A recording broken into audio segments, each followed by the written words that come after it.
Are you serious right now? Really? Timeout after all of that? I don't know, guys. That seemed a bit rough, I must say. Um, but yeah, we are gonna talk about a lot of things, and this is one of them. Is Horus too much? We don't know. It seems like decks are just getting stronger and stronger. As you can see, Horus Tillerman, Horus Sprite, it's just everywhere. So yeah, crazy duel, right? And you can see they had like so many things to do, so many things to play through, and of course, the guy had like flipping Maxi, and obviously that literally threw the entire hand at them. So imagine now, going through so many plays, disrupting. It takes a lot of time. 300 seconds is not enough. It's not enough. But yeah, we're here. Yeah. Okay. So, hi everybody. It's Diamond Boss back again. Round 2. We are picking up where we left off. Unfortunately, not on a good start, because I have a story to tell you when we last left the stream. A lot happened, which I'll get into. But for now, hope everyone's doing good. For those that will be joining the stream, welcome. For those that will be already here, good. And yeah, just make sure to stick around for a bit. If you have like an hour, 30 minutes, even 5 minutes, yeah, I appreciate it, man. Any time watched is appreciated, because obviously we're just showcasing, decks, combos, replays, insights, thoughts, anything. Yeah, thanks, man. Appreciate that. I definitely need all the luck. It's gonna be another long, crazy stream, and hopefully we can get somewhere, because honestly, at this point, jumping up and down ranks is not nice, because especially when you know for a fact situations where in the game state one card makes a difference, and it's like, I don't know, clearly, and you can see it's becoming a big problem. So I don't know how we're gonna fix it, because as much as your hands are good, they just some reason have the outs to stuff, and it's just like a bit frustrating sometimes. But I guess that's how it is in general. I mean, you can't do anything. Like I said, it's luck of the draw, but there are just some dudes like, man, this guy just had to have everything. But yeah, it is what it is. So yeah, guys, also just confirm at any point in the stream if the audio doesn't sound right, or if you cannot see anything, let me know. If you can see the chat on the right hand side of your screen, if it's visible, you can see it, because again, someone asked a while back, put stream on chat that we can see it. Okay, so this is what I'm trying. Obviously it's not the greatest, but I'm just trying out something. So obviously I can always change it up at any point, so just let me know, give me feedback, because remember, these are additional things I'm adding. So very soon it might be very professional. So for now, just bear with me, but yeah, we're getting there. So yeah, otherwise guys, like I said, today we're going to do a lot of things. We're going to mix it up a bit. We're not going to do only ranked only, although the title of the video does say we're doing ranked, but ideally it's quite a big stream, so we're not going to be doing ranked all the way, because hey, we don't want to be frustrating ourselves here. So what I want to do is firstly talk you through some replays, which I played today, which was just like, I mean, whatever, and then like you'll just see exactly what I'm talking about. And then we'll go into a different simulator. We will showcase some combos with the Marincess card, the new one that came out. Well, not the new one that came out, but it's going to come out soon in the OCG, so we can also try it out on the simulators. So what to expect in TCG and what to expect in Master Duel in the future. So just already, you can start already practicing now with it. But I can show you already, I've put out some combos already. 1 card, 2 card, a test hand. There's so many things you can do, especially with the Horus stuff. I think with the Horus stuff makes it a bit interesting, because you have a lot of options. So definitely that's there. And yeah, I did go back did test a bit, so I have another variant of the deck. I'm gonna try it out. Still Horus, but we're making some adjustments, so we keep going. But yeah, and then also we're gonna maybe do maybe a mini duel room. I'll have the duel room open. You guys can just hop in if you want to. I will put the room ID in the chat. Then we can obviously just keep that rolling, and when you guys are ready, you just pop in, and then that's it. So what I'll do in the meantime, I'll just start the duel room, but we won't start like anything yet. So I'll just open it, and then I will let you know when we're gonna do it. So we're just gonna do the max players, whoever's in here. Obviously it might not be 50, but whoever, just keep it open, and then we'll keep it standard list. We're still gonna keep the normal time. We're not gonna increase the time, and then we can have replays, whatever you want to do, and then so we'll keep this. We'll create the room. So I'm going to wait, how do you get the room details? Room details. So here we go. So you see the room ID. Just gonna copy it. I'm gonna put it in here. This is the room ID, so I'll put it in the chat. Then I'll let you know when we're gonna start duel rooms. Then you'll see this will be the time when we're gonna do it. So if you wanna reserve yourself in the room already, you can put yourself there, wait, or we'll see when that time comes. But this is the room duel ID. So for later, not for now, for later. So I'm just creating the room now, but if anyone wants to hop in for a bit, and you can try out any deck you want. No real preference. You can pretty much bring anything. I'm actually gonna try a different deck altogether, just to spice it up. So we'll talk about that. So when that time comes, we'll definitely hop in. But you're ready. You can already set yourself up. You can get the ID ready, and then you can really just join in and just stay in the waiting room. And then obviously when I'm in, then we'll obviously go. There's also some festivals which are also here. So it's a bit too soon, but maybe we could incorporate that also, maybe discuss that a bit, but it's fine. That's for later. So room ID, the duel room for later. So for now, let's talk about the rank, man. So what happened was, remember when I left you, I was at Diamond 3. Okay? And then unfortunately, the game says, you're not supposed to be winning. And what I mean by that, like literally, you're not supposed to be winning. So I literally deranked all the way from Diamond 3 all the way back now to Diamond 4. And I'm like, really now? Is this really what it is? Like, and not even because of, like the guys just outplay me. Like, it's just small cards, small interactions, which are like, really, why did they have this? How did they, And there's, and remember yesterday we spoke about, or the previous week we talked about win more decks, where everyone is just now turboing out different things in their deck, which is, I understand why, because we're in the era of my stuff cannot get negated, so I want to make sure everything else gets disrupted before I do my normal plays, because no one wants to be like, everyone feels like, oh, we're gonna lose stuff. We have negates, we have interruptions in the grave, we have destruction, banish, all those things. So now people want to be secure. So unfortunately, that's what's happening now. So sorry, let me see if I saved those replays. I think there were some, I think there were losses, but I'll just show you like what I'm talking about. Like some of these duels, man, I don't understand how it just they like this one. So this is the deck list, right? So look at this. So it's obviously Telement with Horus in, right? We know that, right?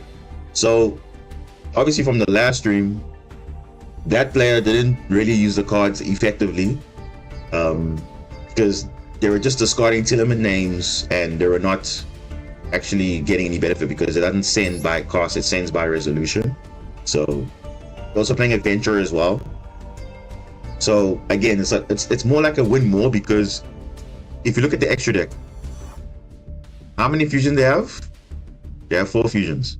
How many synchros they have? They have 5 synchros with Naturia Beasts. They have obviously the Vampire because of the Horus cards, and then obviously they have Time Thief for Duel, which is fine. And obviously now they have Link because obviously Little Knight's in the game and they have access to it. So is Tillerman really now a fusion deck? Not really. It's more like an engine with everything else. You can mix it with anything because I don't know, it's tough because it's literally not designed that way, but it unfortunately is, because they forgot to just add no restrictions here, but you can play anything you like. It doesn't matter after you fuse, no restrictions whatsoever. Obviously if you lock certain cards out, yes, but obviously here doesn't really apply to them. So let's look at what happened, right? So it's a full dual turn, but some of these, I don't know, bro, like I don't know, maybe guys can just, if you can just maybe correct me, but I don't think you know, some of these things make sense. So we go first, right? So of course, as I said before, I'm obviously trying the Horus stuff out. So my hand's actually pretty good because, as you can see, I have Marincess names here, and I do have a certain combo line that I can do. So because I hard opened the King Sarcophagus, it's actually quite easy because this is a free discard basically, because this is going to be in the grave, and I can even discard the Basilima, because how many times have you always drawn your cards which are like, okay, I want this card in the grave? Like for example, Mandarin must be in the grave, or not in the grave, but she can be used in the grave, you know. And then Basilima especially, she must be useful in the grave. So if you can get into the graveyard easy, then it's fine. So I was like, okay, cool, I can use that to get another name if I want to. And then obviously I have Seals, which is already one card on her own. So I was like, okay, let me start with King Sarcophagus. Let me just see what they're doing. Basilima, Maxi. It's so typical because, of course, people want to draw cards. They want to do things. When they see the King Sarcophagus, they know they're going to be summoning some stuff. So you had a choice. You either stop playing because you know for a fact your opponent's probably also playing Horus. So if you don't do anything, they're going to spam potentially 4 bodies and they're going to kill you instantly. That's how easy it is to OTK under Nibiru. Just discard 4 cards and then summon 4 monsters with high attack, and that's it. So I'm like, the worst thing I can do is lose to Nibiru, so I'm going to combo off, right? So I'm going to combo off normally. If any point I get disrupted, it is what it is. So obviously I'm giving this guy cards. Obviously I don't know what they're playing. I'm just gonna go. Keep on going. I get dive. I just keep on playing. And I'm like, okay, this is still normal combo. Again, I could have nib at any point. So I'm just like, okay, let's see. Worst thing can happen. It's fine. I keep going. Okay, get my follow up. Okay, for a triangle. You know, standard plays as per normal. Get back. Something to discard, of course. They don't negate. Okay, fine. Then now I use the Dominatic to summon just to link off because I'm done now with my combo. They don't nib, so now I go Bubble Reef. So you see, it's just an extension. Very nice to have. Nothing crazy, right? So it's a nice layout extension. Use the effect of Bubble Reef. And they have Gamma. So I'm like, huh? They're gonna Gamma now? So I thought they were playing super heavy or something, because normally Gamma is normally prevalent in super heavy, or the X don't really summon a lot, or they use Synchro 8. So I don't know. Or they're just playing a generic hand trap. But anyway, Gamma was used, so like, oh damn. Really? I gave them Gamma? Because remember the whole turn, my previous turn, it never triggered, because remember it was live at all times, but it seemed like they hard drew it because of Maxi. So that's unfortunate. But then luckily I have Gamma. I have Basilima in my graveyard. So you see, normally it would have been an issue if it was in my hand, but now because of the sarcophagus, at least I can pitch it. I could also pitch it with the Coral Triangle, but most of the times this card is not always good in your hand, so you like to discard it or be in your grave immediately. So this is the time now, like, hey, this is nice. you know. So I use the effect of Basilema, and Basilema is like probably the most broken, not broken, but one of the most insane like protection you can get. Like all your monsters, not just your Marincess monsters. It's all your monsters. So even your Horus monsters, your tokens, anything. If monsters you control get destroyed, you can banish it instead. So apparently this is I've confirmed this. Apparently this is not once per turn. This first effect here. Or is it even an effect? Because it says at the bottom you can only use the effects of this once per turn. See, because it says you can only use each of the following effects. So you can only use this one, the banishing a Marincess trap to add a different one. Rarely comes up because you only run one. And then if it's banished, you can gain 600 attack on a monster, which is going to happen now. But the first effect on top, it's like a continuous, always applied. If it's in your graveyard, you can banish this card from your Marincess. So it's like a infinite destruction protection if you have like 3 copies. So up to 3 times basically potentially. But no one really runs 3 copies, so 1 is just fine. Because it rarely comes up, but obviously in this case it does. So because now our card was banished, Oberu is going to trigger, and then Basilema is going to increase the attack. So I'm like, okay, cool. Let's see what they're actually playing, because I was like, okay, that's a hand trap. Oh, they're playing T element. Okay. Revolution Synchron, fine. Rhino Heart. So at this point, I'm like, okay, am I gonna get anything? No. I'm gonna wait. I'm gonna see. What if they're gonna summon Rhino Heart? And here's the thing. At this point, this is where I was like, okay, wait, hold on. They have a level 2 tuner monster. They have a level 4 they have 2 level 4 non-tuners. Remember, level 8 Synchro is not really an option for them because remember, Chaos Ruler is banned. So that level 8 is no longer an option. So the only other option is a level 10. So I'm like, I see level 4, level 2, that's a level 10. So my thought was, if I don't negate myself, and if I don't negate any of the cards now, I'm going to lose the chance to be unaffected, at least for the turn. So I was like, hey, let me shotgun this wave early. Because they discard this, so they trigger this effect, right? Rhino Heart send Cinnamon Cashier for some reason. Fine. They send a half in his name. So on this resolution here, Diddy Crow, and on the same chain, I'm going to target. Because obviously the whole point was to stop a fusion. So they're like, okay, cool, my fusion stops. They're going to probably go to another line. Either time it for a Duel, or they're going to go Baron de Fleur. They have a choice, whatever they want to do. Or they could go Little Knight, but I don't think they're going to go to Little Knight at this stage. You'll see, Little Knight will come later. So, I don't know, I think it did come up, but in any case, we banished the Hardness. So I'm like, I'm unaffected now. And I'll spot on because now you see that their plays are done. Now they're going to go to the next week's option, Baron de Fleur, right? Here's the thing. They're going to try and activate the effect to destroy, but it doesn't work. Because again, you see what I'm talking about? Sometimes these guys don't read. They're like, okay, no, it's fine. My deck is good. It's going to just break your board. Doesn't matter, but it's just reading. So me thinking ahead, okay, let me just do it because I'm like, hey, I know this guy's going to go to some plays and I potentially might lose the chance to negate. So rather just negate something that makes me unaffected. They obviously had Insetti. Discard the Destrudo, by the way. They're gonna have the what's this thing? The Shadow Beast discarded. The Adventurer, Water Enchantress. Now instead they get happy. They're going to level 8 or exceeds 8 into Zombie Vampire. Zombie Vampire, of course, is the only good thing in Telemid now. It's like Chaos Ruler, but not. They mill full and they get Fairy Tale Snow. And I'm like, are you kidding me? Fairy Tale Snow? They get all the nice mills. Like, this is on top of Maxi, by the way. This is all on top of Maxi.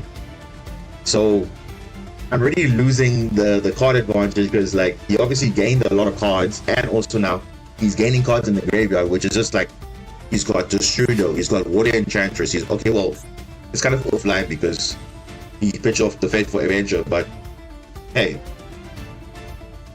he's got Destrudo here. He's got so many plays. So I'm like, okay, whatever, it's fine. He's gonna synchro now into Shooting Rise of the Dragon. Now you're probably thinking, why is he summoning Shooting Rise of the Dragon? It's literally just for SP Little Knight, because there's nothing else he can go into, because his best synchro would be Psychic and Punisher, but he wasn't running it.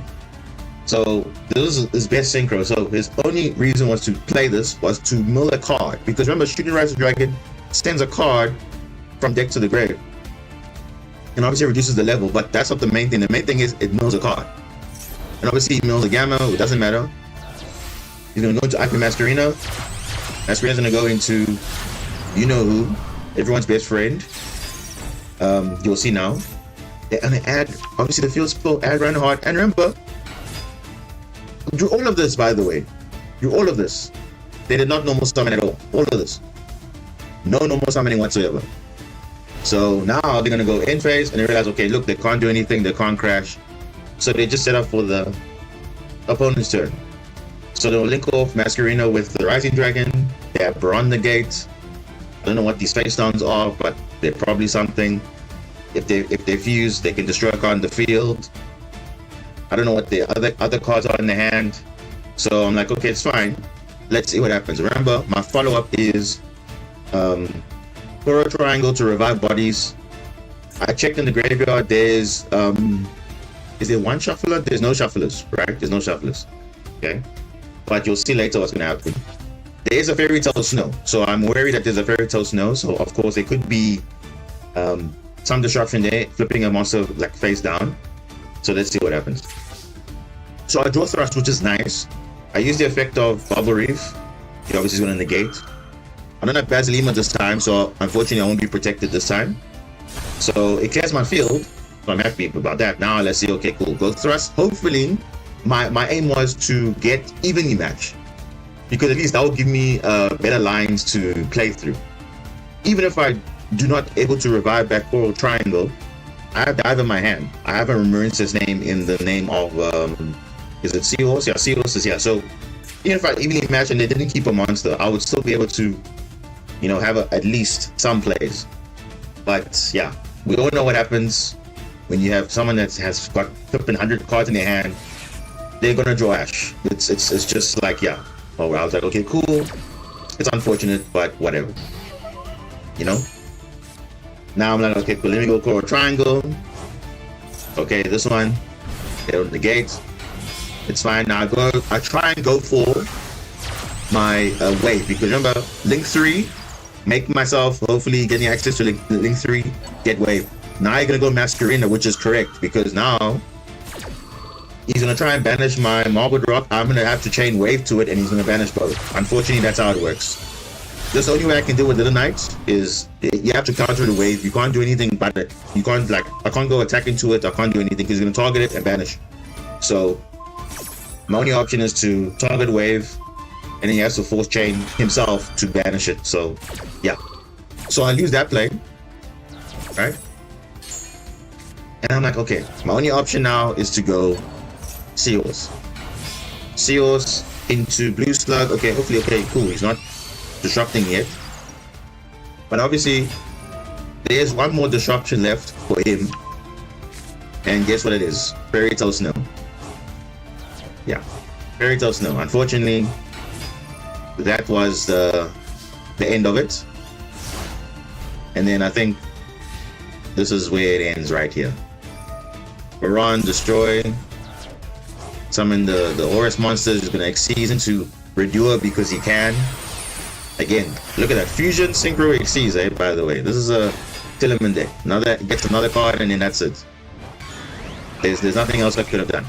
Because he obviously had every card he needed, because he knew he was going to win regardless. But, I mean, come on, dude. The mills. Let's just talk about the mills. How unfortunately there was a snow in the grave. I mean, come on. That was just like, come on. Really now? And he can't say that he really was like showcasing anything, because honestly, he only won because of Maxi. There's no way he had established this board without Maxi. There's no way, because I was ready for him. I had a perfect negate. Obviously the Gamma okay, that one maybe that one I wouldn't have seen, but he probably only drew it because of Maxi. So I was like, okay, you think that? So that one was the first one. Then there's another one that I want to show you before we go to something else, because this one, which I don't understand why it's the case, because I went on such a crazy streak and all that, so I just started losing. So now I'm kind of getting myself back up. But I mean, like you see, it's the same guy here. The same guy. You see, this is like this. I was on a nice streak, and then this guy just like, what? Okay, whatever. Where is this guy? Where is this opponent? Ah, here's the opponent. This is Memento. So Memento, people have been talking about this. It's actually pretty good. I won't lie. It's actually got some nice interactions. Obviously, this boss monster. Where's the boss monster? Where is it? This one here. The combined creation is actually pretty nice. It's actually what most boss monsters should be. And obviously, cards supporting it. You know. But I mean, overall, not a bad deck. You'll see what happens though. Because again, you see, look at my performance has been terrible. So I'm like, okay, every time I get a win or two, and then after this guy, then I was doing okay, but then I was like, nah, there's no way. So this one, I was like, this one I can't. There's no way you can say that he deserved to win this duel, because there was no other option that I could have done. You'll see now I'm talking about. So I'm going first. And my hand is like, oh my goodness, this would have been so good going second, because Darker No More is only good going second, it's not good going first. And I don't actually discard it. So I make a choice, which is quite weird, because I want to see if he has Ash or not. So you'll see what I'm gonna do. You'll see the pairs I'm gonna do. So Vasilima, he obviously activates Max C, right? Remember, this is the first time. By the way, the first time. So I'm gonna go Blue Slug, and then I'm gonna stop summoning here, because I'm like, no, I'm not gonna give him. I learned from the last duel, I'm gonna do the same thing. So I'm gonna pitch this, get Spring Grow, and then stop. At least I have Wave in my hand, so I can just set that, and then that's it. Unfortunately, that's the best I could do, because again, I don't want to be in a situation now where this guy's got like endless advantage, just because now, as you saw now in the last duel, it didn't work out because he just had insane mills or whatever. So I don't know, he could be another TMN player, I don't know. And I realized, okay, he's playing Memento. So I'm like, okay. So whatever I do doesn't really matter, because he can dodge anything. So if you try and target Memento cards, if you try and do anything that does something about targeting, forget it, because these guys have like this. I think there's like the spell card that he uses. So I tried to just negate it, obviously, because whatever. And then he obviously changed this, which literally just says destroy a monster hand or field, and then he just dodges it. So it's like, okay, nice, insane. This is a good starter. The Anguish adds a Memento monster, and this will summon itself. This is the what is his name? The Tetsuno? Yeah. And then he's gonna mill 3. Okay, fine. So he's doing all of this just to get the combined creation, having 5 monsters in the grave shuffling. So the whole gimmick is just destroying themselves, milling the graveyard, and then obviously now getting your boss monster out for a beautiful animation, by the way. Lovely. That's an earth worm monster, by the way. It's a worm, not a dragon, it's a worm. So yeah, so I'm like, okay, fine. This is okay, right? Because I have Darker No More. Is it really good? Not really, because the Memento cards work around this card. If this card's on the field, other cards do something when this card's on the field. I checked the graveyard. The trap card is in the grave. So that's good, because that means monster negates are not going to work, because this card is crazy. It says if you control this card, again, we're over on this card, you can reduce its attack and negate. So that's crazy. So lucky doesn't, but then obviously they could have a second copy. So like, let's see. I have Duster. Let's see what I can have. I get Imperm. So I'm like, okay, cool. Let me Duster first, and then see what he's gonna do. Because obviously, if I activate a card effect, he's gonna summon a Memento from the hand or grave. So I want to see what he's gonna do. Right? So he's gonna cross out. I'm like, okay, he's gonna cross out Duster. So I'm like, okay, that's fine. I understand why people are gonna cross out Duster, but wait till you see what he's gonna cross out. And this is like, you can really like read the writing on the wall what it is. He crossed out Ash Blossom and Joyous Spring. And why would he do that? Because the guy has Maxi in his hand. So I'm like, oh my gosh, this guy really? Now, just note this, right? Look at the 2 cards in his hand. Just look at the 2 cards in his hand. That's it. So he just cards out, okay, fine. I'm like, okay, cool. No problem. So now because of that effect, he summons a memento from the hand, not from the grave. So I'm like, wait. So he gets Maxi plus this card. So if this card wasn't there, he would have no monsters in his hand. I have Imperm to negate this because it's going to activate to add a memento monster, which I assume he wants to add. Where is this card? Is it the Goblin? Is it the Goblet or the Mace? I think it's the Mace. The Mace says if you control the creation, you can discard this card, take control of a monster until the end phase. So it's a tactics talent, but for memento basically. That's what they wanted to do because obviously it ends the turn basically because it steals your monster. They can't do anything with it. So that was only 2 cards in his hand. So I'm like, okay, I'm gonna imperm this, but then I know there's Maxi in his hand. So no matter what happens, I'm potentially going to allow him to draw into cards. But the problem is he's got a 5,000 attack monster on the field. So I cannot avoid it. Because if I don't do anything, I'm going to lose either way. So I'm like, you know what? Screw it. Let me just imperm this. Okay? Because obviously he knows he's got a 5,000 attack beat stick. He can't. Most cards can't beat over it. However, Marincess has Celantis in the extra deck. This would have been the out easy. Like guys, this is if Maxi was not there in his hand, this would have been an easy banish. Because one thing to note about the memento card, you see this mace, the mace does the snatch steal, like to control the monster. The goblin, if he has the goblin in his hand, it says if you control the combined creation, for the rest of the turn, your opponent cannot target memento monsters you control with card effects. So wave it's not going to work, those type of things. However, the best way to remove this is by banishing. Banishing is a very good removal. So luckily for Marincess, the only thing that targets is Marincess Wave. But because of this card, I tried to, okay, even if they had this in their hand for whatever reason, they it wouldn't matter because obviously we have a banish removal, which is more powerful than targeting and negating or whatever. So I'm like, oh, really? Like this card alone, like literally gave him full advantage because he knew. And I think you guys know also, you saw from previous streams, whatever, you saw this exact board could have been broken easily.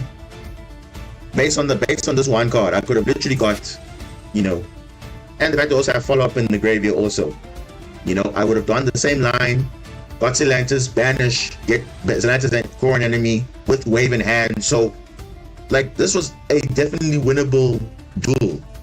But the game says, no, let's reward this guy with 2 maxis though, by the way, 2. Because remember, you used the first one on my turn, I'm like, okay, fine, I ignore it. He has the audacity to use cross-out designator because he knows I got maxi in my hand. So it's like, bro, like, obviously I can't cross out this cross-out because cross-out's limited to 1, So it's like, okay, whatever, Because once he said Ash Blossom Joy Spring, I knew he had maxi in his hand because it means I cannot negate the maxi even if I had an Ash in my hand. The only thing I'll negate is Pulled by the Grave. So I'm like, okay, whatever. So it's whatever. So whatever I do here, so my worry is these 2 cards here. So remember we said cards revolve around this card being on the field. So my worry was the mace. Every other card doesn't do anything when the creation's on the field. It's this one the Goblin, and the Mace. I don't know about the other ones. The other ones set up the command creation. These two do something. So that was my main threat. If I'm giving him access to this, then at any point in the combo, then I'm done. This one, not so much, because the Goblin just says you cannot target. That's fine. But the primary warrior was the Mace. If he draws the Mace, then at any point the turn's over. I have to end the turn because you'll steal my monster, and then that's it. So I was just praying, and obviously now you obviously can't pray because Maxi just, you know, gives them what they want. That you're gonna get what you want. So let's see what happens. Let's see how far I go. I get dive. I use dive. Revive back to yours. Okay. The Goblin is there. See, the Goblin is there. Not bad. So I was like, okay, Goblin, not really important because my main worry was do not have Mace before Zelantis banish. If Zelantis is there and there's no Mace, I'm happy. So far so good, right? We got current enemy. We got Seals. Okay. We got Blue Slug. Okay. Get back. Spring Girl. Why get back Spring Girl? Remember, Spring Girl has not activated her effect to banish the Marincess monster from grave. The idea was go to Coral Triangle. Go get Seals into your hand. Get current enemy in the graveyard, banish or Spring Girl. Get Link 4, right? Because Link 3, Coral Triangle, and Spring Girl will be Link 4. Discard the Seals, bring back current enemy, link off into Zelantis with Bubble Reef, and then banish the field. Then I'm fine. But after Coral Triangle, and I add back. After so I was like, okay, I'm in good position, right? No problem. We're almost there. Just one more summon or two more summons, and then we're there. Unfortunately, literally, you see this Joya? I don't know if it was before or after, but as you can see, she's got the Mace. So I'm like, it's a checkmate. And then unfortunately I have to end the turn. And then I'm like, I literally had to surrender because I just knew there was no way I'm going to win because it's a 5,000 attack monster. And there's the only way I could have removed it was by banishing. And you saw from the deck profile that they only had one copy. So if I get rid of this one copy, they cannot recover from the banish zone. Could they? I don't know. Maybe they could. But there was a chance. And that's what I'm saying. There was a chance, but of course the opponent decides, or not even the opponent, Konami decides that this guy gets Maxis in his hand and a cross out, by the way, just to make sure his Maxi resolves. Which is just like, okay, whatever. You know? So my only option was having Call by the Grave, but I'm like, okay, that doesn't make sense because you're just rewarding the player for doing absolutely nothing. But it's actually a way to actually beat that board because trust me, that board was not like amazing. Even if they had the trap card that negates monsters, I had Feather Duster anyway. So, I don't know. It's unfortunate, but hey, because you see his hand was empty. I negated the monster that would have added potentially the stat steal or the targeting, whatever. But I prevented that. But of course, he had Maxi in his hand, so of course, he got it with Maxi, which is unfortunate, you know? So it's like, really? Whatever. So I'm like, okay, this guy, the game is just like, no, I should not be like winning a lot of games because people are just getting rewarded for absolutely no reason. And I'm just like, okay, because that's what makes it more frustrating. Like, come on, like, I think no one can deny that there was literally an out to that board. That board was not amazing. Because like I told you before in the previous stream, the best way to deal with the meta now is by banishing. Because most cards cannot recover from the banish pile, you know? Only a few decks can do it, you know? Okay, you can argue Kastira can do it, but Kastira just banishes face down, which is, I think, better. But the fact that most decks can't recover from banish pile, which is what's important. At least we can recover from banish pile because we have Bubble Reef there, you know? So I don't know. But yeah, I don't know. Or even if you inflict burn damage, that also works. But I mean, like, yeah, that's just I mean, it works, but it's like very situational. You have to have a certain combo to work. But I mean, if you can pull it off, you can pull it off. But yeah, that's just what it is. So we're currently in Diamond 4 now. We just slowly getting back to where we were basically like on the last stream. But now we should have been way ahead. But I don't know. Remember at one point we're in Diamond 2 at one point, and now we're all the way back down. So it's like, I mean, really? And then I don't know. It's just annoying. But then again, someone's gonna say, but now why don't you just play Maxi yourself? I mean, that's not the point. The point is you're losing to, not because your opponent's outplaying you, it's because you're losing to just random luck of draw. You know, that you happen to have Crossout Designator, and you happen to have 2 Maxis in your opening hand. By the way, opening hand. Or potentially I gave him another Maxi when I summon on my turn, which is fine. But the thing is, it just doesn't make sense, you know? So, but yeah, that's Yu-Gi-Oh! For you. None of these card rulings don't make sense. None of them, you know, none of the stuff makes sense nowadays, so yeah. But yeah. What is Card Limit saying?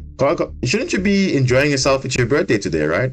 Yeah, it is. It is your birthday. You did say May 11th is your birthday. So happy birthday, Card Limits. Yeah, everyone in the chat, give him a shout out. He actually makes great clips. He has a very insane deck. I'm sure he's running. I don't know if you're running the Horus cards, but I know you're definitely playing Egyptian gods. Oh, I have a clip for you, Card Limits. Look at this. I think I have a clip for you. This is yeah, this one. Before this guy was Horus Seers, guess what I see? Numeron. Numeron is back, guys. I'm like, where do you see Numeron? Like, when last have we seen Numeron? Like the first going second deck in Master Duel, everyone was like, oh no, Mikanko, whatever. Numeron was the OG going second deck. And now with all the new cards like Clockwork Knight and all the, just Clockwork Knight really, but everything else is standard, right? This is standard Numeron. So here's the thing, I'm gonna show you this. This is funny. Very, very funny. I got nothing going on right now. Right now I got Blue Eyes and God Card Sleeve. That's good. Blue Eyes. I wish Blue Eyes was better, but I don't know. We'll see. So remember, you saw the coin toss. You saw the coin toss, right? So you see the opponent won the toss or the coin flip, but he chose to go second. So I'm like, okay. If your opponent wins the coin flip and they make you go second, it means they're either playing Makanko or they are playing some sort of OTK deck, which requires monsters on field. So I'm like, you know what? That's fine. I'm looking at my hand. I'm like, hey, my hand's actually not that great. I do have Ash. I do have Imperm. So I'm like, okay, I'm just going to do nothing. Because you forcing me to go first. I would have set up a crazy board and then guess what? Maybe Lava Golem or whatever. I didn't know what they were playing. But then when I saw the field spell, I'm like, oh, the card, Numeron 1, I'm like, oh my goodness. You're playing Numeron. So I'm like, oh damn it, I might have potentially messed up because they could have potentially had limited removal. And for those who don't know, this summons 4 number exceeds monsters, these number 1 exceeds monsters. They each have 1,000 attack, but if you have limited removal, they become 2,000. So it's easily lethal damage. So I was like, oh damn it, I kind of screwed myself because I didn't even put a body on field at least, you know? So I was like, okay, I'm just praying that they don't have limited removal. So they go Numeron standard. And I'm like, okay, is there limited removal? No, there isn't. I'm like, great. This is fine. And then they're gonna link off into Apollo USA. Because with the Numar network, wait, is it Numar network or is it which card say you can only summon one more time? Is it this card? Yeah, Numar calling, yes. So you can only normal or special summon once for the rest of the turn after the card resolves. So after summoning this, you can either normal or special summon once. So calling is the card, yes. So they only play, normally they go into either the okay, I didn't you can't see the extra deck, but they'll normally go into the infinite track, the one that's unaffected by monster effect, exceeds monsters, indestructible by battle except exceeds monsters. So it's unaffected pretty much by everything except exceeds monsters. That's pretty much how I read it. So it's the Mega Clops, the 4,000 attack one, which is just crazy. Or they can go to Apollo USA, which is better. Or they can go into Crusadia Mech Knight. Mech Knight Crusadia. What's the name now? What's the name of this guy? Is it why am I forgetting this guy's name? Abramax. Sorry, Abramax. I'm like, I'm being brain dead for a bit here. It's Mech Knight Crusadia Abramax, yeah, which is untargetable. He gains attack, so I'm like, okay, go to Apollo USA. So 3,200. I'm like, okay, that's fine. Well, that's the thing. Card limits, you might say Imperium Ash covers most, but not all bases. Maybe not Abramax. Abramax is actually pretty easy to beat over because, again, banishing is the best removal. So we can easily banish very easily, especially with Atlantis in the game. If not, might have been an issue, but we do have ways to play around it. Because remember, we also have Ron Adrian going into Gamir. If he activates in the effect to gain attack, we can chain Gamir and then banish. So you see, banishing is a very powerful effect. So that's the weakness with Abramax. He's untargetable, but he's not unbanishable, if it makes sense. That's even a word. So I'm like, what is this board? So I pretty much have, let's see what my draw is. I'm like, this is great because I have Kashira Ogre, I can summon it. I can ditch Seahorse, can make Gamir. Just in case I crash this and I don't have bad lethal damage. If he activates this, or any of the Numeron cards, I can just get rid of it. If he decides to have Maxi in his hand, which you know they probably do have, because normally if you're going second, you hope, okay, Maxi, use it. If he wants to negate Apollos, I have Imperm, so yeah. So let's see what happens. He Maxis as typical. Unfortunately, I have Ash, just fine. He just obviously wants to use the Apollo USA, but then I have Imperm. So it didn't really work out for him in the end because, I mean, yeah. And then obviously you guys know what's going to happen after this, right? I mean, this is basically saying go for game here.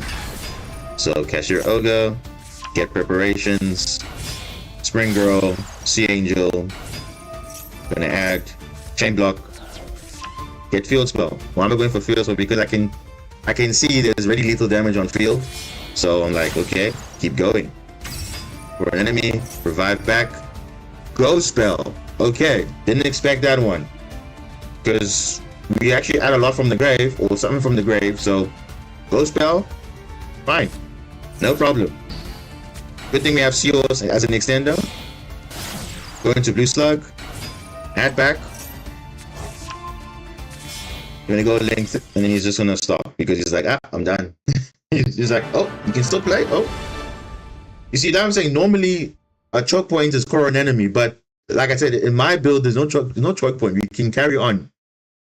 Because you're gonna have nice things in your hand, nice thing in your grave, so you can carry on extending. I mean, it was just to get bodies on field. So I thought that was just funny because that it wasn't a rage quit, but remember, most of the time the guys just they unplug they either quit the menu or they just quit the screen. So it's seen as connection failed, but they actually just rage quit because you can see the thing was always disconnecting all the time.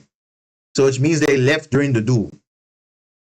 So yeah, they literally just like, screw it. Then they probably just closed the game because that's what connection failed means. Or guys, sometimes you can get connection failed if for some reason the server kicks you out. Like imagine you're dueling and next thing you know, there's like a huge time pause, everything's ticking down, your time is ticking, next thing you know, one player is gone, next thing you know, then you're connecting out. You're like, what? My internet's fine, everything's okay. I remember one time on stream even, the connection literally fell, but the stream was fine, internet was fine. So I was like, really? Konami, is that what your servers are doing? But the fact that this guy rage quit made it more funny because it's like, oh, you had all the check boxes. You wanted to go second, perfect. It just like, yeah. But the thing is, it really is a problem. I think Konami needs to really fix their connection with the servers because you can't be disconnecting during a duel, especially when you in a potentially rank up game or something like that, where you might be in a winning position and all of a sudden you disconnect. You're like, no, there's no way. Or you can, or that's happened to me a few times. I'm not sure if you guys also do the same thing, but yeah, it's just terrible. Yeah. So Alan, the same with you as well. You also have the same issue. So it was actually like it's the reason why I actually don't play on mobile because or my iPad because I don't want to rely on the Wi-Fi when I'm dueling because that's not a secure connection. So it's not reliable. So I try not to play Master Duel when I'm on the road, like traveling especially. So usually when I'm on my PC, then that's when I'll play. But I won't even try it because I know people have complained about disconnects, not because of them rage quitting, but it's just yeah, the Switch is actually better. I think I think Switch is better, but I think they should really just improve the overall user interface. They should make the mobile more. They must improve the connections to the servers. That's it, because people could not be disconnecting just randomly. Because especially if it's a rank up game, you have an insane hand or whatever, and you're in a winning position. Next thing you know, oh, connection failed. But then it's like, oh, it's random, So that was just disappointing because like for some people that actually said, hey, like I was on a rank up game, and then I got connection failed, but yet my internet was fine. I was even on stream or whatever. So I was like, what? That's weird. So yeah, it happens. And I think Konami needs to really address that because they need to make it accessible on all devices, not just making it like readily available. Because PC, not always, but even I heard even console also randomly has disconnects. And I'm like, that shouldn't be the case. Because remember, you complain, people will not play the game. People will not play the game, they don't get money. So remember, they're going to be losing customers, and obviously players are going to go on and do other things. So we're not just playing Yu-Gi-Oh! Master Duel every single day. We also play other games as well. I don't know if that's the case for you guys, but I know for me, I don't play just Master Duel only. I do play other games on the side. So if the game is not doing it for me, I'm like, okay, I'll just push something else and I'll come back to it later. So yeah, so that was just some like interesting duels I wanted to show you. So that's on Master Duel now. So now we're gonna switch it up a little bit. But first, just to remind everybody, there's a duel room that's open. It is not. We're not gonna go into it yet. But I have posted the duel room ID. It is currently in now. It's in session now.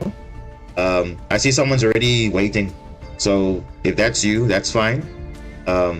If you're probably in the chat, that's fine.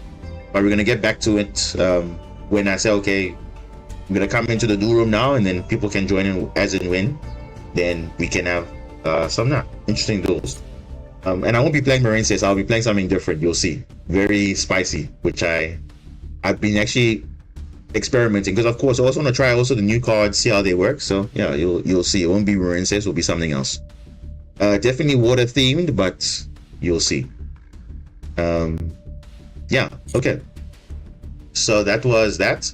So now we're gonna switch over to not Master now. Now we're gonna go to another simulator, which I'm gonna get that set up for you now, and then we're going to go into that. So let me open it up quickly. Literally takes like 5 seconds. See. Okay. See.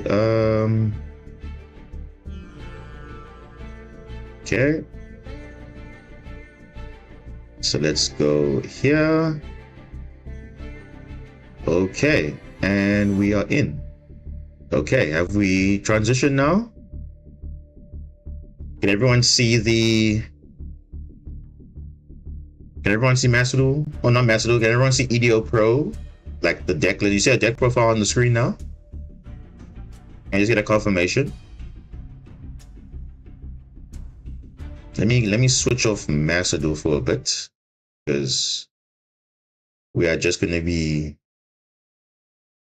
using this for a bit. Then we'll open up Master Duel again, and then we'll be back. But unfortunately, I can't open multiple programs at the same time. Otherwise, the stream's going to lag a lot. So I don't want to open multiple programs. I'm not using like the most powerful machine out there. So just bear with me. Why is there no audio? That is, can you guys hear me? What if like, I'm getting a notification here on my PC that the OBS is reconnecting. Why is the stream health? Is it bad? What? Can you guys hear me?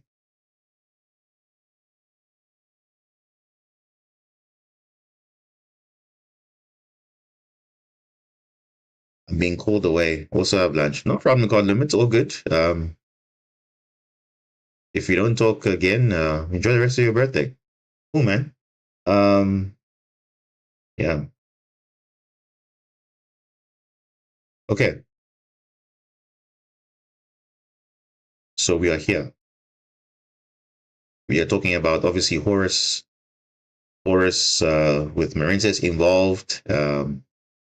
You notice we're currently working with 48 cards. So obviously the build obviously I was showing you would obviously have, 50 cards, but again, we're just showcasing what we can do with the new Marincess card that was announced, that's going to be coming soon to the game. So I think we can search it, I believe. If we just search Marincess, oh man, if I know how to do it. So you see, if I search Marincess, you'll notice, yes, your level 5s, level 4s, and now you see there's a new level 4 here. That's Trickstar Aqua Angel. And you're like, wait, I searched Marincess, how is it searching a Trickstar card? Remember, as with any card that says this card is always treated, just like your Archfiend cards, like for example, if you go look at Summon Skull, for example, Summon Skull says in the card text, it's always treated as an Archfiend card. So any Yu-Gi-Oh card that mentions search an Archfiend monster or Archfiend card, it counts. The same with Rescue Ace. So if I say rescue, where's rescue? So if I say Rescue Ace, if I go to all their, where are their traps? Yeah, you see all their spells and traps. So you see, it just says contain, reinforce, extinguish. But what did they always say? They always treat it as a Rescue Ace card. So it means when they treat it always as a Rescue Ace card, in the hand, in the deck, in the banish pile, anywhere, they are always Rescue Ace cards. So guess what? Your Rescue Ace card obviously can search it. Same with Emergency, Alert, they're all Rescue Ace cards. So just like now with Marincess now, even though it's named Trickstar Aqua Angel, it's also will be known as Marincess Aqua Angel. Hence, it's a Marincess card. So all the Marincess cards that work with Marincess cards, like for example, Sea Angel, level 4 low Marincess monster. This is a Marincess monster. So therefore you can link off into Sea Angel. You can link off into Blue Slug. It works with Coral Triangle because it says it requires at least 2 Marincess monsters. So this is a Marincess monster. So this is nice, And it's not the first time we've seen cards like this, The same with, even with the Umi cards. There are so many Umis out there, but the original Umi is Legendary Ocean, but it's always treated as Umi, right? So Umi is everywhere, in the hand, deck, banish, everywhere. It's not like Cyber Dragon. Cyber Dragon is a bit different. Cyber Dragon, you notice Cyber Dragon, the original Cyber Dragon is this one. But then there are other cards that say this card's name becomes Cyber Dragon while on the field or in the grave. So it's a name card. So unfortunately, it's not like a Cyber Dragon card So in the deck, it's Cyber Dragon Dry, Sway, V, or whatever, but it's not Cyber Dragon in the deck. Cyber Dragon is Cyber Dragon. But on the field and the grave, it is named Cyber Dragon. So it's not like that. So anyway, just for those wondering what's happening with that. So we have Marincess, new Marincess card, which is Trickstar Aqua Angel. So I'll just be referring to as Marincess Aqua Angel because let's be honest, this card is really just for, it's for Marincess, not really for Trickstar. Trickstar's not using this. You can use it, but not necessary, right? I'm not sure if Trickstar would even use this in any capacity because their whole gimmick is not even about link summoning, like to spam. It's more to burn your opponent, look at their hand, remove it, draw cards, burn damage. So really, not really interesting there. But it might be useful for them. But for Marincess, definitely will be useful. All right. So just to recap what the card does. So a continuous effect. While this card points to a link monster, they cannot be destroyed by battle. Is that useful? Not really, because you can deal with it. Unless the only practical way I see this card being actually kind of broken is paired with Argonaut. Because Argonaut obviously says, while in the extra monster zone, no other monsters can attack except that card. And normally, if you get rid of, let's say, arguably the field spell, right? Then obviously it's killable, right? It's destroyable by battle. But if we have Aqua Angel behind her, then, you know, you're basically indestructible by battle, which is crazy. Because if you have other monsters, then everyone has to crash into that. Then that's it. So even with the field spell, might be a bit tricky because it's unkillable and potentially unaffected by everything. So yeah, pretty niche effect, but again, it's not like it will come up all the time. You're really using it for its first two effects, which is like the main reason why it's there. So it's number one, a Marincess name. However, it's a water fairy, not a water cyber. So just note, Cyanide Mining will not search this. The only way practically that if you want to search it, like actually find a way to search it is actually now through the Trickstar cards. And I think Trickstar Light Stage. Trickstar Light Stage, not Light Arena, not anything else. Trickstar Light Stage. Now this card is semi-limited currently in Master Duel now. So just bear in mind that it might get unlimited when this card comes about. I doubt, because Trickstar, unfortunately, if people are playing Trickstar, it's not for good purpose. So that's why they had to like hard limit all the cards and stuff. I think they recently made it unlimited, semi-limited from unlimited, because it was just being abused to just look at the, like, send the opponent's hand, let them draw cards, but they use a combo with Drawn Lockbird, so they can't add cards for the rest of the turn, so it like locks them out of their hand completely.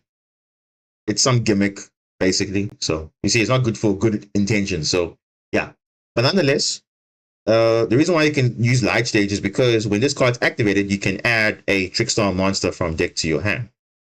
Okay, so not once per turn though. Activate it again. Send out the Ash, the first one. You have a second one in your hand. You can activate another one, you get a second copy. So you can add two of these, right? And you'll see why it's important, because look at the effect of the first one. So the first one says, if you control a Trickstar, so obviously we're not controlling Trickstars. So the main thing is if you control a Marincess monster, that's the one we're looking at. So if you control a Marincess monster, you can special summon this card from your hand or graveyard. Beautiful. So if it's in the hand, it's good. If it's in the graveyard, it's great. Because remember, it's a starter and also can be an extender. So it's almost like what Spring Girl wants to be, but she's also like Seahorse as well. Because remember, Seahorse is also a one card link 4. Just that she doesn't have that. She was like the first real extender of the deck. Then Sprinkle came along. Okay, cool. We can banish to summon for free. Okay. But the thing is, there's a cost. So you have to banish. This one is just a free special summon, because you see a Marincess monster on the field and or grave, I summon. It's crazy. That's pretty much what we were asking for, like extension. That is what we need. But it gets even better because the next effect is if this card is sent to the graveyard for a linked material, you can look at your opponent's hand and all your face down cards they control. Now, here's the question. Is this the first time you've seen cards like this where we can look at your opponent's hand? No. We can actually go and search this. So let's see. If we say look at your opponent's hand, so the nice thing about this, you can literally put card text in, and it will give all the cards that mention that certain card text. So look at your opponent's, let's see, look at your opponent's hand. So you can see, so all I said was look at your opponent's hand, right? So did I search it? Yeah. So these are all the cards that say look at your opponent's hand. Okay. So all these cards, you'll see, they all deal with looking at your opponent's hand. So it's not the first time we've seen an effect like that. So people were complaining to say, oh, but now why is Aqua Angel having this broken effect? It's not the first time we've seen this, because look at all these monarchs who are using it. This card was also looking at it. Obviously, it requires other things. The difference is, you see, this one, most of these cards require other things to be fulfilled. If they get destroyed or something happens, then they look at the hand, maybe snipe one or whatever. But this one is just a straight, you look at your hand and all your face down cards as well. So it's more just for hand knowledge and also your field, because if you're going second, it's quite useful to know that information, because like we've been saying so many times, how many situations where if we had just known what the opponent was playing, obviously they max C or whatever, but if we know what their hand is, you will know what your end board is going to be, and that will obviously make your plays a lot better in the grind game, because you're not going to commit all your resources. You're not going to do all those crazy plays, right? We've even seen it with Deep Sea, Minstrel, and all these cards that look at your opponent's hand. So many cards. Look at it. There's so many cards here that look at your opponent's hand. In terms of spells, Confiscation is, I think it's banned. Confiscation is banned because, look, it says pay 1,000 life, look at your opponent's hand, discard a card from it. Talents, same thing. DD Designator, same thing. The Fishing Mirror, same thing. But obviously this requires a Spirit Monster though. Very tricky, and obviously Forceful Sentry. Look at your opponent's hand. A Point of the Red Lotus. Smoke Grenade. Smoke Grenade was banned in Master Duel because of such things. Can you see? And who was abusing it? A lot of people were abusing Smoke Grenade of the Thief. Specifically Infranoble, because they could just spam this easily. So looking at your opponent's hand, sniping everything, whatever, because they can. So they banned this card, right? Even this Umi card, the Mega Lancia of the Deep Sea City, if you synchro summon a water monster, or if you special summon a water synchro, not even synchro, if you special summon a water synchro monster, you can look at your opponent's hand, banish one card from it until the end phase. So it's not really bad, but potentially you can snap in the Nibiru every time. Snap in the Nibiru, take it out, take it out, take it out, take it out, and you go. So you can see there's a lot of cards. The virus cards. Look at your opponent's hand. Check for spells, check for monsters, check for traps. This is not unusual. Even the spiritual art of this card here. Look at your opponent's hand. It's not uncommon. So I don't know why people are like surprised. Oh my god, like this is broken. Yeah, it's broken, but it's not like crazy because there's actually worse cards than that. And the differences between this card and the other cards, this card is once per duel. So it's like, okay, not really like amazing, but okay. But it's still good though, because this is more like a turn 1, turn 2 card. I think beyond that, it's more just for extension, an extra body to revive off, you know, for linking plays or whatever, or in your hand if you have copies. So the question is, how many copies do you run at the moment if you want to test out what the combo lines are? Because obviously you have to practice with the card now, because it doesn't make sense for you to wait till the card comes out and then now you don't know exactly how it works in your deck. So you can already practice now in your existing deck that you play. So I always say, if you're a player that likes to try out different decks, instead of, especially if you're in the OCG and TCG, you don't have to go and order the cards first. I'd rather go on simulators and I actually try out the cards on the simulator sites. Then I know, okay, once I'm comfortable with the core of my deck, then I go and buy it, because then I know, okay, I've play tested, I know what works, I know what doesn't work. I have my side deck cards, I have my main cards, my hand traps, so on and so forth. So it's always a good way to practice, because that's what even I do as well. When I think about new ways to, try different lines or whatever, even with the Zelantis line, I had to learn and sit and actually just spam it, and then make sure, okay, it actually is doable, it works all the time, it's good. So same thing. So what's the ratio to play at the moment? I think right now, this is a better Mandarin. Why do I say that? Because the condition is not crazy like Mandarin that says if you control 2 or more Marincess monsters. It's a bit too much, because most of the time you'll have 1 in the field, so not amazing. But it does come up, obviously. But it's really just for that effect only. There's nothing else that this card's good for. So that's why I say this is better, because number one, this gets banished when it leaves the field if you do that effect. This one does not. Though this one's not once per duel, this one is.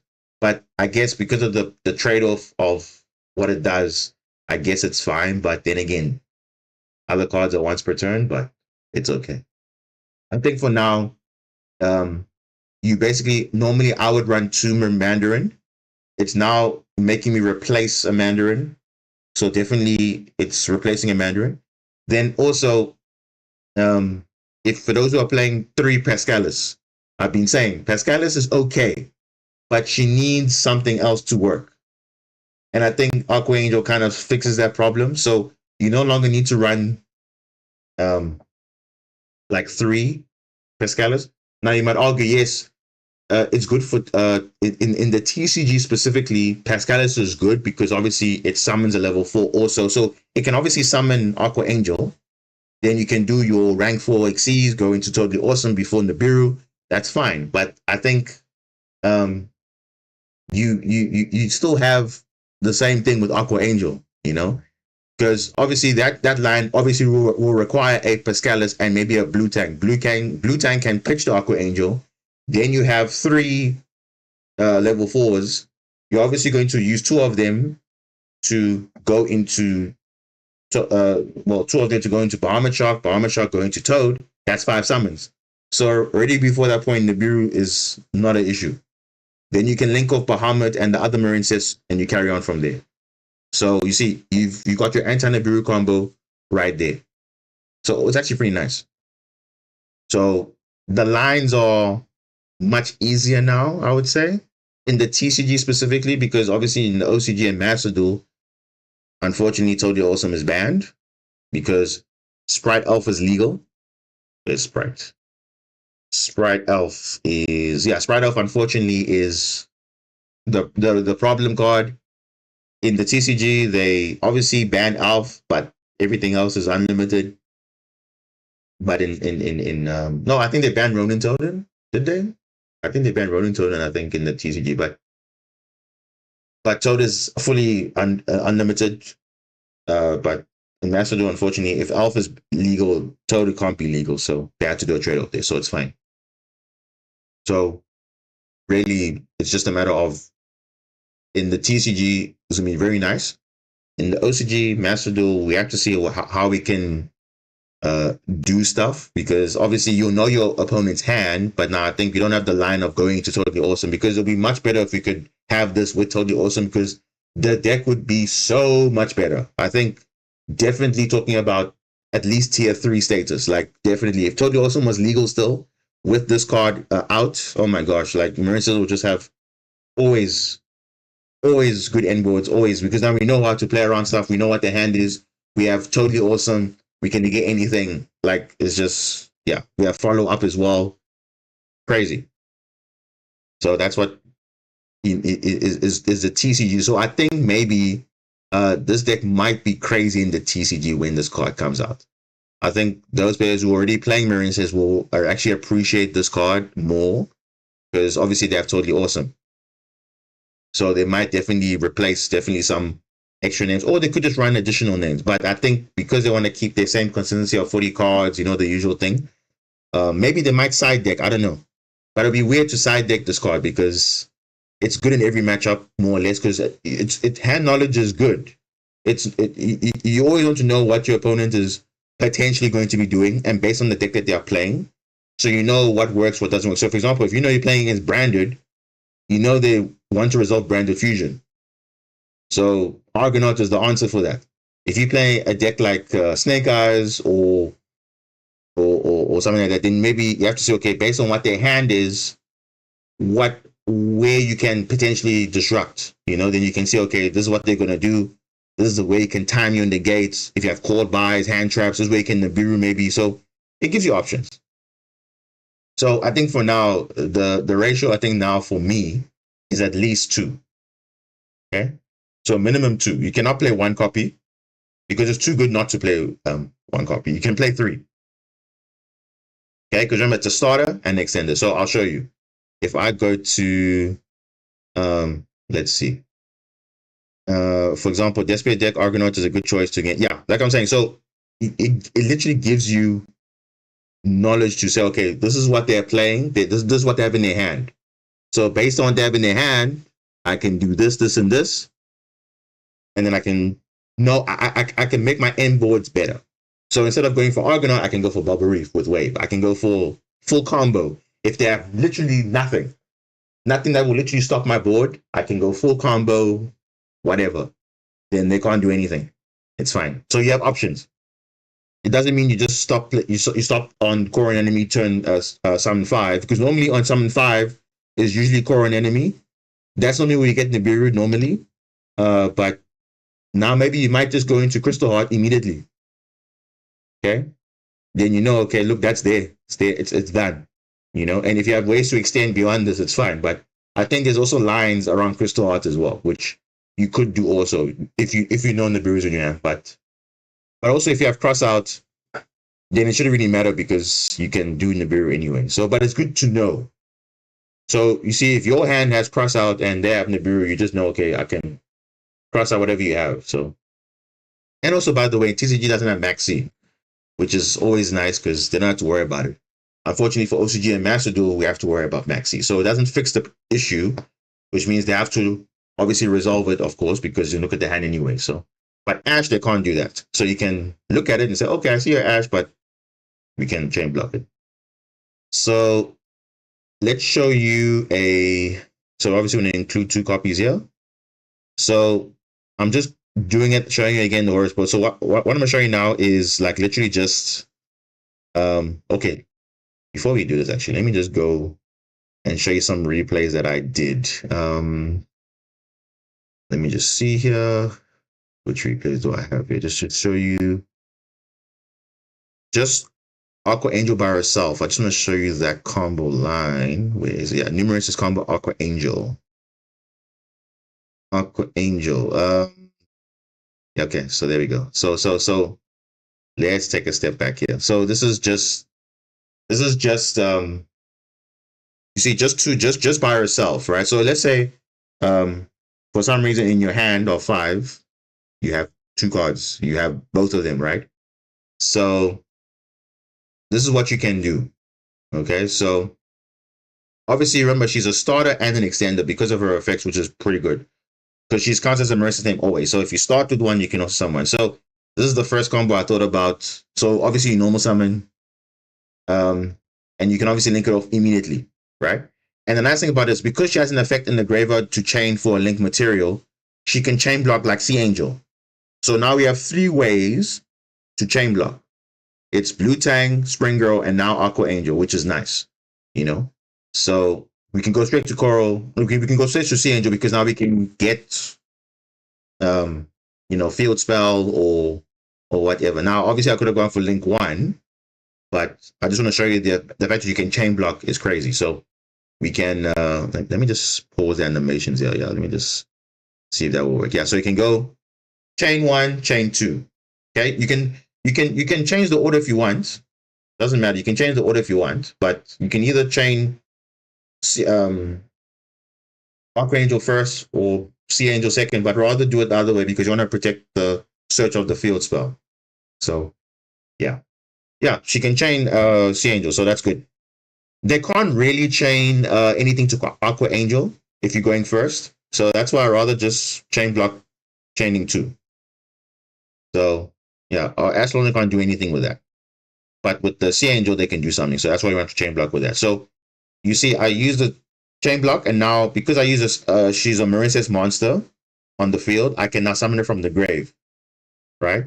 And now we're gonna go into the next play, which is now core an enemy. So remember, you notice we're just using one card only, right? Just so this other card in the hand, we're not really using. We're just using one card, right? Now let me just swap here. Then we're gonna go into Blue Slug, add back the same card, right? Remember, dive we haven't used yet. We haven't used dive. Oh, sorry, I'm busy pressing the wrong thing. So we're gonna go into the next plays here, which is gonna be the Horror Triangle. And guess what? You're not gonna add anything. You're gonna discard the one that you just added, the Aqua Angel, and then you're gonna add obviously Wave, right? So you're gonna add Wave, and then you're gonna use Dive to summon back Aqua Angel, and then guess what? Link 4 with Wave. One card starter, one card. Literally one card. So this already does so much because at any point, if you get disrupted, you also have other ways to play. You still have Seahorse, you still have Spring Girl, you still have all your other cards in your hand. This is just with her alone. One card link 4. That's great. Why would you not take this? I would take this. See, we didn't even use the second card in her hand. The second copy of herself. We just used one. So that was the one line that we could come up with. So I was like, okay, that's great. This is what I've been doing the whole time. I've been literally been doing this play the whole time, but I've been using Blue Tang as a starter. Because remember, Seahorse does the same thing. Does the exact same thing, but this is just like so much better because it doesn't rely on any other card. That's the difference between Aqua Angel and the other monsters. Because Blue Tang has to send Spring Girl. Spring Girl has to be added. Spring Girl has to special summon. You know, Seahorse technically can do the same thing. But I think Aqua Angel is a bit better because Seahorse just sends and summons to a zone. That's all she's good for. And obviously in the grave, she can summon a monster from a Link Arrow, which is good. But again, most people don't use the effect, so it doesn't really come up for them. But I would use it. But yeah, this is nice. I do like this option. So that's pretty good. And then there's also another one in the TCG specifically. So you're probably wondering, okay, what hand is this? Don't worry about the hand. Just focus on the combo line you can do now in the TCG when it comes out. This is the anti-Nibiru line. Because anti-Nibiru basically just means you can summon Totally Awesome before the 5th summon. So just count the summons. So this only works, right, if you have Pascalis. Okay? You can start with Blue Tang, but the problem is, remember, you need 2 rank 4s. Oh, no, not 2 rank. You need 2 level 4s plus an additional level 4 because Bahamut Shark and the other level 4 has to be linked off into core and enemy. So just remember, you need to have 3 level 4s on the field. So you need to have Pascalis plus maybe Blue Tang, you know? Because or even Spring Girl. Spring Girl will even make the combo even better. So, but Pascalis and Blue Tang is actually the best combo. So Pascalis, that's summon number 1. Blue Tang number 2. Now we can send Aqua Angel. So instead of sending Spring Girl or something else, we can send Aqua Angel directly because she can summon herself from the grave. Okay? So summon number 1, summon number 2, Aqua Angel number 3. Now count the summons. 4. Bahamut. Bahamut's going to detach. Now you're probably thinking, why didn't I use Aqua Angel's effect? Remember, I'm going to use it to chain block. When I leave core and enemy, I'm going to use it to not chain block. I'm going to use it to basically just combo off, right? So all of this is 5 summons. Totally Awesome is the 5th summon. So if they have Nibiru, we don't care about it anymore. So notice in the entire combo, we have not linked off with any link 1 yet. So now we can do some plays. Same combo that we did before. Look at the hand. Go, link off Bahamut. Get back Blue Slug, Blue Tang to get another chain also to add cards. Basilima, whatever, great. Another one. Coral Triangle, going to add back. Pitch some water monster that you want. Get dive, revive back a monster, use Pascalis again, link off into Link 4, Bubble Reef were totally awesome. Great. So the totally awesome line got more consistent.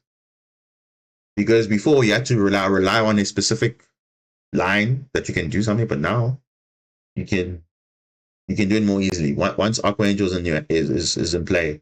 Even if it's in hand, it's even better. So let's say for argument's sake you don't want to send Aqua Angel to the grave. You can send another Marincess monster if you want to. If you have Piscalis, Aqua Angel, and Blue Tang in your hand, you can do the exact same thing. You can normal Piscalis, summon Blue Tang, pitch something else, summon this on the field, because remember it's also from the hand also, so it's the same. You have a combo with Argonaut and Aqua in the link arrow to protect. Yes, actually I do. Let me see if I have it. Let me see if I have it. I'm gonna see it because I did so many replays that I can't tell which one. I think it was in the Horus build, yeah. Because like I said, I was just mixing it with the Horus. Let me just see. If I go to my Horus combo, let's see. Let me just check here. Yeah, so let me just see if it's this one. Oh yeah. Horus Marincess with Aqua Angel. Here we go. I think it's this one, yeah. So this is just like I said, I was just randomizing. I think this is it. Let me just see. So just notice I have 2 field spell. I have Ocean, I have Aqua Angel, and I have Sea Horse. I have Walls of Imperial Tomb, which is King Sarcophagus, right? So I was just seeing how good this card is. This field spell is not that great because you see it requires you to send a card back in your hand into the deck. So for argument's sake, if you have a brick that you don't want to see in your hand or in the grave, you can put it back in the deck, but it's actually not good because you go minus. So not really good. So let's see if this actually is the combo. So we use the Imperial Tomb, Adam Seti, pitch back a field spell, ditch. Now the question is, you see, why did I ditch the Seahorse? Remember, Aqua Angel is a 1-card link 4. Plus we have extension. So in this hand here, Imseti discarded Seahorse. We drew the King Sarcophagus, and also we got Mandarin. So I'm like, we got extenders of extenders. Because remember, this is an extender for the link zone. An extender, there's 2 Marincess monsters. And we got field spell in our hand. We're gonna search for Sea Angel. We're gonna get Dive. It's full combo plus more, right? So here's the thing. I'm gonna use King Sarcophagus again to get further extension because we can get the other forest monster, the water one. We can go into the Dharmatif in the grave, and now we can do the Aqua Angel full combo again. Get Dive, and now we can use normal combo to go fully with Argonaut. Then we can go pitch Basilima, Crawler, I'm gonna search. We get Wave, which is fine, no problem. But remember, we're still gonna go. And you see, you guys notice we haven't used the effect of Aqua Angel yet. So I've just done the normal lines that I would have done normally. And then you'll see later when Aqua Angel comes out. So I just remember, don't use the effect too early to summon itself from the grave or the hand. Only use your effect to link off to know what your opponent's doing. So that's why I used the effect early when I used the effect of linked off into Sea Angel to see what my opponent's hand was. Okay, there's nothing crazy, because let's assume this was the opponent. There's nothing crazy, right? So I'm like, okay, cool. I'm not gonna use the special summon effect, which is once per duel now. I'm gonna do full combo because this is full combo right here. So I'm gonna go add back Seahorse, which is an extender. Go Coral Triangle, add back, ditch that, get 2 waves, go for Crystal, Argonaut, equip.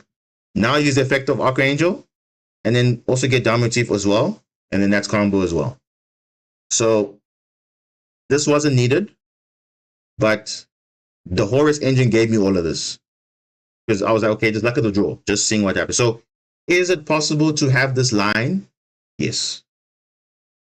It's possible. So it's all about when you want to use it. That's the nice thing about Aqua Angel. You can use it in your hand. You can even add it back in your hand for an effect.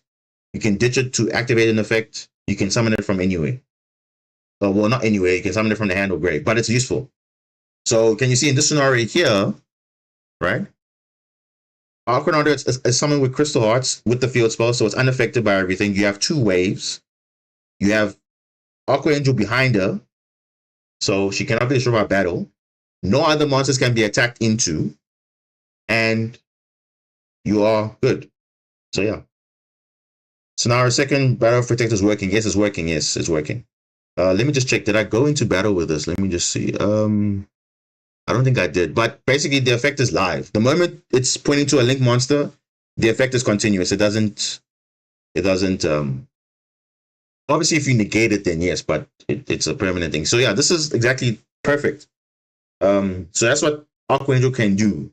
Give you that extra layer of protection as well. So sometimes Argonaut just gets crashed into stuff because she's obviously killable once the field spell's gone. But if you have her behind the link zone with the Aqua Angel, you are basically going to be unkillable by battle. And remember, you're going to be unaffected by that point. So even if the field spell goes, you're still going to be unaffected. So I think did I show the follow up? I don't think I did. No, I think it's just the same. Oh, and by the way, if at any point your combo gets disrupted, you still have the Duel motif to extend, and also you have, Aqua Angel as well. So even if you don't really worry about the battle protection too much, the fact that you have 2 further extensions on top of what we had, the Seahorse and the Mandarin, it still gives you more gas to go through your plays. So I think it just it stops making Marincess more of like a linear deck, because now you don't know when they're gonna use the effect. So you might think, oh, you negate the Sea Angel, but you think it's over. Okay, but they can still make a link 4. It doesn't really, like, because remember, it relies on other cards in your hand, of course. So it's not longer really like say, okay, there's a choke point, like, okay, if you negate this, they're done. No, because if you're a person that doesn't prioritize field spell, Bubble Reef and Link and the Wave is pretty much a good turn 1. So yeah, it's pretty good there. There's also another one with the Barrier Lock. Okay. The best sport to have Gimme instead of Horus.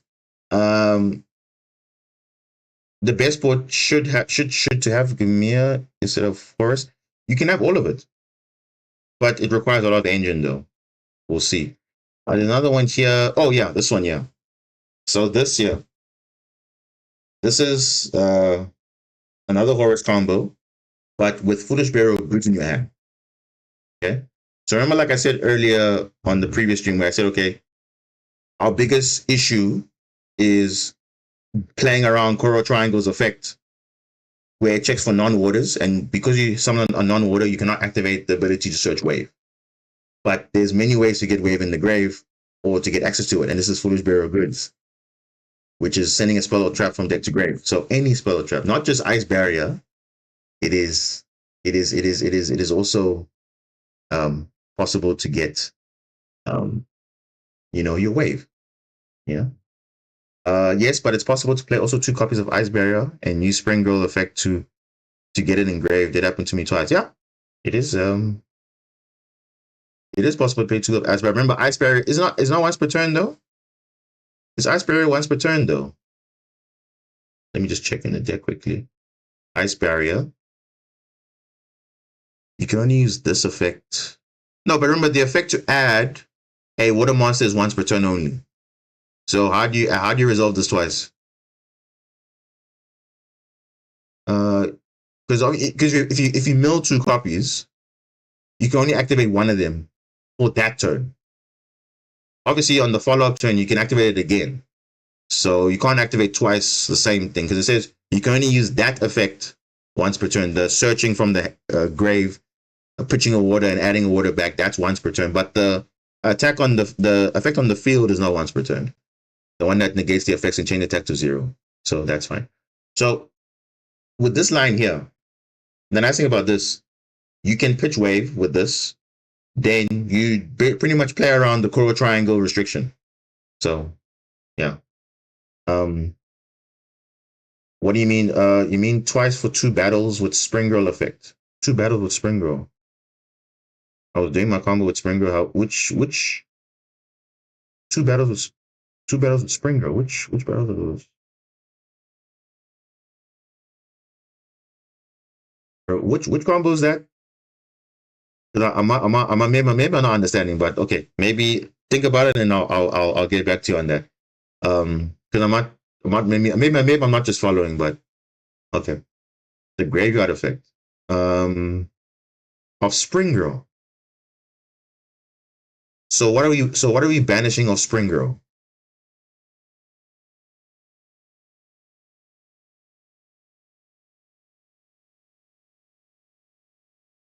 Because obviously you can recover any water monster you want. If there's more than one water monster in the grid, you don't have to necessarily send the monster that you added back. You can just send and add anything else. But I think maybe we'll get back to it when I'm done taking you through this one. About setting Ice Barrier with Spring Girl effect. Yeah, that's also. Oh, okay.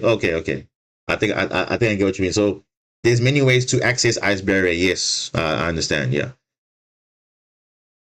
Obviously, this is not the only way, right? Obviously, Foolish Barrier Goods is just obviously easier, but yeah, because obviously now you have to rely on RNG, and normally with Springer, I like to see milling Marincess names, not necessarily other cards, but anyway.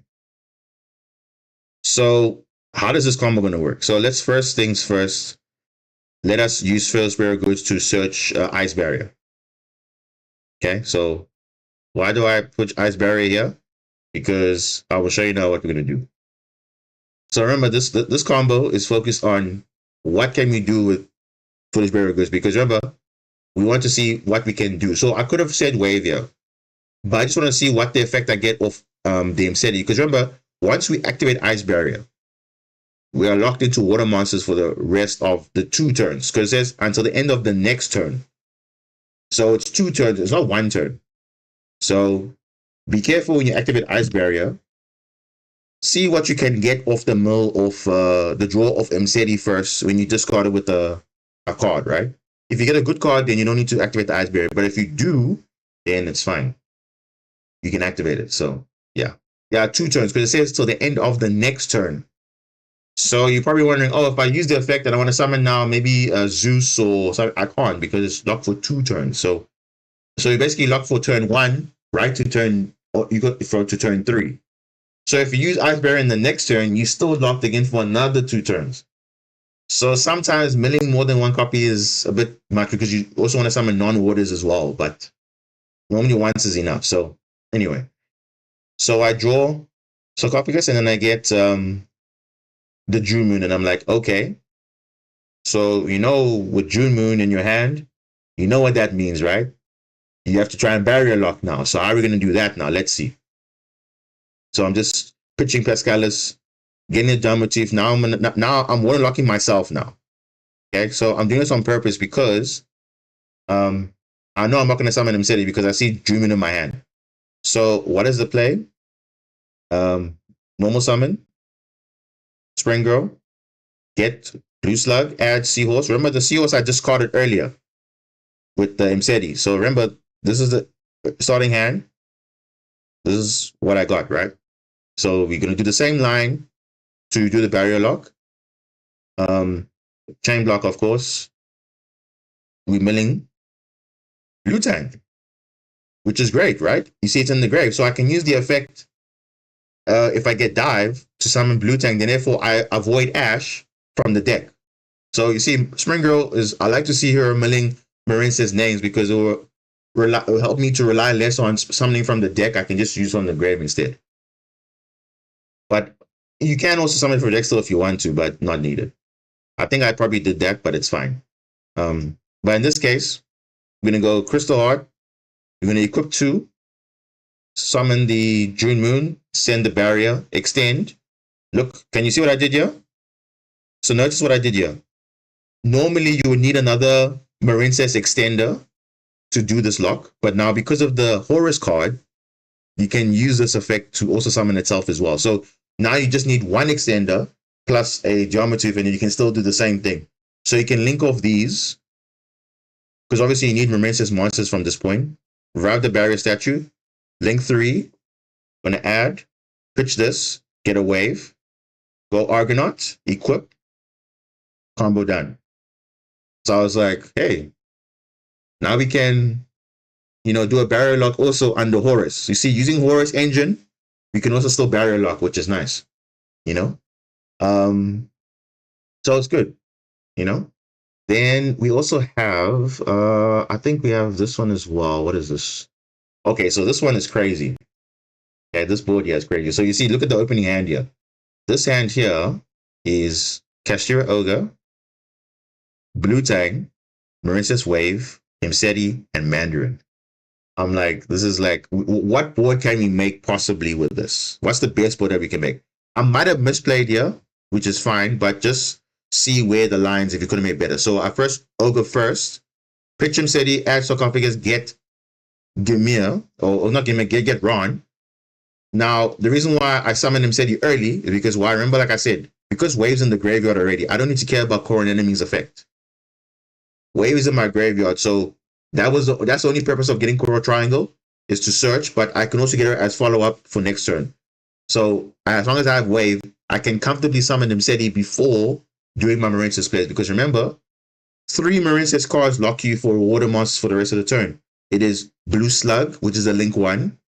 It is the Marincess Dive spell, and also Core Enemy. So the moment you activate any of those effects, you are locked into water. So that's why I have to summon Imseti early. So summon Ogre first, because obviously you control no monsters, summon first. Then you pitch, you see what you don't want, and you go from there. Right? Now you go for Blue Tang, pitch that, Spring Girl, add. Let's see what you get off the deck. We get nothing, it's fine. Standard combo, right? Still the same thing. Remember, Mandarin's in the graveyard, by the way. Mandarin's in the grave. You can see Mandarin's in the grave, yes. Go Coral. You still go Coral Triangle, add the wave. You notice I'm going straight into Argonaut here. Straight. Okay. Getting that. Now, the question is, why didn't I go for the unaffected line? You're probably asking, why didn't I go for unaffected line? Why didn't I go for keeping Mandarin and then summoning Dawn Motif to link off into the link 2 Crystal Art? I wanted to just see what line we could do with the Horus cards, all the Horus cards involved. And then this is what I came up with. One line. Obviously, you could have just been better off with just Imseti, Ogre, and Argonaut. So here's the nice thing, right? What are the interruptions for this board? You also notice, if you're running this end board here, I didn't equip all 3 zones. Because remember now, we have King Sarcophagus here, we have preparations here. So just be mindful, if you're going to be equipping, 3,700 I think is more than enough. I mean, if you're unaffected especially, and they're not beating the field spell, they only crash into this. Your other monsters are fine. And if you crash into your Horus monsters, they get sent to the grave anyway because of this effect. So fine. So what are the interruptions here? You obviously have hand rip from not hand rip, but you can take 5 cards and rip one of them from the deck face down. Can't interact with it. If a card leaves the field, send a card from the field to grave. If a card leaves the field, draw up to 3 cards because you control 3 different monsters with different names. So draw 3. You also have a spell and trap negate. You're also going to have a monster negate, which makes you all the monsters unaffected. So not bad for incorporating the Horus engine on your field. You know, yes, you do lose to Super Poly because you have 2 water monsters on the field. You have 3 water monsters on the field. You also have a Spellcaster, which is a dark monster. So you might lose to Super Poly, which is always whatever. But hey, it is what it is, right? Some people in the side deck, if you're playing TCG, are going to maybe run White Howling. But again, your spell and trap zones are a bit occupied. So I don't know. You have to just prioritize what you want. Obviously, if they get rid of the Sarcophagus, you don't really care about it because you still get to draw 3. You still get to send a card in the field from the field to the grave. You still get to potentially look at your opponent's deck to further disrupt them, you know, just to further on. So there's many lines you can do with that. Let's see. What happened here? What is this line here? Let me see. What is this line? What is this line here? This line is with Mseti, Duster, Basilima. So literally, what I do every time I just do a playtest, I just do a test hand, I save it, and then I just say, okay, oh, this is what I came up with, just randomly. Obviously, there's no opponent, so obviously, if you would like me to go and do actual duels in the TCG where I go on the servers and actually duel people, I can do that. I actually do have some. I actually do have clips of actually just playing normal Marincess against other decks. So if you want me to see, if you want to see that, I can also show that in the later stage. But for now, it's fine. Just showcasing this now because it's just again test hands to play off with. So let's see what we get off here. Okay, not the most amazing hand, but we still do something. So I pitch this, get that. Do a very interesting line here. Very interesting line. Let's just take a step back here. So notice, so I started off with this hand, right? Then I'm like, okay, hold on. All I need is two water monsters, revive this, and still combo off. Because remember, if I have field spell, all I need is dive, and then I can do still summon blue tag from the deck, and then still further extend. So Castor Ogre will give me the trap. If I decide to get Bubble Reef, I can revive it back. So I decide to pitch Basilima, get the Dominative, get two water monsters, revive back Basilima, get Sea Angel, get Dive, get Coral Triangle, right? Then use the field spell, get Blue Tang, send Mandarin summon stuff on the field, discard, search wave, go unaffected, get Blue Tang mill, add back Pascalis or wherever, discard it, and then unaffected. How crazy is that? So from this line here, we somehow managed to get Marincess Aqua Argonaut unaffected. Which I was like, oh, that's definitely, I didn't think about that. Because I was like, oh geez, you can actually do this line like crazy. So that's one play. Obviously I'm just showcasing what you can do to negate. You can disrupt, obviously do nothing. Then the follow-up. Look at the follow-up. This is crazy. This is why Horus is just too broken. Like, imagine spamming a swarm of bodies just for free from the graveyard. Like, that's just nuts. So this is crazy. I don't even need to go Zelantis. Zelantis is not needed. I even have Drew Moon in the grave. And remember, Drew Moon has a crazy effect which gains 600 attack for each face-off spell and trap on the field, including your opponent. So right now I have 3 face-off spell and traps. This can go even higher to like 7,000 if there's also equips on the field. Snake Eyes has equip spells, so it also includes that as well. So it's pretty broken. Also can spell summon itself if there's a sarcophagus on the field or whatever. So no Zelantis line needed for this play. Straight up damage. So now there's even more lines now to just go to go for a game easier.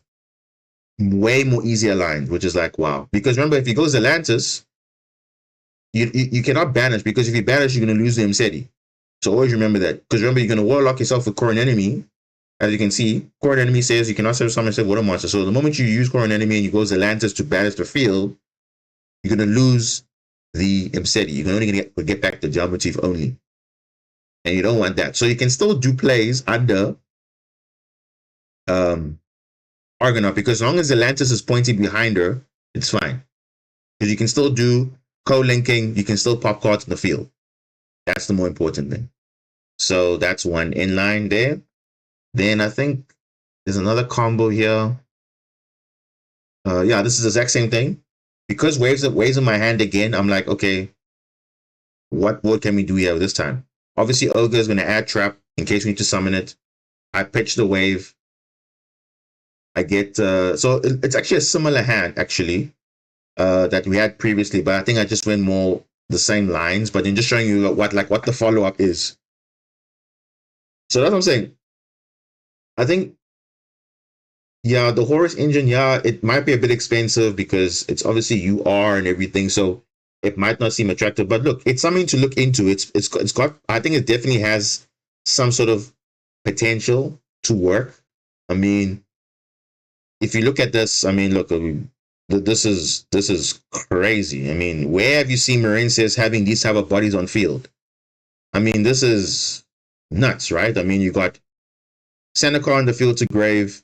You've got potential. You got draw 3. You got draw 4. You got draw 4 because you have extra card of Bubble Reef, by the way. So drawing 1 of Bubble Reef and also drawing 3 of Dramatic, that's draw 4 on your opponent's turn, by the way.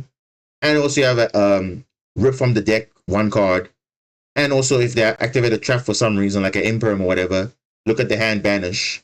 It doesn't come up often, but it does, especially against Labyrinth. They love trap cards, so this is a very good card for them to deal with. Otherwise, they can't deal with it. It's a problem. And also, you got Wave, so you're also unaffected. Like, what are we doing? So, I just tried to play a board as if, okay, the opponent's playing through stuff. So, they obviously got to, okay, I think, let me just change the view so you can see what's happening. So, they're going to go Gimir. They summon an effect. They're going to obviously use Mseti, try and add. I'm going to use the effect of Cashier Ogre to look at the deck. Let's say he's going to chain link 2. I'm going to like, no, negate with that. So obviously I played Gamir myself many times. So you have to be careful when you use her effect, because if you chain a good effect to her and she can respond to it, she might banish it. So you want to make sure that you have Wave in your hand so that you can dodge it. Or chain block, so that she chain blocks a not so important effect and she can banish that if she wants to, or leave it. So that's important to note there. So obviously going to negate. Oh, sorry. Going to negate that. And then obviously going to look at the deck, rip a card. They're gonna, let's say they kaiju the field. Okay, that's fine. They kaiju. They're gonna pitch a card. They're gonna summon. They're gonna go end phase. Guess what? They sent the kaiju. That's fine. It's in my graveyard. Guess what? Bubble Reef sends it right back onto the field again. And then now, here's the thing. So here's the thing, right? So because I activate Bubble Reef's effect, remember, like I said, you want to normally prioritize your good cards to do stuff. Now, obviously, I wanted to get Cashier Ogre back on field. So let's say Gamir activates to chain banish. So they banish. So remember what just happened? A card left the field by the opponent's card. So guess what? The Geometry is going to trigger. The Mseti is going to trigger. And even the... Okay, Cashier Ogre is not going to trigger because it wasn't on the field on resolution. So that doesn't activate. But the fact that now, look, we're going to potentially draw 3 and we can send a card on the field. So we can send the sarcophagus on their field so they won't get follow-up as well. And now we draw 3. Boom, look at that. Look at that. I'm like, dude, like this is nuts. Like, this is your opponent's turn. You're drawing 3 cards and you're potentially getting follow-up beyond follow-up. So it's like, that's nuts. Obviously, their stuff's going to trigger. Just argument's sake, let's say they also have Horus, because most of the time you're probably going to have facing Horus. So I just like, let me just also activate that. They're also going to draw cards. And I'm still going to rip, because they activate an effect. I'm also going to rip cards as well. They're going to go main. And this is my turn now. So I drew cards on my turn. So I drew like 5 cards. Field spell, dive. So at this point, I'm going to go for game here. But now here's the thing. Remember what I said, because MC is on the field, if you use the effect of Zelensky to board wipe the field, you must remember that you're going to lose your non-water monsters. So you have to play around that. So the way to play around it is to make sure that you establish the co-links. So you can do it without banishing and rearranging the field, because before I used to just do it for the sake of doing it, but now you actually don't need to do it. You can actually just do it yourself. So I'll show you how to do it. If I decide to go for that line, I'm just going to see if I did do it. Yeah, I did do it. So you see, you notice Spring Girl is always on the left or the right of an extra monster zone. So left or the right. It's never behind, right? Even when you place the monsters, you notice I always place them away from zones which are empty. So it's if my link monster is here, always make sure these 3 zones are empty. The same if it was on this side. Always make sure these zones are empty because I might mess up my co-links. So when I use the effect of Bubble Root to bring back a banished Marincess monster, it can bring back itself. Always place it here. Because remember, you want to make sure you have an open link for the left side or the right side, depending on where it is. So either here or here, but always Zelantis must be in the middle. So you must use the monster in the extra monster zone to link off. Then you put Zelantis in the middle. So now all you have to do now is go link 1 with Blue Tang. And now look, you still have an extra slot if you want to summon something else. And you'll see what we're going to summon now. Because this line you've seen before. Right? Obviously, I'm going to kaiju the Gamia because I can. And then battle phase. So you see battle phase, look at the board that we have. This is overkill. We have 3 cards in the field, destroy.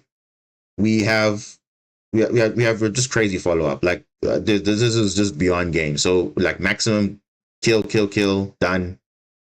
Like we didn't even need to destroy anything because we had enough damage for game. That's how crazy it is. We didn't even have to destroy cards on the field if you wanted to. We had enough damage to have game. So I was like, okay, that's just nuts. But obviously, it's not a real duel, obviously, but just to show you that, yes, it is possible. So, yeah. But the fact that the engine allows you to have that kind of extension, I think it's something to consider. You know, especially for the future. Now that we know we're getting a potential new, not even potential, we're actually getting a new card. I would actually consider Horus being a small little engine that you can run. If you don't want to run maybe the Kashira package, it's just 4 cards, maybe run the Kashira package, maybe run the Horus engine, and that's also fine. You can get away with it as well. So that's basically just some examples of what, you know, the deck can do. And remember, this is now with the Aqua Angel. Those combos, most of them were without. So I showed some of them with. I think that one line I did show with Aqua Angel involved, but yeah, it's just, you know, what is there? What about Sword Soul, Cheng Ying, and Marincess deck, but extra deck choice not easy? I know. Okay. So here's my reservations about Cheng Ying. So Sword Soul, there's a Cheng Ying, right? Cheng Ying. So here's the thing about Cheng Ying. It's generic, right? My issue is this. It requires a card to be banished. Okay.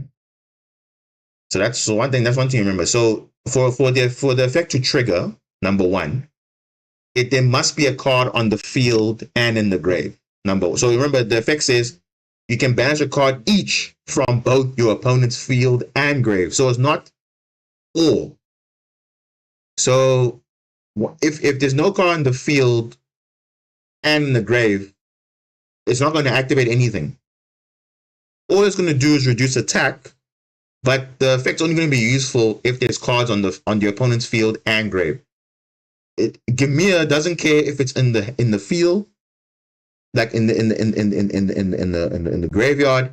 If there's an effect activation, it will trigger at any point, once per turn, of course, but it's live at any time. Cheng Ying requires a specific setup, which I think is a negative. So because remember, most of the time, the first card they play, if you're going first, the first card they play, you want to obviously remove it immediately to potentially stop further plays or something like that. So that's why I think Gamia is just a better card for turn 1. I think for grind game, for finishing the game out, then Cheng Ying becomes better because obviously by then so many cards would have been banished. So then that's where now the effect comes useful, because now by then, if cards are just being banished for good, then then obviously then the banish power is good because that's what it's good for. It reduces attack. Then obviously it gains attack. So it becomes useful there. I mean, yes, it can protect itself from battle, but then Gamia does the same thing, but for everybody, and also cannot be banished also, your monsters. So it's even got protection on top of that. So that's what I think makes Gamia a bit better, you know? What are the other good water generic synchros playable in the Marincess deck? Well, let's look at it, right? So if I look at, you see, that's also one thing I wish Master Duel can fix when you do the deck. You see the deck editor. They should make it something like this, where you see immediately at any point you can just quickly do quick filtering, not all these flashy, fancy filters that now we have to now look and see what the card text is. Like you see now, it's nicely. I just go category monster. I go water type. I have all the types here. Synchro. Then I can do a nice filter. You know, so generic. You say. This one might be a good one. We could run this. Then it might be Ice Bear Marincess in the future, because this is also can be a disruption as well. So maybe we can think about that. Now, in terms of level 10s, we can also run. No, we can't run this. This one requires a synchro monster. This one requires fish tuners. We don't have any fish monsters, so this doesn't work. Trishula requires 2 non-tuners, so again, doesn't work. It's level 9 as well, doesn't work. We can run Dragites, because remember, we have Mandarin level 1, and then if you somehow revive back Ron Adrian, you can make Dragite, generic spell and trap negate, pretty good, right? You'll most likely always have a water monster in your grave, most likely. You also have God Our Dragon as well, which is also a level 8, also generic. Aqua type tuner. Ron is an aqua type. It's aqua, it's water, and obviously Mandarin level 1, so it also works. I think it's just unfortunate because you see, we only have level 3s, level 4s, and level 5s. We do have a level 2 monster. Let me just check. We do have a level 2 monster. Let me just check. We do have a level 2 monster, but that level 2 is, we only have one level 2, which is a C star. So if we had that, then we could talk about level 9s now. Then now we can, we can go now a bit more different now, because now we also have level 9s here, which are even more crazy. So we can go Navy Dragon Mech, but now obviously it says up to number of tuners in your grave.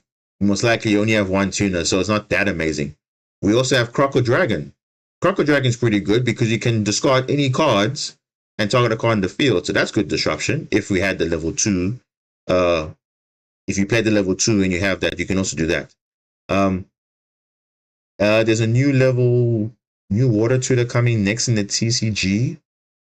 Do you know it? Which deck? Which? It's a 4-star. Which one is that?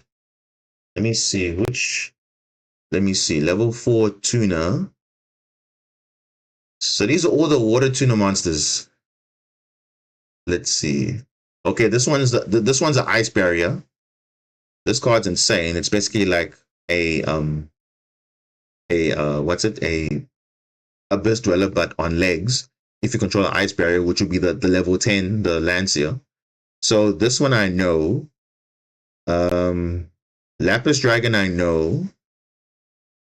Which level 4 is that? Screw Serpent, is that new? No, that's TG, right? Fishbowl Harpooner, is that new? I haven't seen this card though. What does this card do? You can reveal this card, then we can reveal this card and 1 water monster from in your hand, special summon one of them and discard the other. Okay, this is actually a nice one-of in a deck. Okay, this is a one-of definitely, because this is a free special summon. I can summon a Marincess, discard this. If this card is sent to the graveyard as material for a water synchro, you can negate the effects of 1 monster. Wow. And that's not once per turn though. Only the effect to summon is once per turn, but the graveyard effect to synchro is, wow, that's crazy. So definitely in a water synchro build, this might be a 3-of, definitely. Because it's a starter, it's a level 4 tuner, and you have a level 2. Yeah, pretty good. Okay, this one I'll look into this. How we can incorporate this in future Marincess comic. Because of course, this is obviously not the future, but we can obviously look at that now. Okay, interesting. Yeah. Okay. Interesting. Wait, 4 plus 5. Chaos Ruler. Wait, Chaos Ruler is level 9? Chaos Ruler. Is Chaos Ruler, wait, which Chaos Ruler are you talking about now? Level 9. Level 9, right? Chaos Ruler.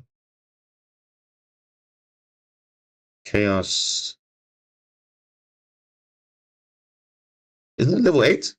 This one, yeah. This card is banned, isn't it not? Is this card not banned? I'm sure it's banned in every format now. OCG, TCG, and Master Duels. It's banned everywhere. Is this the card that is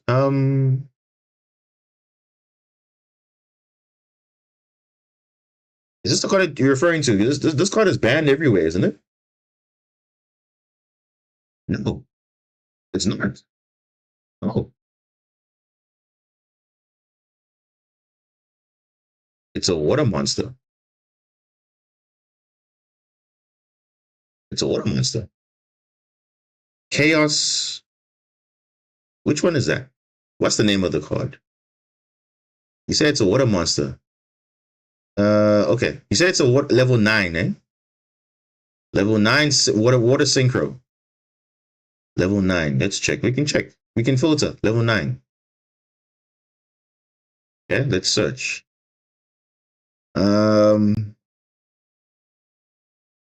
We have Ravenous Crocodile. That's the level 9 generic. We have Navy Dragon Mech. We have Trishula. Oh, Trishula. Oh, but remember, Trishula doesn't work because remember it requires 2 or more non-tuners, not 1. You see, the other ones require at least 1 non-tuner. This one requires at least 2 non-tuners. So basically 3 monsters at least. So it would be very rare for us to get that on the field unless the only way that's going to work is if we have 2 level 4 monsters and let's say we have Mandarin, or let's say we have a level 4 Marincess, the Harpooner, and also Mandarin. So it's a bit of a crazy combo you need to have. That's the only way you can get to Trishula, but Trishula is not going to be practical. So yeah, I don't know how often that will come up, but that will not be.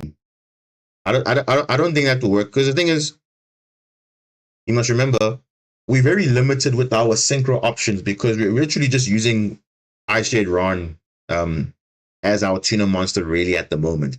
We obviously might be start using the fishbowl probably because you can start making level 8s.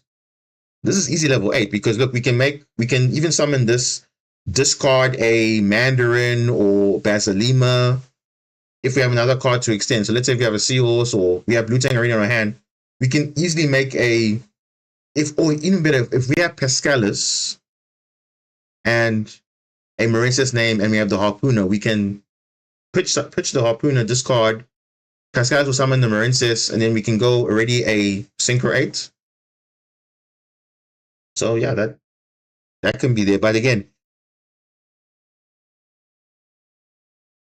is it practical? We don't know because end of the day, we are a link deck. So our options are a bit tight. And of course, extra deck is very, very tight. So I'm very picky about now my slots because as you can see, in all my builds, my extra deck has not really changed. So yeah. Yeah, I can be using Xyz too. Yeah, I can see the use for it. So definitely this card might be a good one of. Definitely. It's not a 3-of. This is definitely a 1-of because especially now with this card coming out, it cannot replace this. So this is definitely a 1-of. But this is definitely going to be in your deck. This Marincess Aqua Angel. This will be. And who knows? We might get more support. We don't know. We still have that other pack that's coming out, which is rumored to be water support. We don't know. We have to see. But I'm really hoping we get water support because that will be pretty insane if we do get it. Because, wow, that would be amazing if we get water support. Because, damn, there are a lot of good water decks out there, and they just need that little bit of support. I see with the Goaty cards, they kind of got their additional support, which is nice. But again, they're just missing something that just needs to make everything work together. Because I think on their own, they're not really doing much. But with other stuff, yeah, we can definitely work at that there. So you want to link 3 princess as a water attribute. Dude, if we have that, then I'm willing to give up a second copy of Zelantis. That's how bad it would be if we have a Promethean princess, but a water based link like that. Oh, like imagine we have Zelantis in our graveyard. We can summon we can summon a Promethean type water attribute monster, revive back any water from our grave, literally just pitch back Zelantis and then do the same thing, or even get back Gamia if we link it off. So it just gives you options if we have that type of play, because even in your combo, you can get it as follow-up. If there's a disruption or something, then it'll just be great. It will just be great. Given that we're a link deck, it will help, because look at Salamangreat. The Raging Phoenix, oh bro, like that. Like Salamangreat is just amazing. Like that Raging Phoenix is a very, very good card. And it just and you notice it's the upgrade to Pyro Phoenix. Because Pyro Phoenix destroys all cards, right? But Raging Phoenix just does so much better. Like it just synergizes very well with Promethean Princess. Very, very well. And the nice thing is, if you link summon it again, you can revive another copy of itself, and then that one gains attack based on what it destroys. I'm like, oh, bro, that card is crazy. And the nice thing is also just a Salamangreat card, which is not. I don't think there's any. Actually, come to think of it now, there's nothing in our deck that searches a card.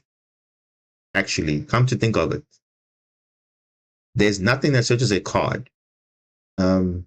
This one can Foolish Burial a Marincess monster. That's good. That's good. This one can revive a monster from the deck, which is American Teleport, which is good, and a Monster Reborn, which is good. 2 in 1. I'm fine with that.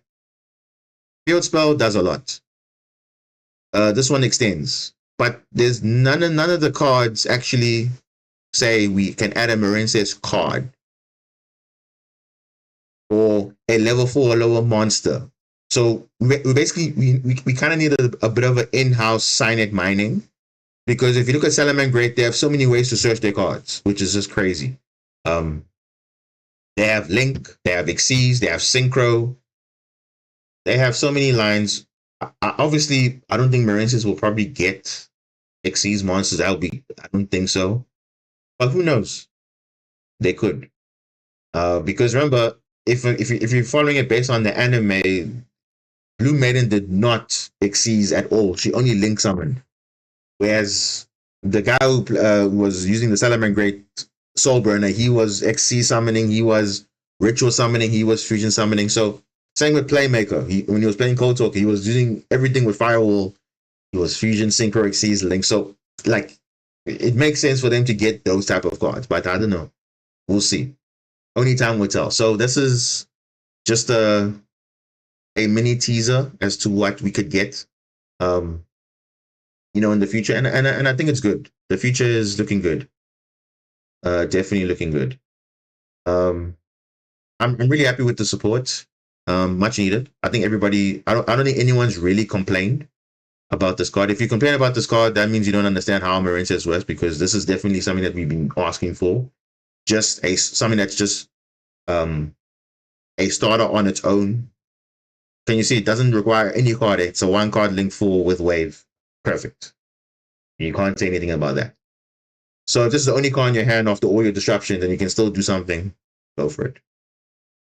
Do it. Okay, I think we are done with Edo Pro today. But yeah, we can definitely, in the future, we can explore now. Like now we know what the deck does. I can actually now go now and see how it actually does against actual duels. Like we go onto, like I can show you. We can go on the servers. We can go, let's say, we can go OCG, TCG. Now obviously we're going to go OCG, TCG, and pre-release. So we can include all the cards. So I like to say pre-release, so it even includes the cards that are coming out in the future. So if I filter, then I get some matchups here, then I can go into the room, and then that's it. By the way, if we have a Link 3 Princess Water, may be one copy of an enemy. No. You cannot cut core an enemy. That's like you cannot cut core an enemy. There's no way you can cut core an enemy, because remember, that's like your main card that's reviving everything. So there's no way you can cut core an enemy to one. There's no way. You may cut the other link ones, maybe, because remember, if you have a way to revive back stuff, then is there really a need to go to like multiple link ones? But I don't know. We'll see. If it works like if you're saying it works like Princess now, Promethean, then I don't think you need a lot of link ones. I would say you definitely still need core and enemy. Definitely. So yeah. So yeah, we can definitely explore this option in the future. I can do some duels. I can save them, and then I can show you what happened in the interactions, what they were playing. If it was side deck, so you see it says duel mode 1v1. We can do best of 3.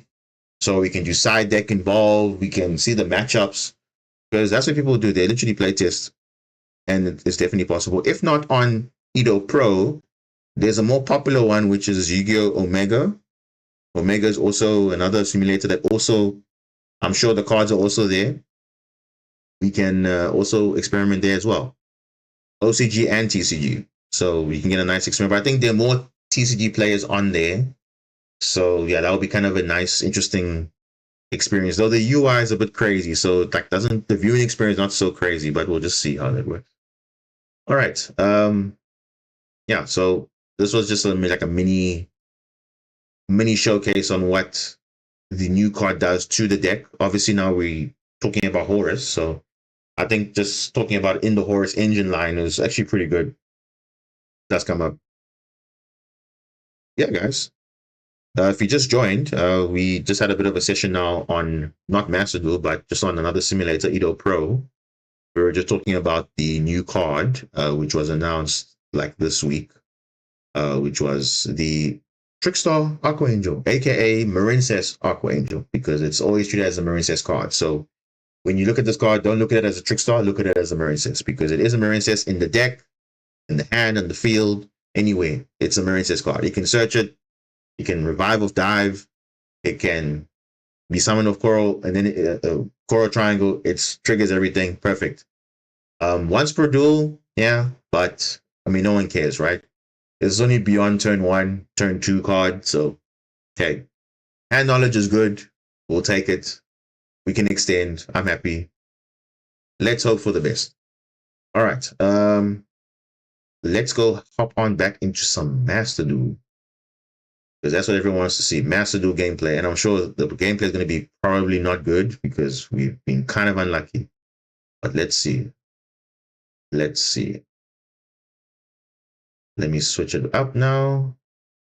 Maybe it should be good. If you've just joined, welcome. Hope you're doing good. Yeah. Do you like the new interaction we just did now? Do you like this format where we just like take, we discuss like future support of cards, and yeah, we just talk about it. I think it's a pretty nice way to just show what could be coming. Because what I'm also trying out, I'm also like trying to do like test things on stream, and then if I want to do a specific video about it, then I can always do it like a video. But I think this is actually better, because a stream, like, it's live reaction, not like, okay, it's a video edited out. So it's like it's nice, and obviously you guys can also interact. So that's the main thing. So I think it's just easier for me to do even the dual analysis. I see it's actually better if I do the dual analysis on stream, so that you can see already like the detail in there, and obviously you guys are reacting to what I'm seeing. So that's what I've noticed. So I think the format is working. I think so. I'll just keep doing that. Yeah. So I think I'm just incorporating more things into the stream, so that at least, because now the streams are, the streams are longer now. They're not shorter than they used to be. So yeah. By the way, Master Duel solo mode walks you through basics and advances with Marincess monsters as well. What you need to do with them. Really? Solo mode? Which one is that though? Is that the Mermail one? Because the Mermail one does not. I don't know what they're running because they don't understand how. I don't know. Um, is the Mirror solo mode? And also the one thing I don't like about doing like combo guides and like tutorials on the solo mode is because remember your hands obviously they're random, but you can actually just show them, look, this is a one card combo. Like you can literally, like, you see, nice thing about this, you see, I can go onto EO Pro, I can do hand test settings, I can literally say um what's it, I can say no opponent, I can say opening hand, I can make it one, don't shuffle the deck. So whatever I've adjusted here, so if I put Aqua Angel here, when I say start, I start with one card. And I can showcase, okay, guys, this is what you can do with one card. Nothing else in your hand, just to say, okay, if this is the only card in your hand, this is what you can do. I think it's a better presentation because now you have to now rely on, if you see the 2-card combo, 3-card combo, now you have to like do randomizing in solo mode, whereas this, you can just, okay, this is one card. Okay, if I want to show you the Zelantis line with this card and this card, I can do hand test, starting hand is 2, start, and then I can combo off. I can show you the combo like here, like I did in my guide a year ago. So yeah, I'm still actually working on that guide. I've actually edited some of it already. I'm just like trying to make it so that it's relevant for like the future, because that's what I noticed with the last one. It wasn't relevant for like the future. It was like relevant for that format specifically, but some of it is relevant, but not all of it. So I want to like make a proper like advanced guide, like with extra like detail combo lines that you need to know, interactions you need to know. Then you'll see exactly like with PowerPoint, with visuals. It's like with like you see how these cards are, the images. You will see images with arrows. When you see this and this, it will show you this is what your end board can be. Just like like think of people like spreadsheets, something like that. So I'm working on it. It's quite detailed, but when that gets published, you'll be the first to know. So yeah. Anyway, let me load up Master Duel quickly. It's in there, really? Let me go check it out. The Tribe of the Abyssal Waters Duel number 4. Okay, let's go and check it out quickly. Let's go and check it out. Let's go and check it out, because yeah, a lot of people don't actually know what Marincess do. So you'd be surprised. Okay, let's hop into Master Duel quickly. Let us load this up. Okay.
Is off.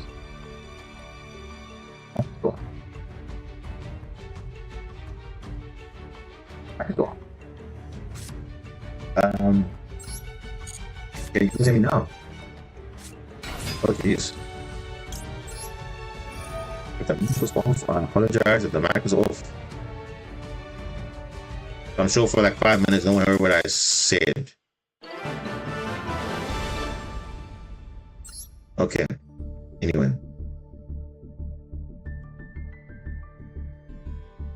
It is lagging the voice. Yeah, I think. Wait, let me check something. What is going on here? What is happening?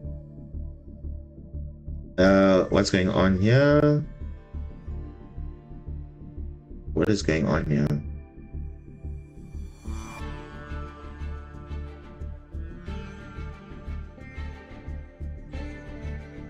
Let me just check something here quickly. No interrupts. Yeah, should be fine. It should be good. Okay, yeah, we keep going.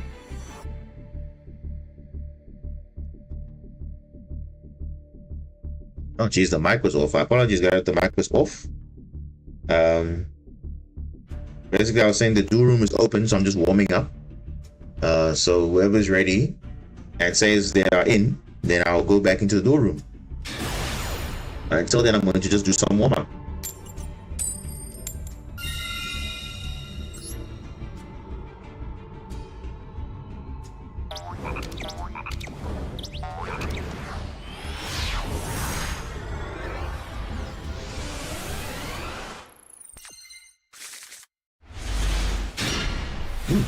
Okay.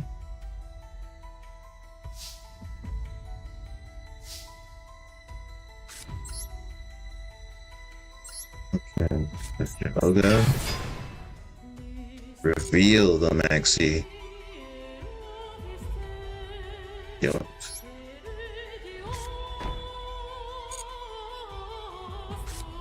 Okay.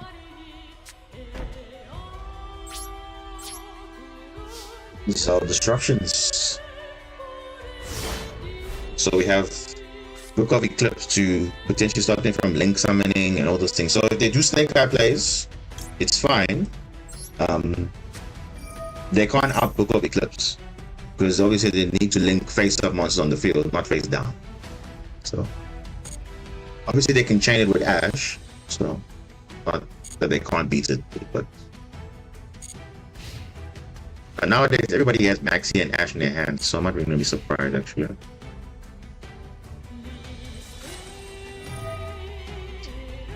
Did he seriously activate a trap card while I control cashier preparations? You gotta be joking. This guy's not serious. What are you playing, sir? You're playing Gunkin. Suship with probably the Springin's engine. Oh, I see. I see. Springin. So guess what? This is gonna spam Springin's monsters as many as you detached. So how about we banish this? Let's see what happens. We know they have Solemn Judgment. Knowledge. You see? Knowledge. Duncan? Okay.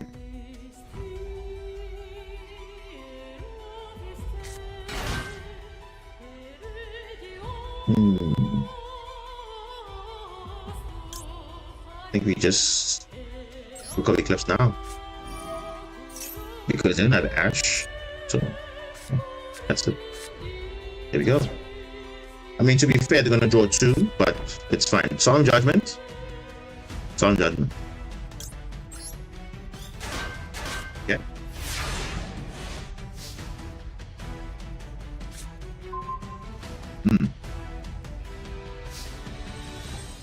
Should we let them take the bait? Solemn Judgment? Ooh, yes. They took the bait. Uh-oh. Uh-oh. Uh-oh, they took the bait. Let's see what happens. This is actually going... If they have Ash... Yeah, okay. They took. You see what I'm talking about? Add knowledge. Add knowledge. That's what we can do when we have Aqua Angel coming soon. We can check their hand. We're like, oh, Solemn Judgment, this and this. Okay, so we can just play around it. Check the deck. We'll definitely this is casual. Let's check what the deck is. I want to see what it is. Spring Ends Turbo. Yeah, Spring Ends Turbo. So guess what? The one-off Talio Spring Ends? No, not today. Oh no. I won't lie. I mean, to be fair, these cards came out in the secret pack that came out, I think. So, I mean, it's a good time to learn the Gunkan Sushi cards. I mean, look, I literally have all of them. I just never use it. So, yeah. 3 mini matches. To be fair, though, if you're a deck that's known for going second, or if you want to be going second, at least that's the only chance you have. So, not bad. He does have 3 max C3 Ash, so he's probably losing to a lot. So I think sometimes a second copy even they can come in, because obviously if it gets negated, you can't negate a second one unless you have 2 negates. So yeah. After this, I'm gonna check the duel room. If anyone's in there, to join it.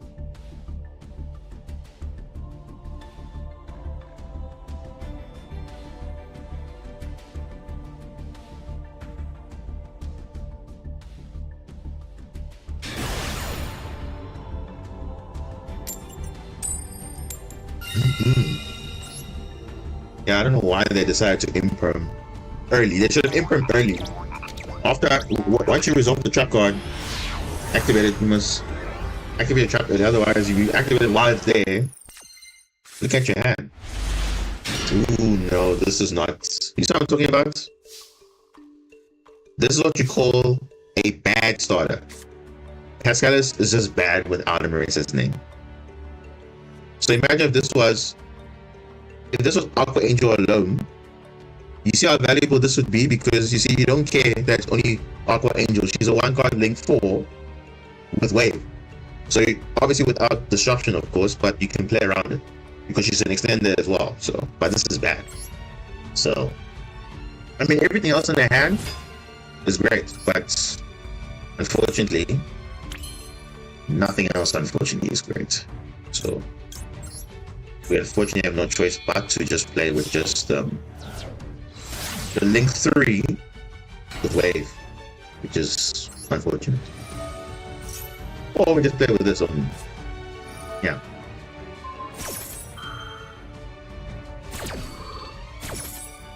Imperm, yeah, it's fine. It is fine. Do I use droplet now? Yeah, I think we do.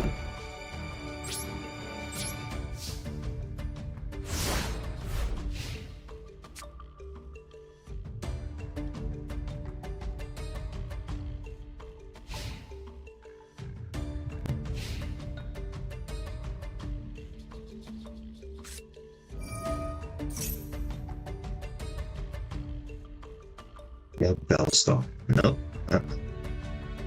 we're not taking that bait. We're gonna see what they're gonna do first. Let's see what they're gonna do first. You see? You see this? You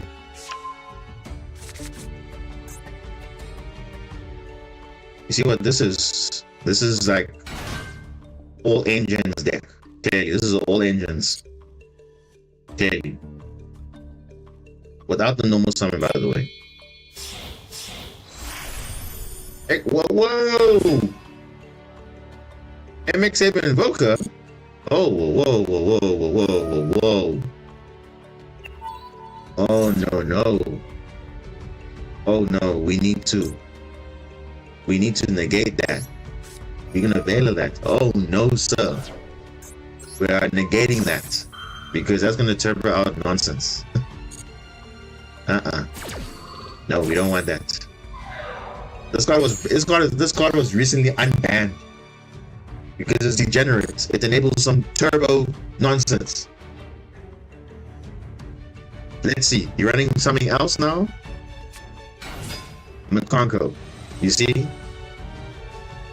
Yeah. Makonko is not... It's not anything good. I sold?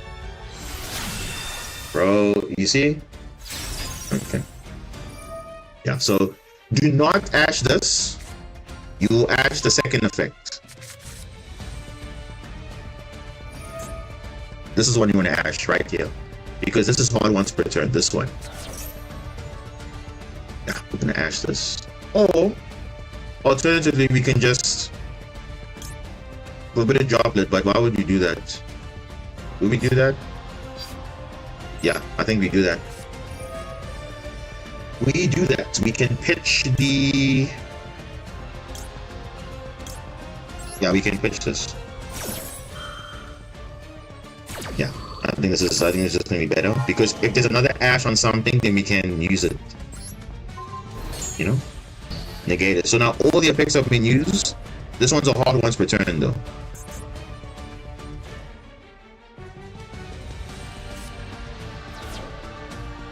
What?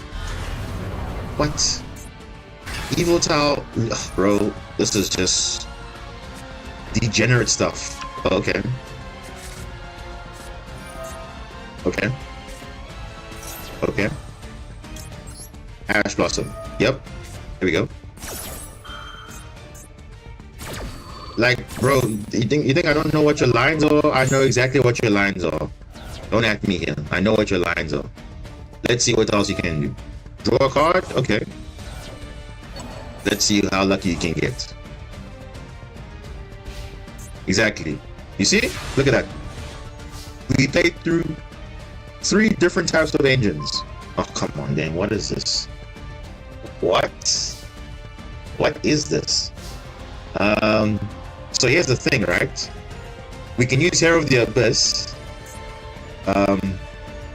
Then it doesn't come back, because we can say Dark Spellcaster. It normally triggers, but it will not trigger. Okay, so we can go Dark, and we can call Spellcaster. Where are you? Just confirm. Always confirm. Dark Spellcaster. Dark Spellcaster. So guess what? It's not gonna activate, because it says the opponent must send that monster, then for the rest of the turn your opponent cannot activate the effects of the monster with that original name. So yeah, that is the difference. Okay, what is their deck? It's definitely Armored Xyz package, or some degeneracy, but okay. Okay, so this is a negate now. Oh, Snake Eye. Wow. This guy's running a multi-engine deck, clearly. Clearly. Ooh, okay. I think I need to draw here, because I don't want him to add anything else. No field spell, nothing. And obviously this one requires a face-up equip to negate, so there's no face-up with an equip, so there's nothing. Oh, let's see. The degeneracy now. Oh my goodness.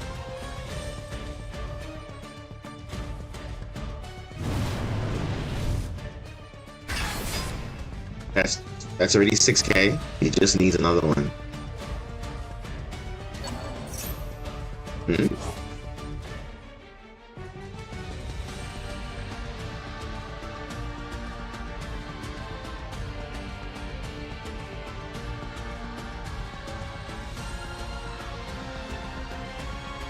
He has choices now. He's deciding what he's gonna do.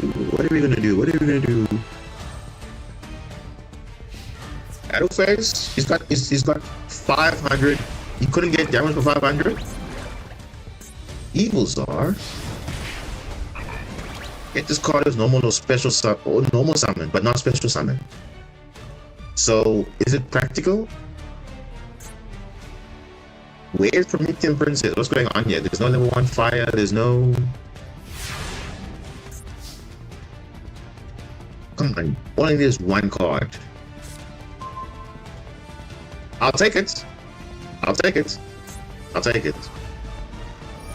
I'll take it. I will take it. Actually, I'll take it. It's better than nothing.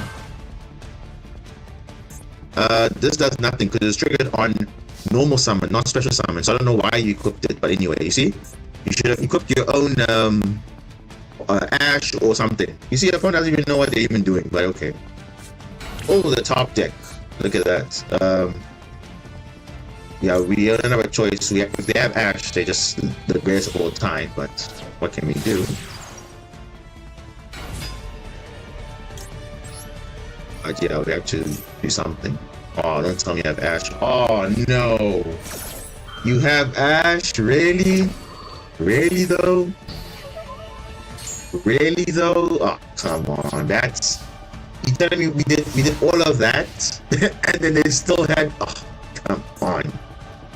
Can you see this guy's getting rewarded for no reason? Oh my goodness.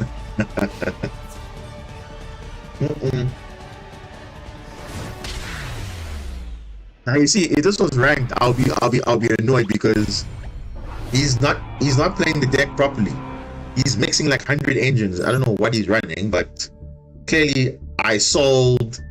I don't know what he's running, but he's just running. Look at this. Look at this. Literally win more. Like this is literally win more. I don't know what this achieves, but he's like, look, he's playing one. Oh, wait a second. This is not win more. This is limit 1. So he's practicing for the limit 1 festival. Okay. Okay, I see. So, guys, take notes. This is a potential deck you'll be seeing in the fest. Okay, fair enough. Okay, fair enough. Fair enough. Fair enough. Though I will say though, it's kind of like he's just matching a lot of different decks, which is a bit risky because you need to have some sort of synergy. He's playing.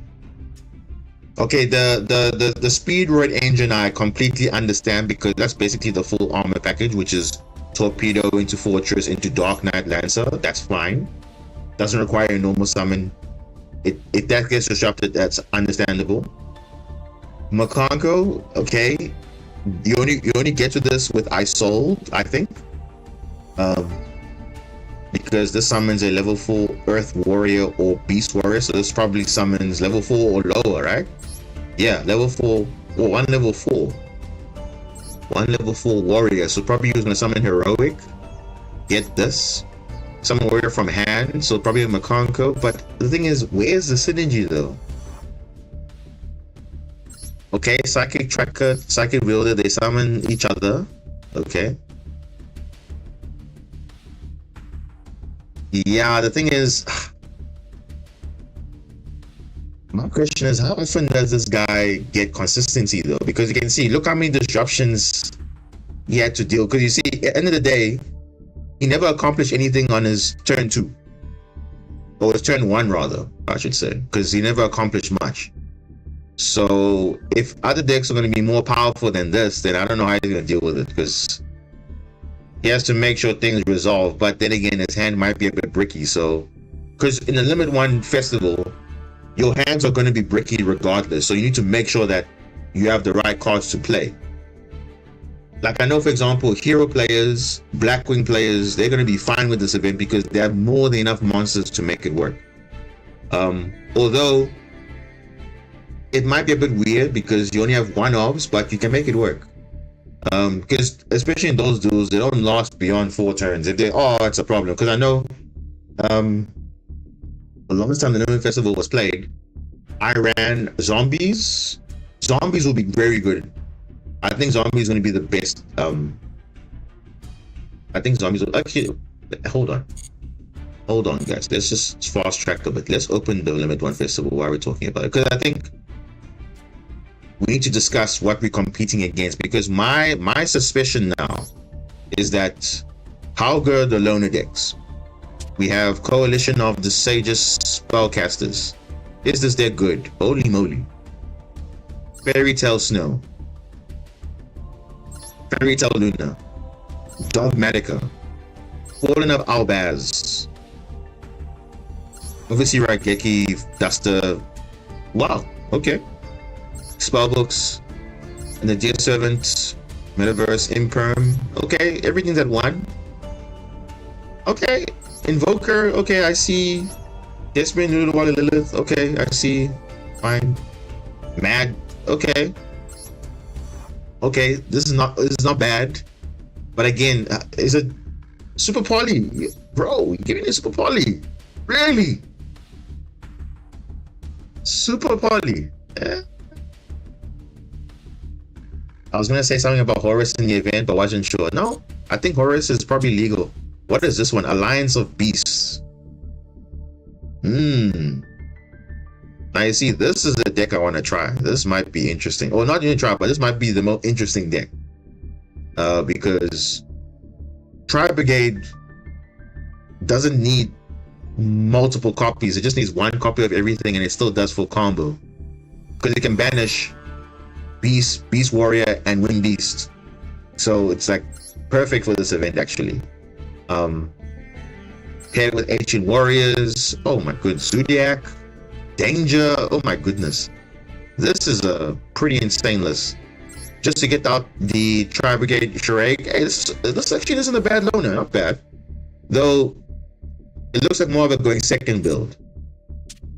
You see, even they say difficulty levels are 2. So not this one is fairly straightforward. This one, no, not that difficult. But let's see what this one is. New Star Born from the Apocalypse. So Visa Starfrost. So the Holy, no, not the Trinity. It's the quadruple. Because it's Fusion, Synchro, Exceeds, and Link. So it's basically Visa Starfrost. So did they give all the tier names? 1, 2, 3. Okay, Kalos is legal. Interesting.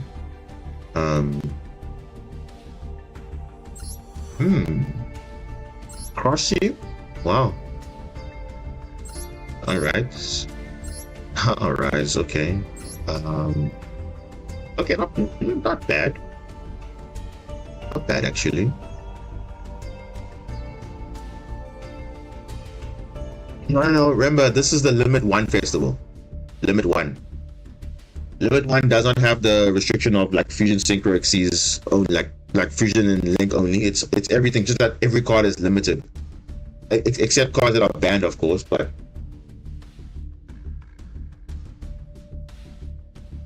so let's check actually what the ban list is. So we can select the deck. So I can say create new.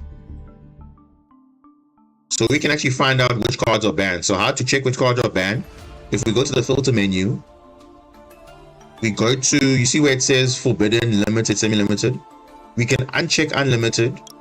We can just check what's forbidden, in other words banned, limited, and semi-limited. Now obviously it's a limit 1 event, so there won't be any semi-limited, right? Let's check. So we check forbidden, because remember every card is limited, so no point filtering limited. We just check what's forbidden. So let's see, what are the problem ones? Okay, Maxi's banned. That's good. A Morphage. All the Morphage cards are banned. But Guthka's obviously banned. Spell Canceller's banned. Okay. Oh, thank goodness. Stun decks. Get out of here. Gravity Bind. Self-destruct. Burn decks. Banned. This card, neither player can spell someone with 1800 less attack. Okay, that's funny. Okay. The King Tiger Wangu. This card is annoying. And you know what's funny about this card? Chimera can get this out, which is just like toxic. But anyway, Fumpow, Shifter banned.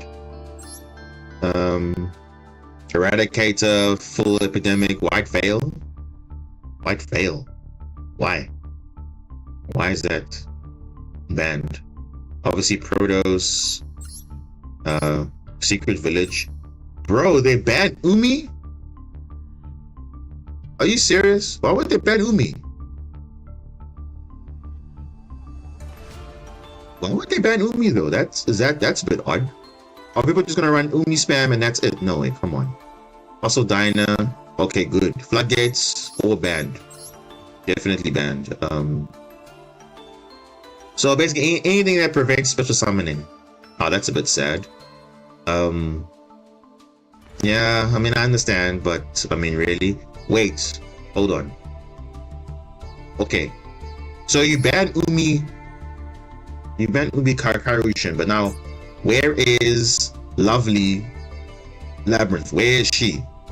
Because like, okay, that's a bit unfair, don't you think? I mean, well, it depends which picks we're looking at, but I mean, this card can be outed. Not like it can't be outed, it can be outed. By the Lemon 1 Festival, you're limited, so you can't really do much, okay? I mean, to be fair though, they got rid of all the... let me see, did I miss anything? Obviously, certain cards are already banned, so it doesn't really matter, like, if it's already banned before. Yeah, most of these cards are already banned, so it's like, yeah, nothing relevant. I can play with my Infinite Track monsters. Okay, so here's how to check, right? You go to now unlimited limit. Okay, you first go to everything else, unlimited. Okay, well, no, you go to now limited now. Yeah, so everything now is limited. You search for your card that you want. So Infinity Track. You go like this. Yeah, you can play Infinite Tracks. You can play Infinite Tracks. So it means, so Earth Machine, you can definitely run. And I know this because I ran it last time it came out. I ran 3 decks. Zombies, plants, and I know I ran 4 decks. I ran Marincess also, I think, but that was before the support, so I can maybe just update them. I ran Zombies. Zombies is gonna be very good. Zombies is gonna be insane.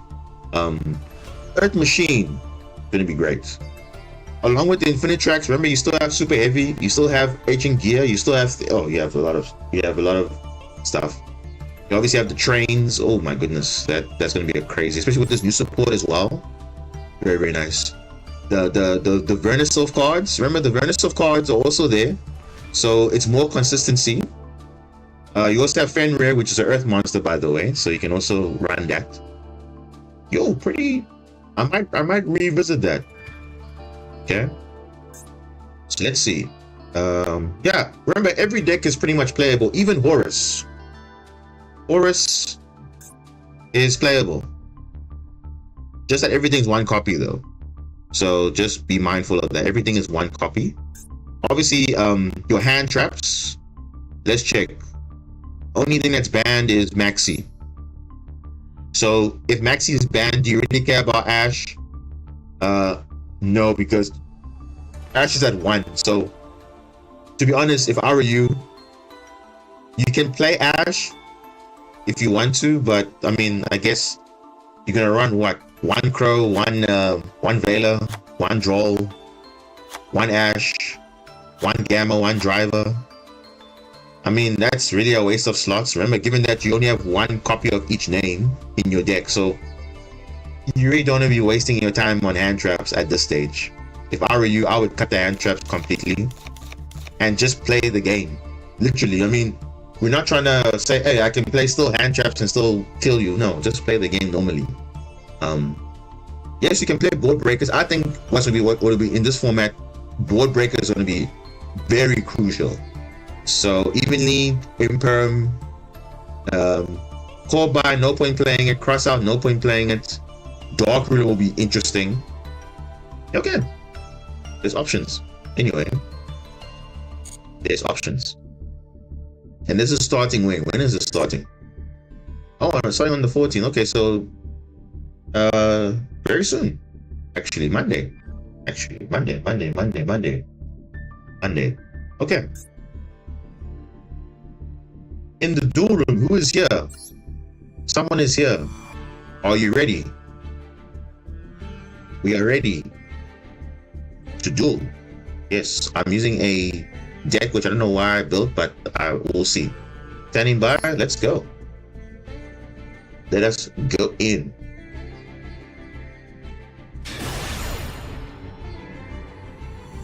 Now, if you're doing it against me, you can't cheat though, because you are obviously, if you're watching the stream, though, you should be focusing on your screen, not mine. Because obviously now that's also legal cheating. You cannot look at your opponent's hand.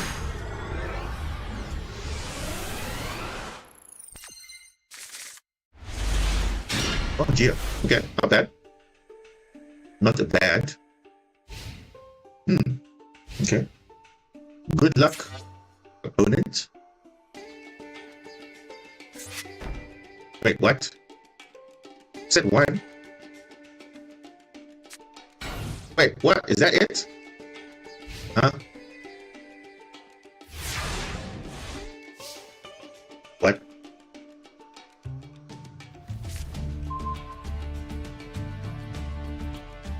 Oh, there's Demon League as well. Okay. Okay.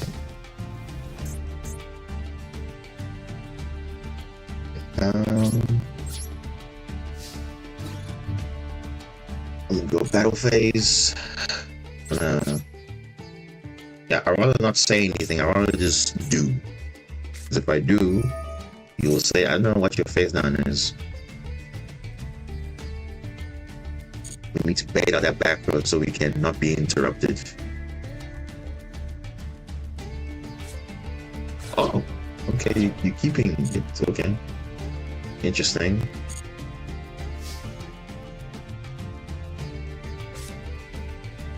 Interesting. Okay, so let's go teleport.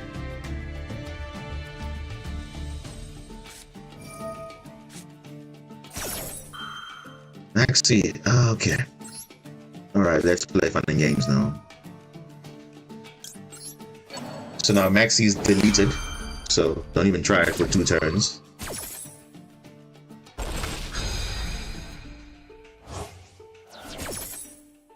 So it means you probably have Imperm, which is my suspicion, yeah. Which is okay, I guess.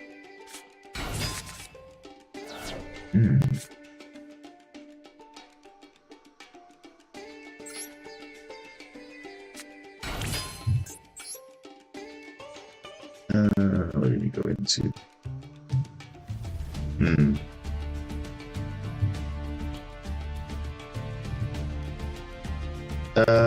Yeah, let's see what we can do.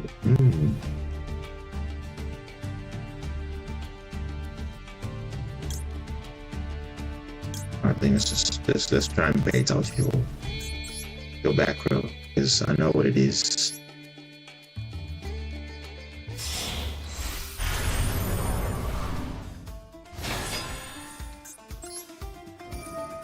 That's an Imperm.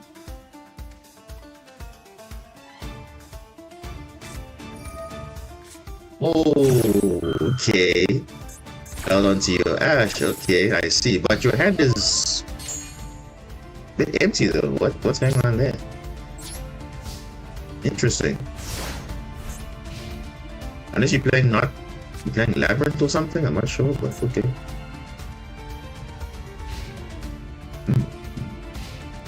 Interesting.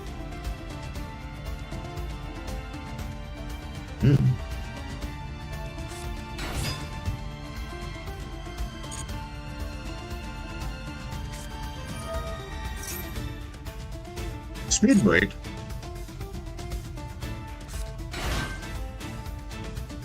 Oh. Okay. What does this do? Okay, it does nothing yet. Speed rate, high rubber. Oh, I know what this does. This literally banishes a wind synchro. Oh my goodness. Okay, wow, that's interesting. How about I just value that? And it's probably called by, but we're not gonna say it, but you probably do have it.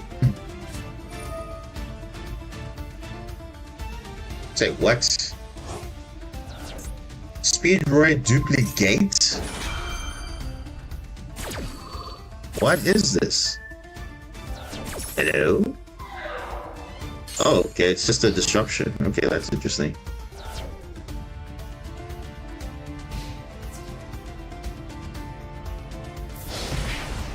Oh, yeah. Top deck situation. Top deck situation. Top deck situation. Ooh, Sprite Pixies. It's bigger than your monster. Okay.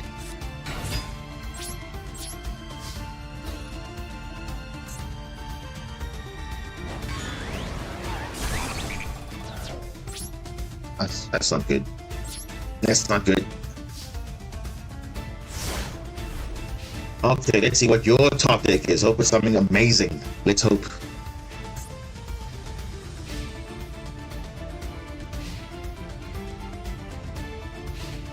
Oh. Unfortunate. Oh, beautiful. At least it's something. I can work with this. I can work with this. You can see what's in your hand. Get this. Hey, what? Imperm? Oh no. Oh no, Imperm. Uh-oh. Imperm. Uh-oh.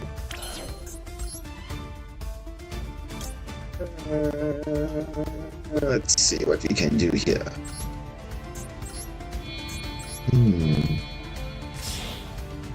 We got plays now. Sprint is going to do this, send the level 2. Gonna send the nimble angler in my deck again. Yes, I have this. Look at this. Summon nimbles from the deck, which is these two. Like this. You can go. You can go like this. You can go like this. You can go into gigantic again.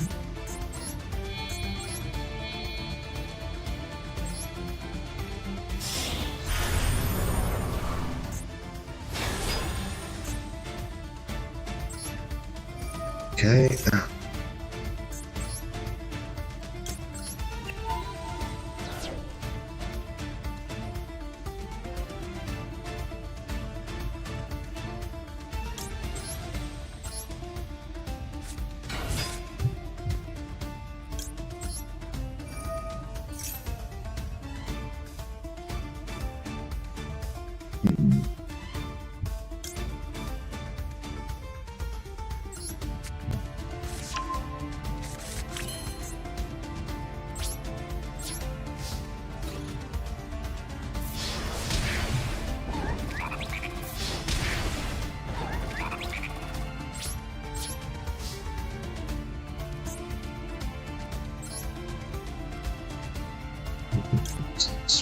Right health. Oh, yeah, I'm gonna spread health.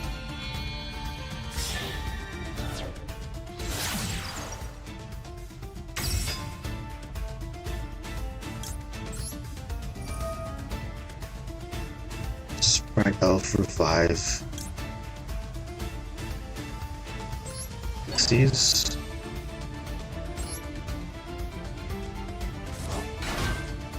And that will be that. And we can do that.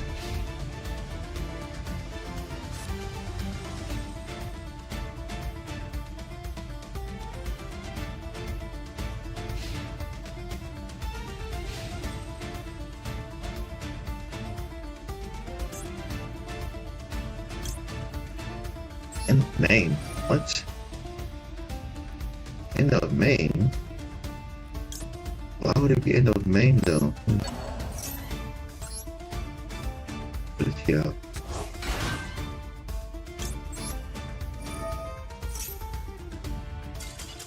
Oh, done? Okay. I guess didn't open too good with speedrun, I guess. Well, unfortunate. Gonna go again? You go again if you want to. Oh, yeah, that's alright. I'm fine with that. Yeah. Not bad though. Obviously, probably would have been a better duel, but yeah, not bad. Not bad, not bad. Guys, I'll be right back. Just a moment, I'll be right back. If anyone wants to join, they can still join. Just hold up.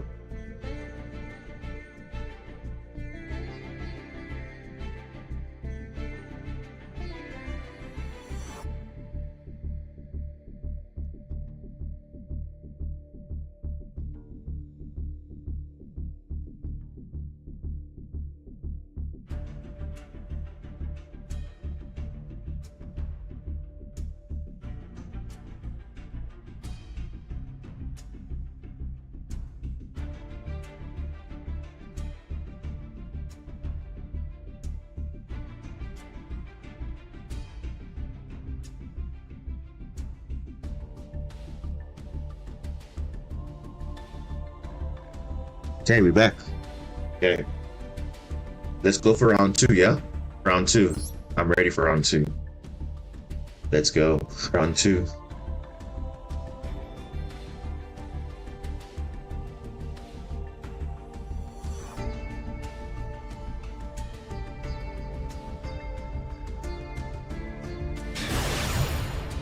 Hopefully you have a better hand. Okay. You can go first. Since you, yeah, that's only fair. So,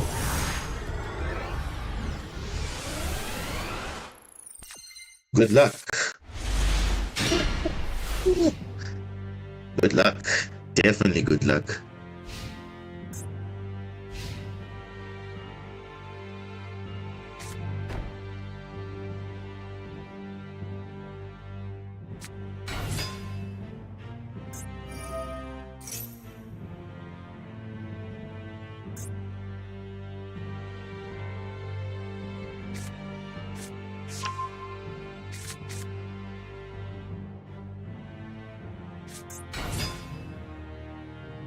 Yeah.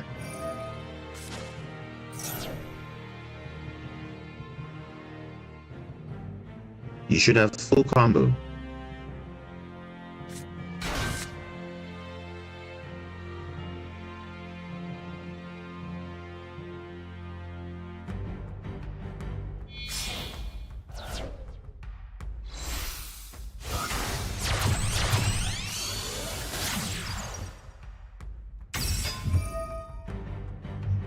Oh.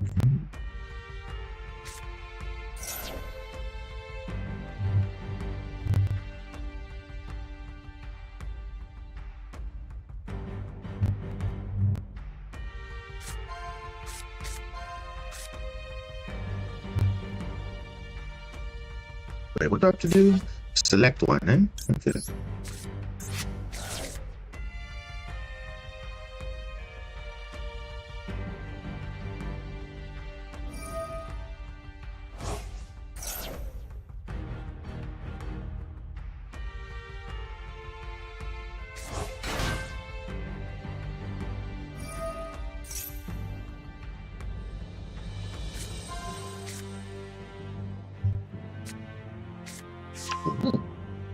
Okay.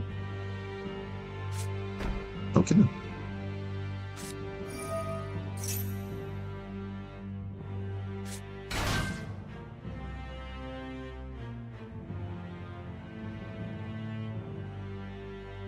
What are you doing with two tuna monsters on the field?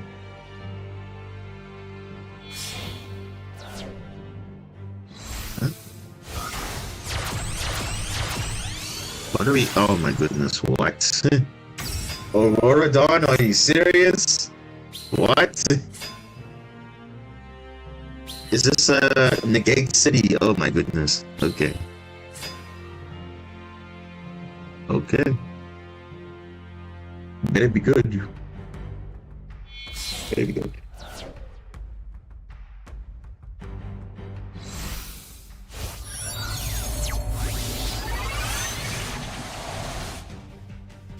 Clear wing? Okay.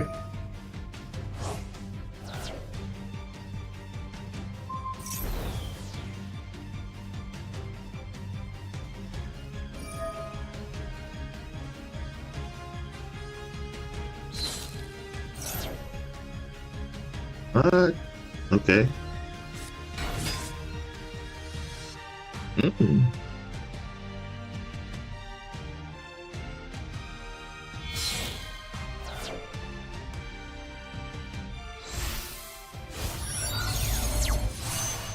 Okay, let's be cold shooter, okay. Speed rush spell trap, okay. Mm.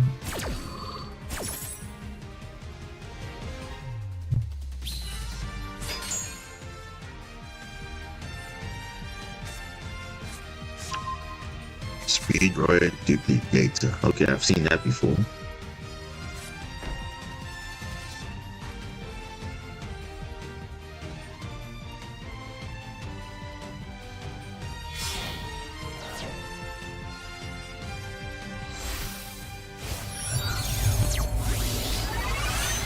Oh damn, crystal killing? Oh my goodness. Wow.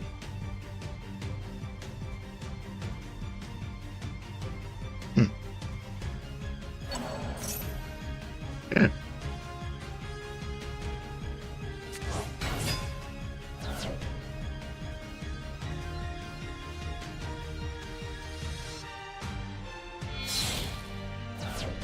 Speed Roid, a full combo, eh? This is Stardust Charge Warrior, okay. Alright.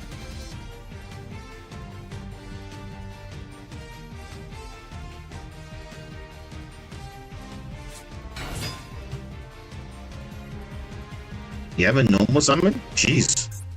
Whoa. Okay.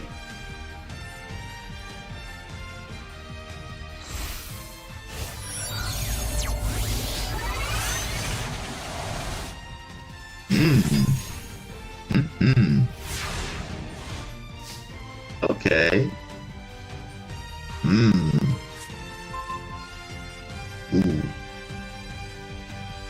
Okay, not ideal, but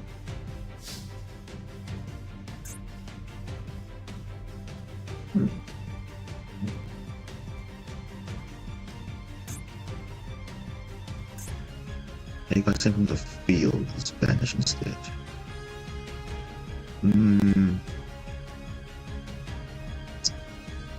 Okay.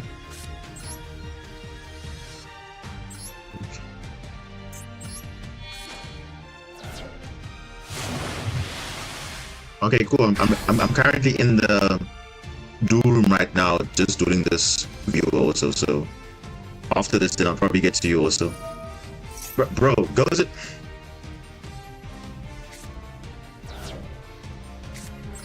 Oh my goodness.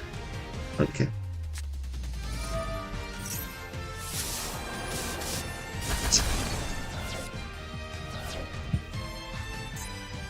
Everything's getting vanished. That's the problem. Okay. We can deal with this, I think. I think so, I don't know. Bro. Oh, Ash. That is sad. Okay. Ooh. Hey, not bad. Oh, okay, so this is like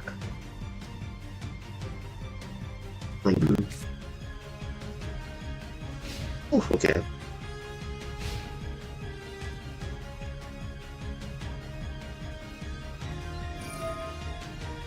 Virtual World Wind Monsters. That's a crazy card. That's a good level 9. and the fact that it's generic too, like pretty good.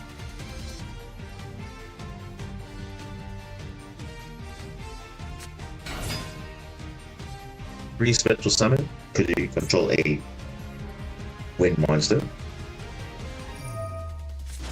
I'm surprised not playing the Wind Witch package. That's also pretty good. But okay, I guess everyone's different. I mean, Speed Ride doesn't need it, but okay.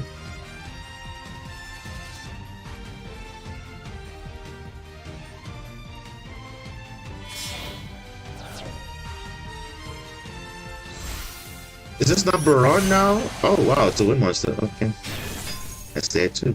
And then probably this will come back. You can banish 2 cards with different original type attributes, like an actual charge warrior. Yeah, okay, makes sense. Not bad.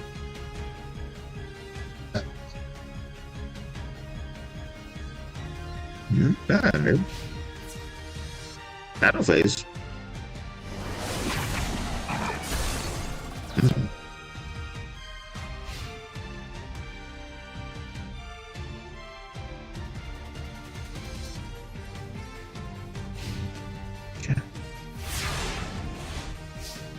Okay. Ooh. Okay, here's the thing. What can we do here?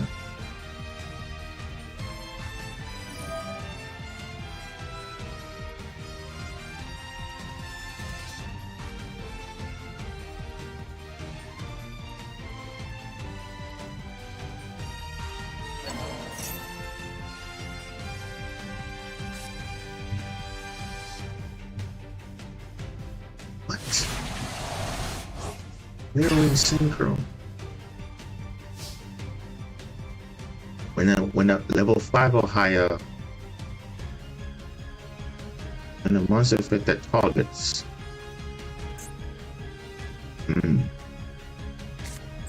Interesting. When a monster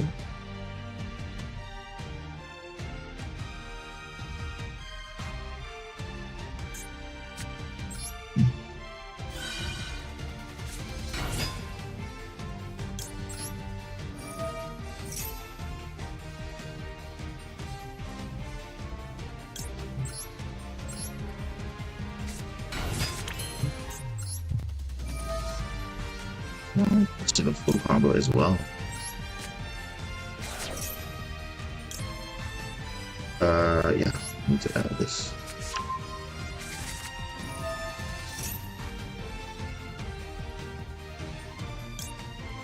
Let me check your hand quickly.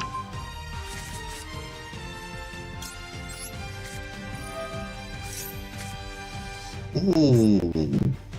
Nice little kaiju there, I see, eh? Hey, but sneaky, eh? I think I didn't see that. I did now. Thank you for that knowledge. Yeah, you'll probably not make it that then, but we'll see.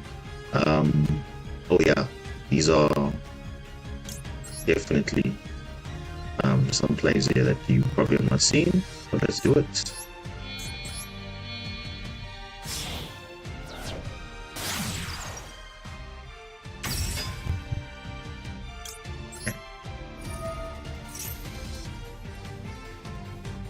Where is this nimble beaver? Where is it? Let's go send this.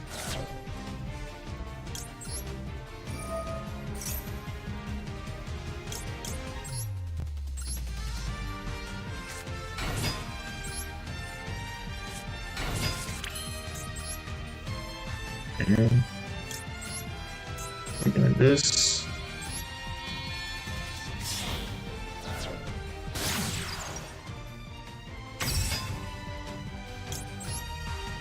This,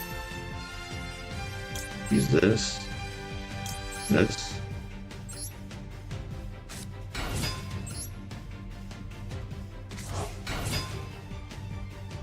and go into this,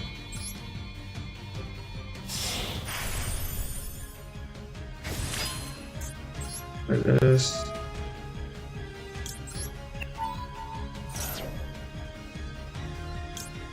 into this. That. What else want to get? I guess we can get direct to many waters. So that's like a lot. I guess we can get. Let's just get this.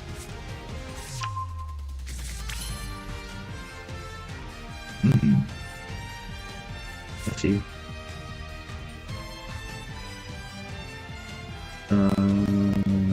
Yeah. I think. Let's do it this way. Push this.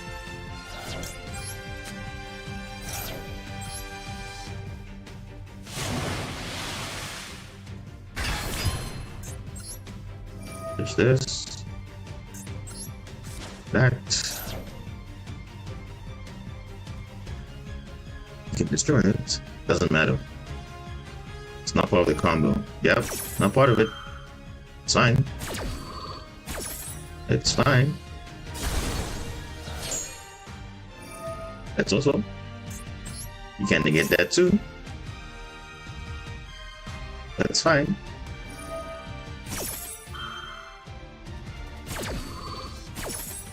It's literally fine. Doesn't matter. It's literally part of the combo. Anyway, let's go.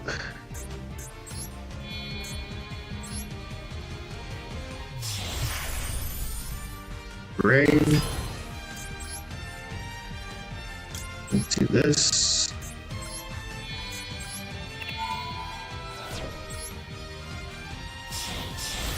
Into Utopic. Into Drake Future.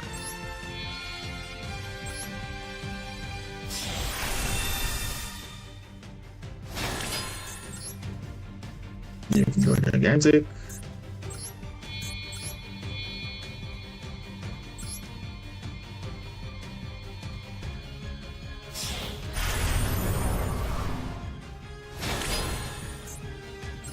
This.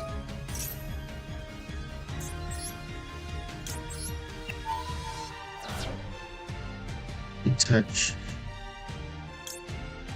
Get this.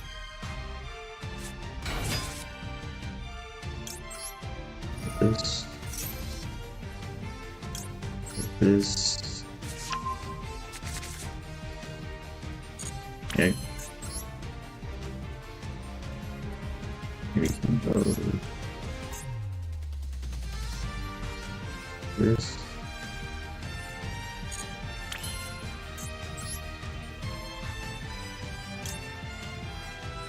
Yeah, this part.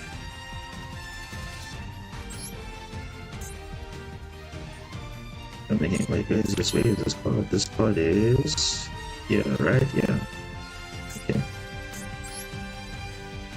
So you have to do this.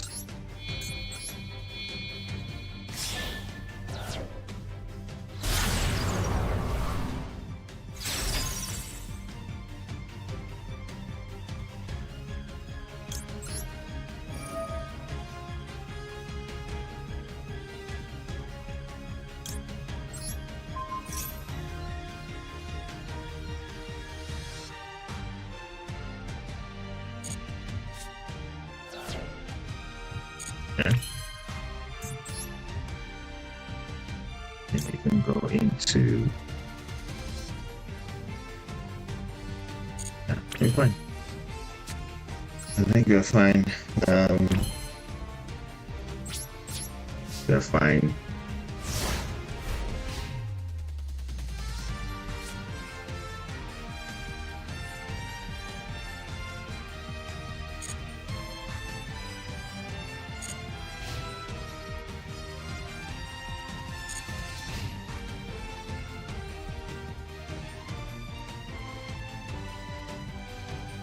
That's we can kind of do that. Either way, it's disruption. Yeah, either way. Yeah. Because Little Knight's gonna take whatever you.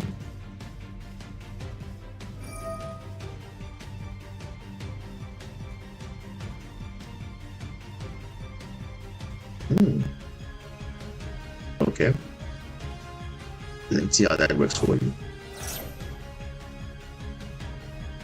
Oh, you're 28, huh?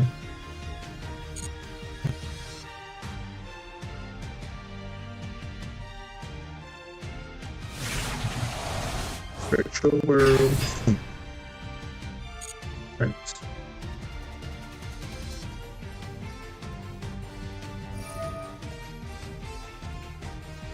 800. Whoa! Whoa! 800? How about no?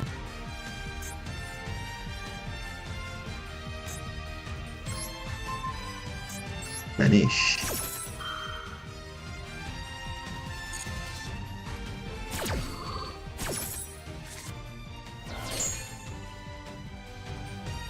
Yeah, no way moves this.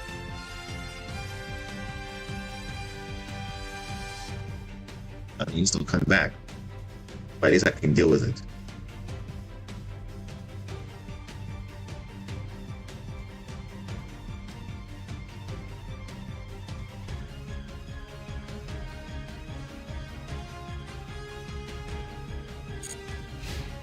Yeah. Two monsters back. I don't know. I'll just get my kaiju back. But it's your kaiju. I don't understand why. That's weird. Okay.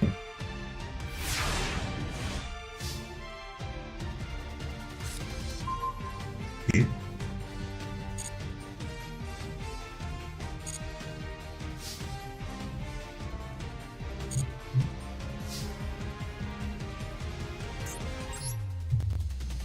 Okay.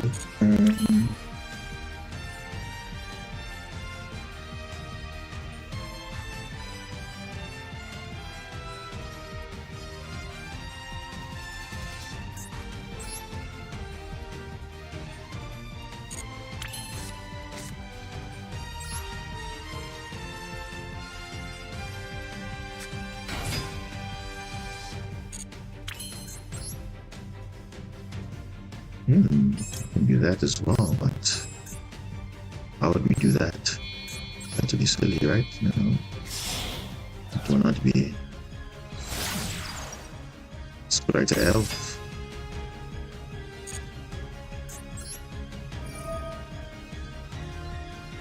Sprite elf, revive back. Wait, why did not? Why did it go back? I don't know. Anyway, what do I want to bring back? Bringing back.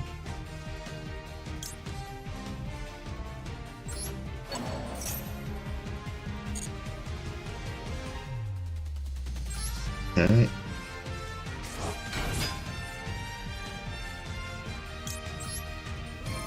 This one.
Hmm.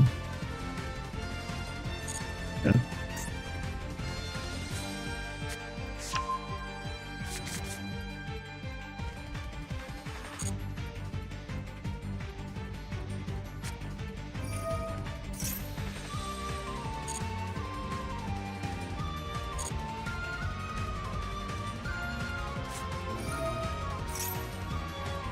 You can go Baron Turbo.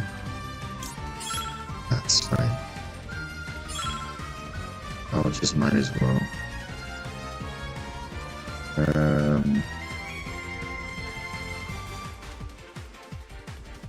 Might as well.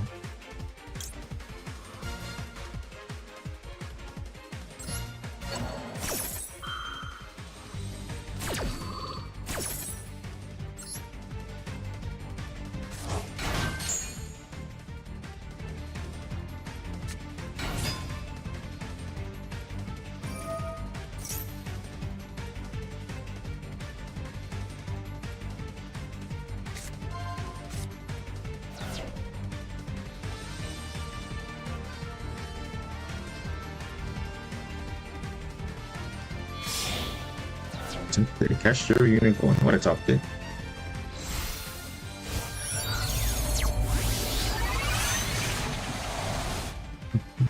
Baron de Flair.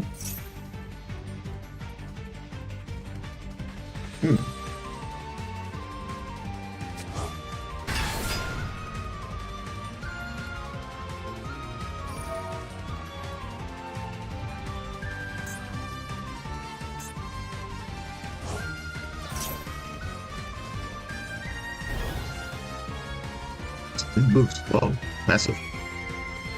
Huh.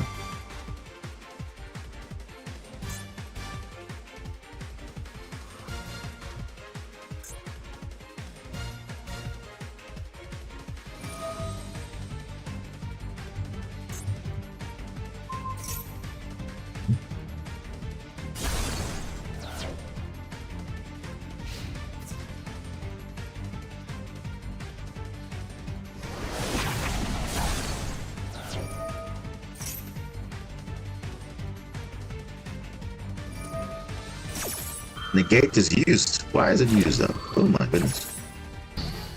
Why are you doing that, sir? Why are you negating that?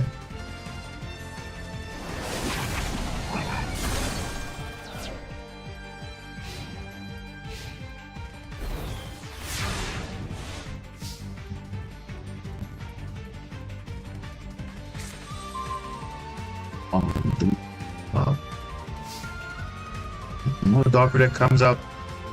Oh, that's a bit sad. Oh, well. Even though, right?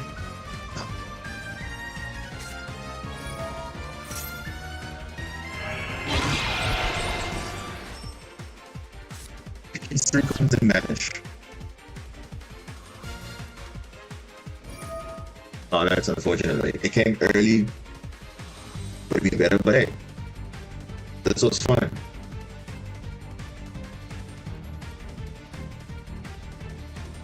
This was fun. I like it. I like it. I like it. I like it. So now I know the deck I'm building is working. So I can definitely just keep up. I'm happy with it. Nice back and forth. I like it. This is a very nice duel. I think the first game was a bit like I think he might have not had a good hand. So yeah, but this one was definitely very good. Broke your board, you broke mine. Very nice. I liked it. If you're in the chat, definitely good matchup. Definitely, I liked it a lot. Definitely liked it. Oh, you bring it back again?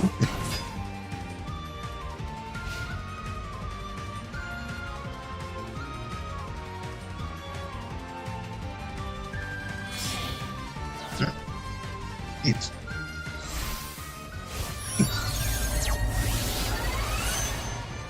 oh, the kite drake. 3,000. Good game, man. Good game. Good game. Good game. I loved it. That was a nice back and forth.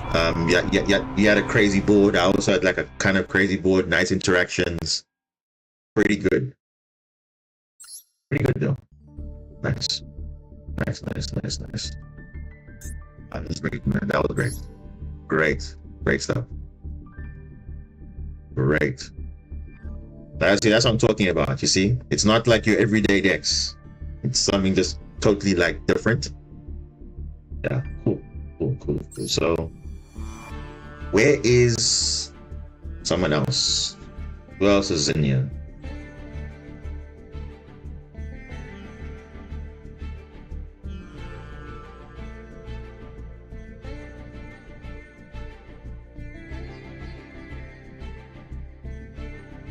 Okay.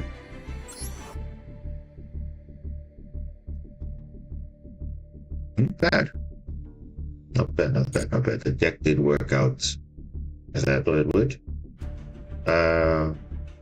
In-room replays. Yeah, this was definitely. Oh yeah, this is definitely a good matchup. Nice back and forth. Nice back and forth. So definitely, I will. You know, keep this up. Yeah. Okay. Let me see. Let me go into our rank game while we wait for.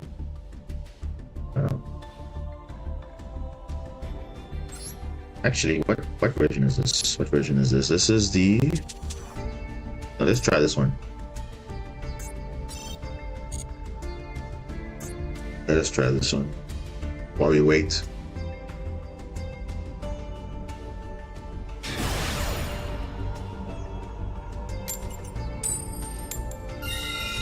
Yeah.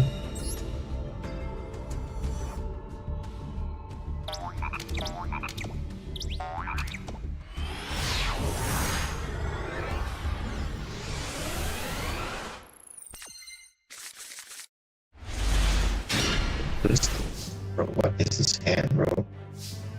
This hand is not good at all. Not good at all. Let's make it work.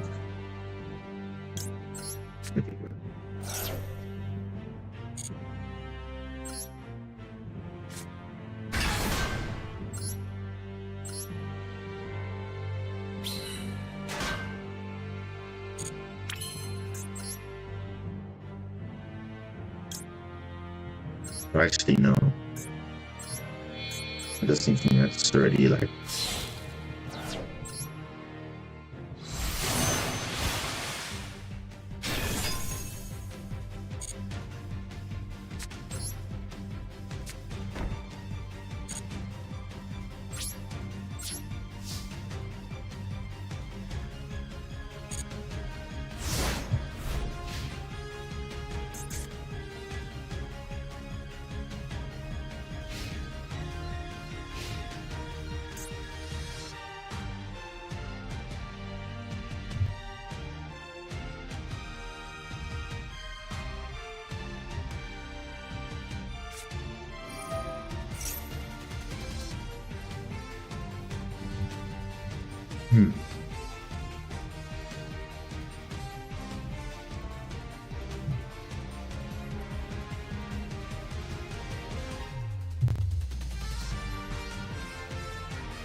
I have to get out of here.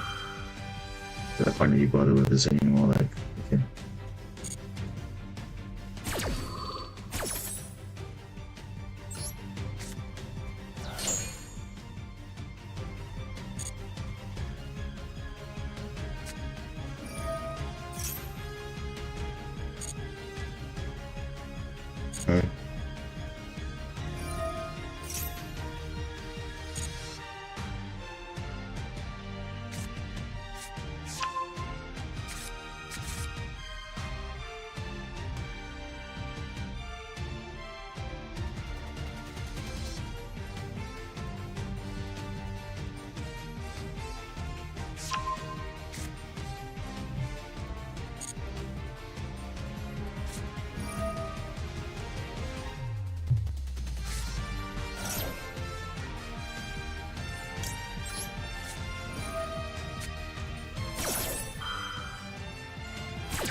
Hmm.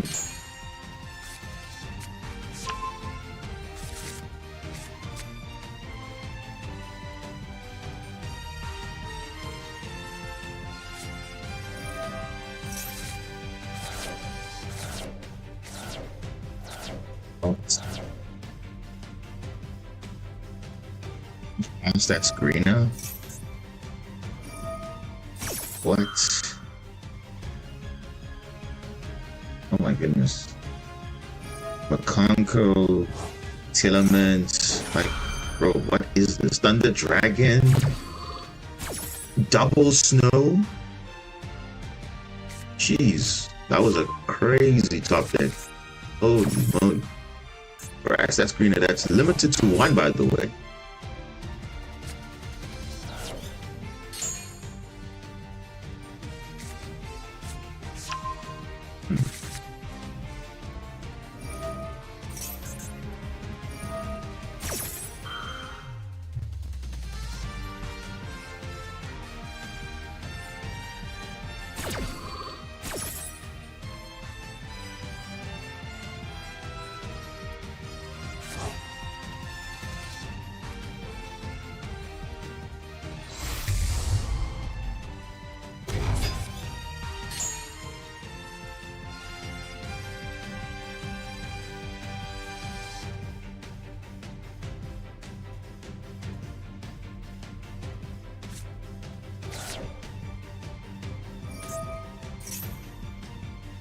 It's already fused with Sharon already. Why did he do that again?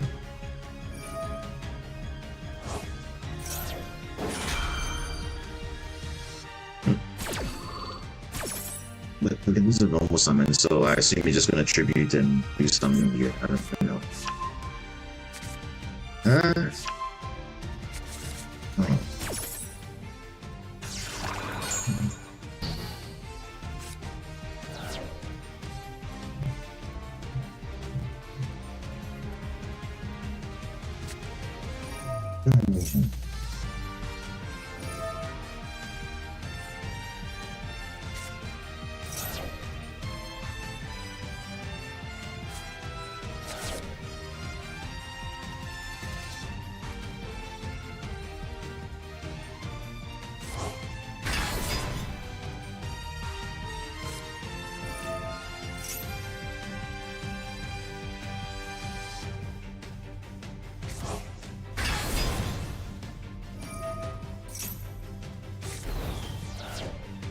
Gosh, no, don't tell me this combo. No way, bro. Like, what?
He tried to get Zoroboros or something?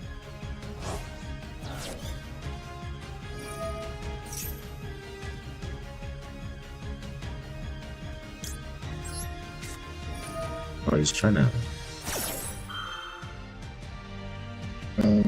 I don't know what he wants to do, but... He has, like, game right here. I don't even know what he wants to do. Yeah, I think he's going for Zoroboros or something. I don't know.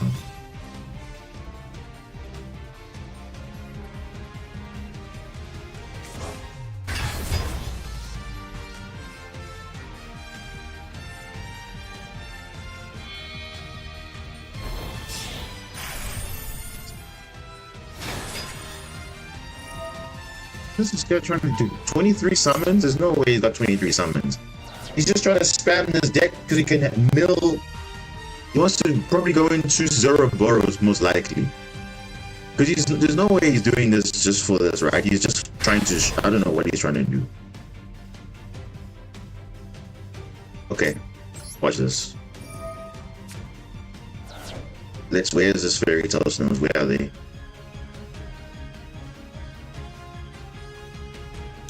You see? If you move the one, he's gonna trigger it, watch. Yeah, he's just want to he wants to fill his graveyard. That's literally what he's doing. He's just filling his graveyard with stuff. He's got double snow, you can chain it many times, not once per turn, it can chain on itself. Huh? Oh no, come on, no game. No, what is this, man? What is this? What is this? This is a degenerate combo, bro. What is this? Oh my gosh, bro, this is...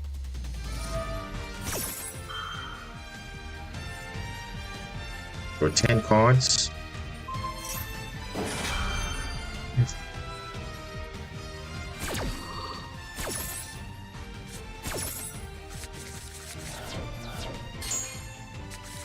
Oh my gosh, bro, like...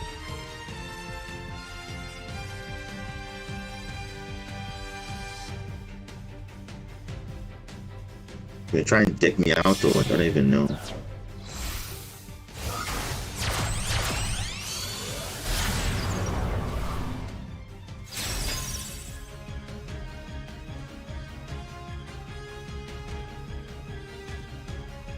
Oh my gosh, bro, like, what is this?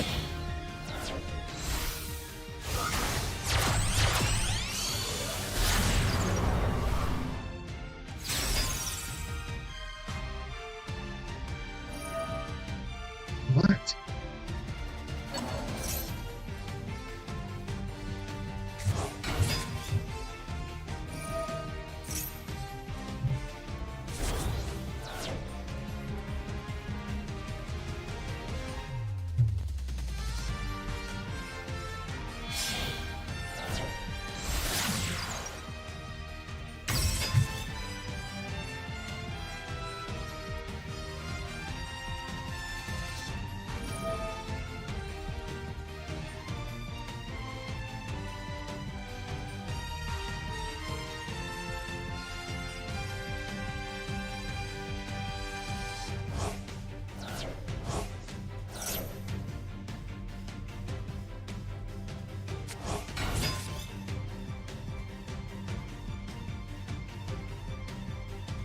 Bro, what is this?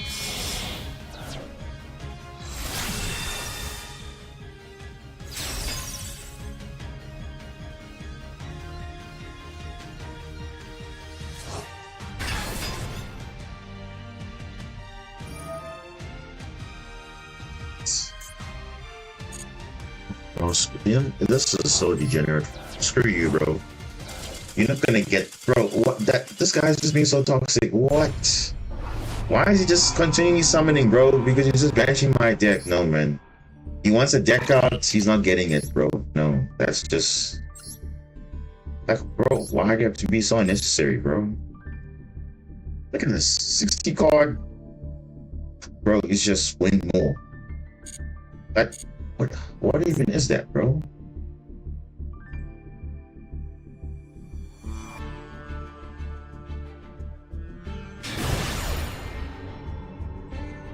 After this, I'll go back to the duel room because clearly today, I don't know. Because you can find the bureau, like you will still just have room to summon as many times. So I don't even know. Does it even make a difference? I don't even know. Ooh.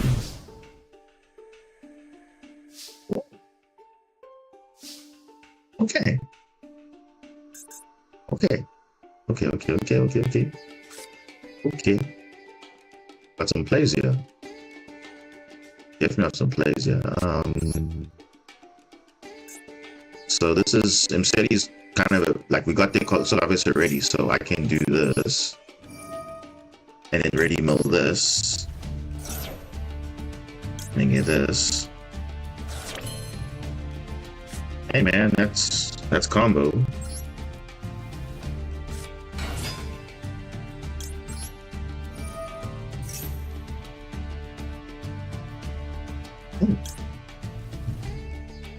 Get Vaselima. You can get like this.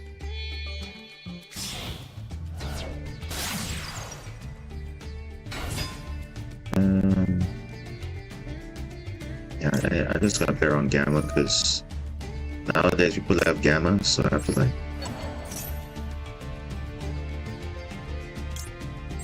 That's right, yeah, it's correct. No. Blue time. Look at that. Oh, dude, why didn't I?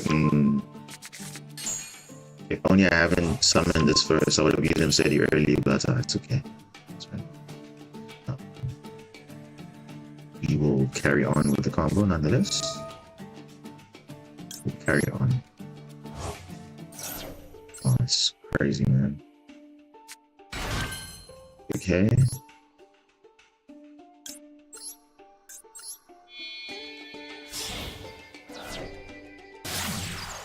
It's Angel.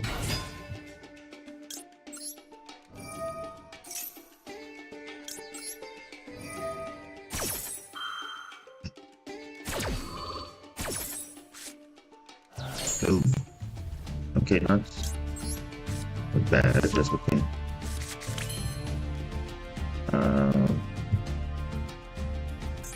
So you have options here.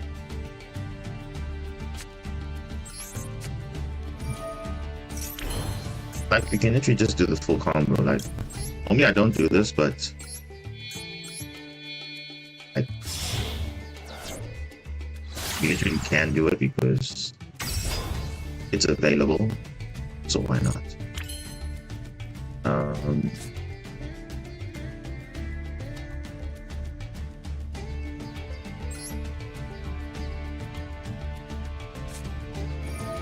Says it's fine. I mean, worst case, can still do something. So, I'm really too worried about that. Little Pascal is from the deck, which is always nice. So you can have another name, then you can do something. Yeah, perfect. Like this.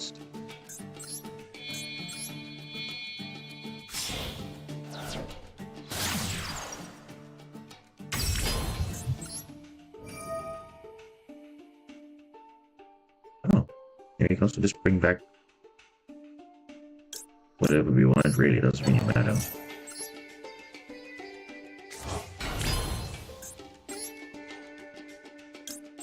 We put 4 here.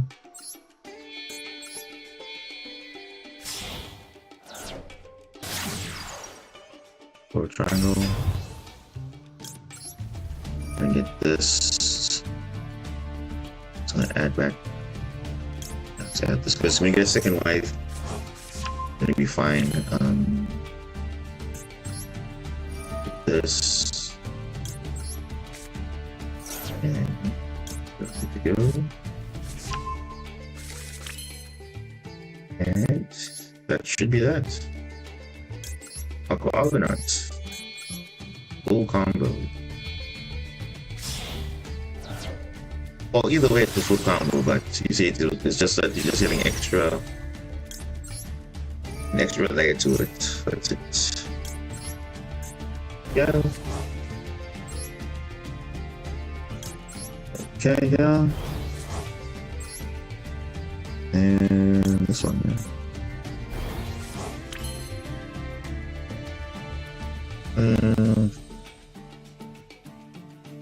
Yeah. Let's go in phase, yeah. Okay.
Castira.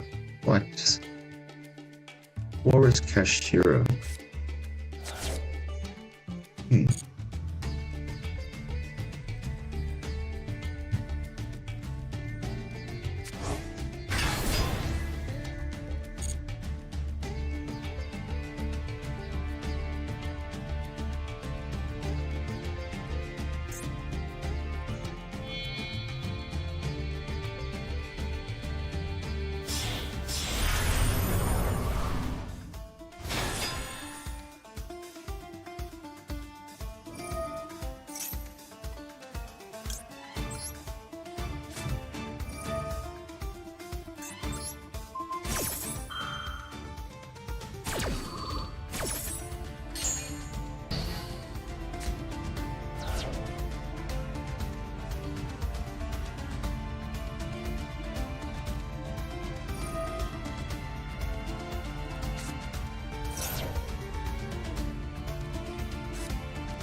Phil, how you doing, mate? I'm doing good. How you doing? Doing all right. So far, so good.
Bro, what? Oh my gosh, bro. Oh, dude, that what was that duel? Holy moly! I don't even know. I was like, yeah. You see the Horus engine, bro. It just and Marble Rock.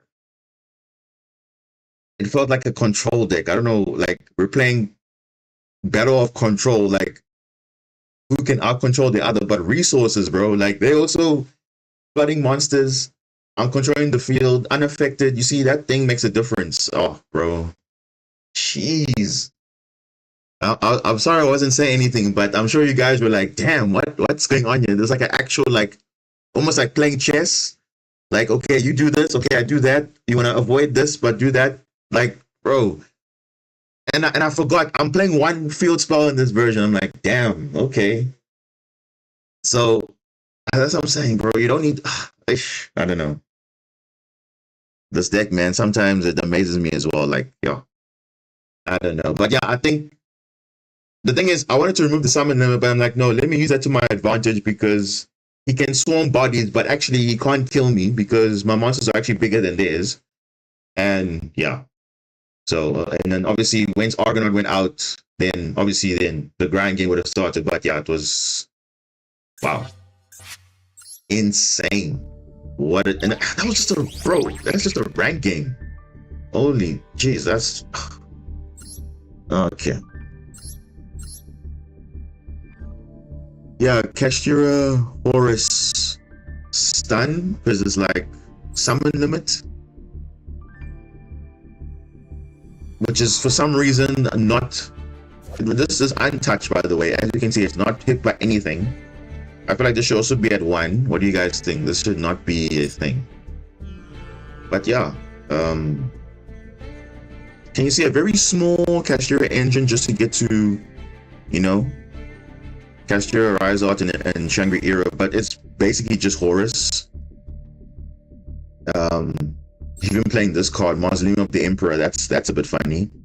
But I don't think this card ever came up because they were just, yeah, this should be straight up banned because you see most decks can't out this. So can you see? Imagine if we didn't have the Horus cards, we would have been screwed because, like, I mean, sure, we could have accumulated Marincess monies in our hand, but the thing is, we're under two times per turn, we can't really do much. So that's why we have to be smart with the summons because hey, as long as we had bodies on field, that's why you see we summon all the bodies early because we didn't know what was going to happen in the later grind game. And as you can see, the grind game you can keep up. So yeah, definitely this is a duel I'm definitely gonna remember. But yeah, I don't know. I need a breather, guys. That was too much. Okay, who's in the duel room? Whoever's in the duel room, please come in the duel room because that was just too much for one day. Like wow, the Horus. Now I'm saying Horus is everywhere, bro. So I mean, at some point you have to incorporate it somehow in your, because the only way you can counter how Horus is actually Horus. But the difference is we have an advantage that we can make our monsters unaffected. So their sarcophagus doesn't do anything to us. So, and also we can protect them from battle. So that's an advantage that Horus does not have. So you see, it's a big weakness. Because my whole goal was to obviously banish him, but obviously that didn't work. So, okay, I'm in the duel room. Let me. Anyone can come in. I think it's open. If you want the, let me just hold on. If you want the cancel, no, not canceling. The room ID is the same here. I'll just copy it in again for those who want to. Room ID. So I'll just put it in again. So those who want to join. Or what about you, the artist? You here? How about you join? If you want to. If you or you're just a spectator, you're not really a duelist yourself. Yeah. Let me just see. What do I want to do now?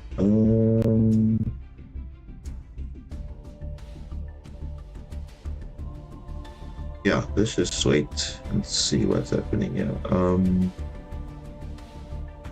Jeez, that duel was insane, bro. 9 turns of just, and then you see once Argo went on field and bounced back, you knew the game was over because crash into Fenrir.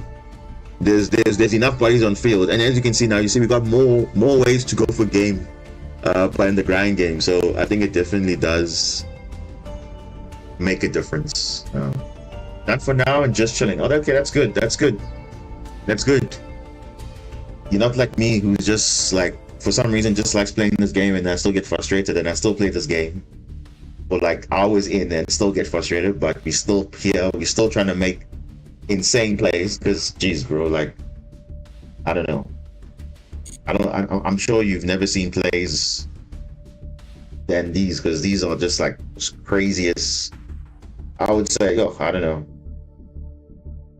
And the fact that I'm doing this with like not even like the greatest deck out there, I mean, and I'm still doing stuff, just shows that, hey, you know, if I had to pick up, let's say, one of the crazy decks, oh my goodness, just imagine my creativity up there, like, whoa, I'll be going crazy. But yeah, that was, I won't lie, that was a lot. I mean, and that's the thing. The Horus engine, as much as people say, yeah, it's mid or whatever, but look, it does something. You see, it does something that most decks can't do. Spam out high level monsters with like a layer of disruption. Because now you see, you think, oh no, let me destroy their face downs, but remember, the effects are going to trigger. So you notice I wasn't even worried about trying to, you know, destroy anything. Just keep bodies on field, let them run resources, because obviously they can only summon once per turn. You notice I was always targeting the Dominative every time, because that's the one that gains more attack. So worst case scenario, if there's more Horus monsters on field, that card goes to up to 6,000. Because remember, there's 5 monsters, 1,200 each, so up to 6,000. That's a high attack. And considering that's, according to everyone else, that's like the weaker monster. It's not weak. It's actually, it's always funny because the strongest monsters in a certain archetype are always the water, like Kashira. The best monster, non-main deck monster, is Kashira Ogre. It's considered the weakest. The same with the Dominative as well. It's considered the weakest, but actually has the more crazy stat. The draw power and the attack boost, that's just crazy. Because it also includes copies of itself. So if you have multiple copies, it literally is insane. So if you have 3 Dominatives on the field, it includes all 3 itself. So it doesn't duplicate, but the fact that you'll have 3,600, all 3 of them, not 1, all 3, more than enough lethal, more than enough. That's crazy. Oh man. Well, yeah, that was a crazy duel. Oh man, that was, wow.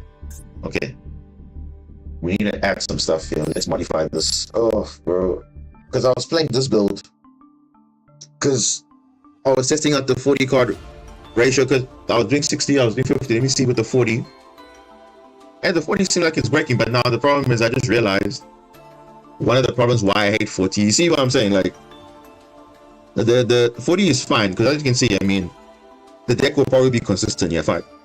But now you see, the danger is your one-offs now. So you see your one-off field spell, well, that's dangerous, because now if you get rid of it, then now you see you have nothing to. Now it could have been bad, but obviously, luckily, we've been used to not playing without field spell, so we're not relying on it too much. Because trust me, 90% of Marincess players will always try and prioritize this field spell, but really you shouldn't be, because it's more like, okay, it consider it like a, not a win more, but more like, okay, going for game strategy, you need to make sure you output max damage. Dive is more, I think, more important. That's why people are playing 2 dive and 1 ocean, because dive is like your best card. It's like Monster Reborn and a teleport if you have this. So I understand why people play 1 of it, but a second copy can come up, because as you've seen now, as I told you guys in the stream before, they literally are going to get rid of the field spell because that is their priority. They will use the Ngursu, they will use Little Knight, they will use any way to remove that field spell. Even Nightmare Phoenix, they'll do anything. So even Unicorn if they want to talk. So they'll do anything to spin it back. So don't think that the field spell is everything, because you need to have backup.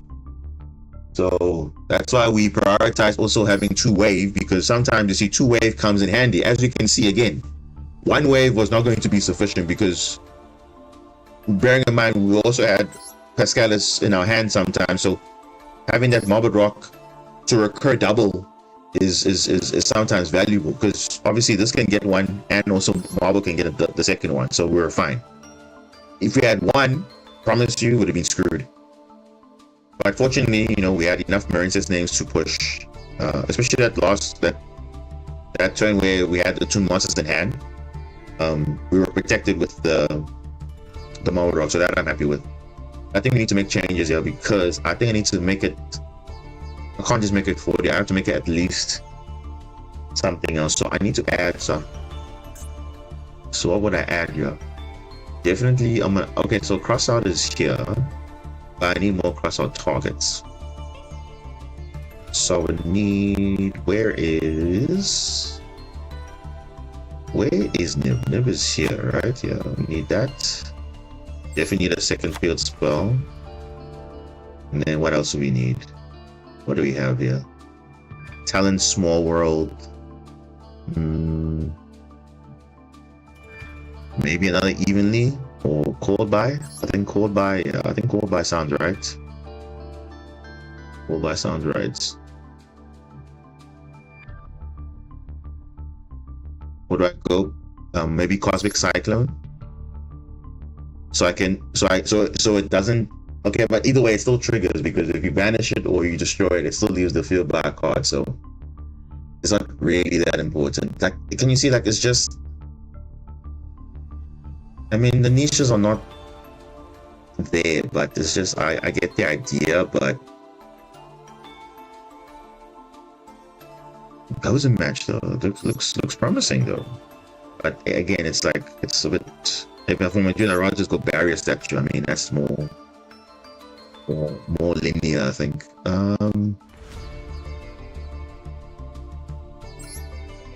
Ooh, okay.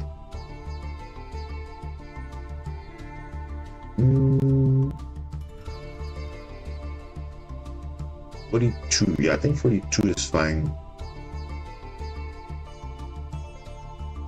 I think so, 42 is fine, because we're gonna add.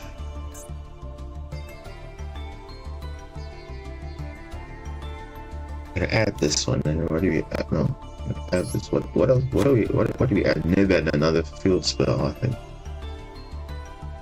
And I think that should be all the cross-out targets. Or we just throw in 2 Cold Buy because we can. Okay, we didn't throw in Veiler though, so Veiler will be 45 then. Okay, let's throw in a Veiler. 2 Veilers, is that too much? Yeah, I think that's too much, eh? Because also, you don't want to see too many hand traps as well. I think rather 1 is okay for each. Because in there you want to see as much engine as possible, because you don't now have to discard hand traps just because now you want to get your things online. So I think 1 is fine. And then we'll just probably run something else.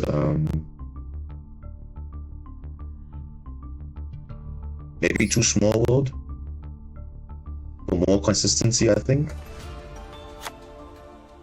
I mean, you can do that. Yeah, you can try that. Let's see. You can try that. Oh boy. Okay, let's go another duel. I mean,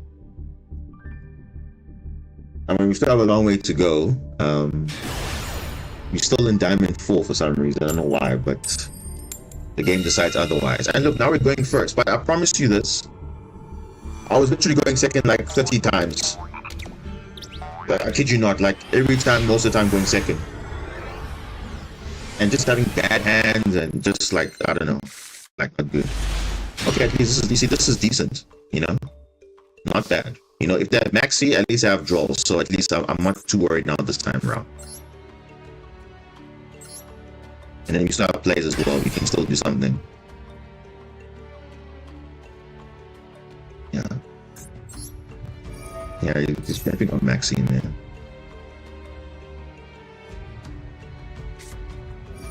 Imperm. Okay, that's good. That's good. It's betting hand traps. It's betting hand traps. We are winning. We're not winning more. We're just trying to add more ways to extend. Because you see, normal summon. Oh, it ends. No, it doesn't end. It just starts. So Maxi. So the moment we. Actually, the thing is, I don't want to.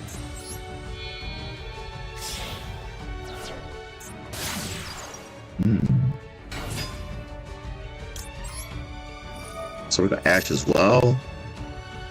It's got so many things, bro. Yeah. So Ash, he's definitely got Maxi. It's just like, yeah.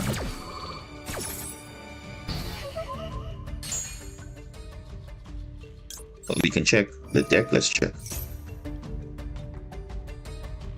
Oh, I'm negated. Oh, never mind. I'm negated. Never mind. I'm negated. Never mind. So now this is a choke point because he may have Max C, or yeah, I think we just have to. I mean, worst case we have draw, so it's not going to be too much. I mean, he's got 3 cards in hand. If he's got hand traps and he's relying on that 1 card starter, yeah, see, definitely he's got something there. Vela. You see that? You look at that. Vela, Imperm, Ash. Wow. His top decks are those cards better be good because jeez. Wow. Oh yeah. Alright. Let's hope those 2 cards are good because jeez, 3 hand traps, that's not bad. Oh, he had a bad starter in Vasilima, but hey, it's better than nothing, right? It's in the grave for destruction, so it could be better.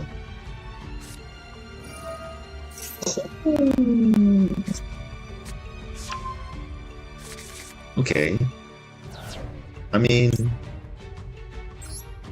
it's not bad. I mean, technically not bad. I mean, obviously they can still combo. I'm sure they can still combo under this. I'm sure they can. Though the question is, why did they activate this in the main phase? They should have waited, done it in the draw phase so that they can avoid this. But yeah, I don't know. Wait, what did he pitch? Jet Synchron. Oh, okay, not bad. Not bad, Jet Synchron. Remember, he can't add. You can't add with Ash, so he has to go Oak into Snake Eye, then Jet Synchron has to summon itself, so that's the only plays he can do. So actually not too bad, but then again, his normal summon is probably still in his hand, so we'll see. But he definitely can't summon Snake Eye Ash. He has to summon the Oak. And this is playing Rescue Ace, then is the Hydron, of course. Yeah, Oak. Because that's the only way you can get Flamebird at this point. Yeah, you can't get anything else. Yeah. Yo, bro, you just have to have Jet Synchron. Imagine if you had written up the draw, would have got full combo anyway.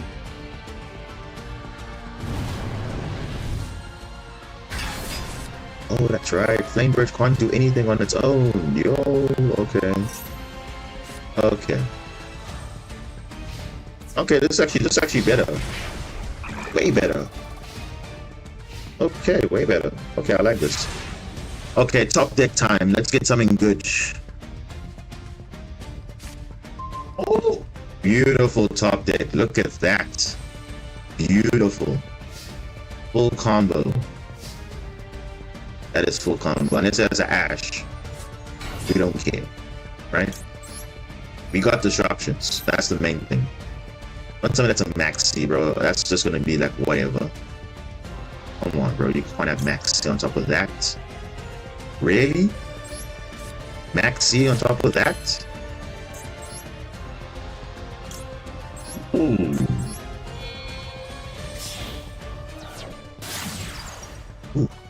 Options. Unless that's Ash, which is just like, I doubt it is, but we'll see. Bro, that's... Ooh, so the Joel did do something. I don't know why people say Joel doesn't do anything against Sega. It actually does. It depends on what their hand is. Because they can't extend beyond... Oh, bro. What is this one? Another Spring Girl? Okay. It's fine, but not ideal. Now, definitely you don't want to trigger the effect of Snake Eye Oak. Because it'll just summon again on the field, so you don't want that to happen.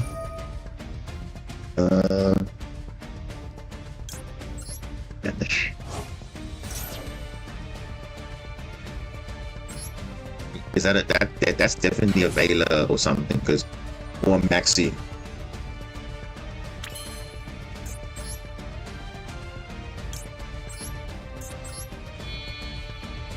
It's definitely a Maxi or something, because I don't know what that is, bro. That's just like whatever.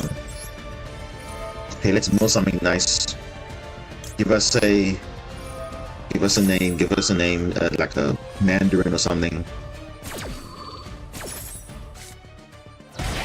Okay, dive will work, but ideally I want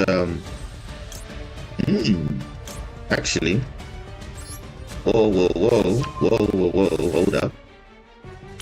hold up, we may have options here. Yeah. Oh, okay. I see where the lines are going. Oh, don't tell me you have Nibiru. Wow, you got Nibiru.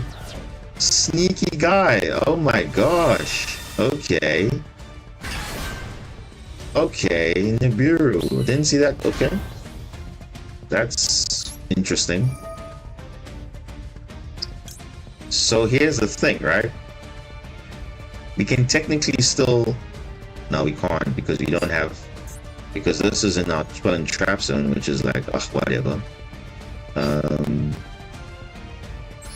I think we just have to do this, add this, yeah. So this stuff is gonna trigger, but nothing's gonna happen. Yeah? I mean, you get a just synchron back, but what's that gonna do?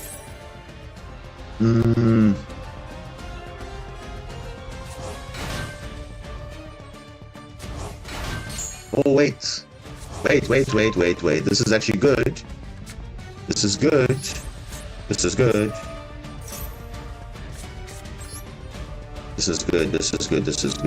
Because I can go like this. We don't have Pascalis, right? No, we don't. Pascalis.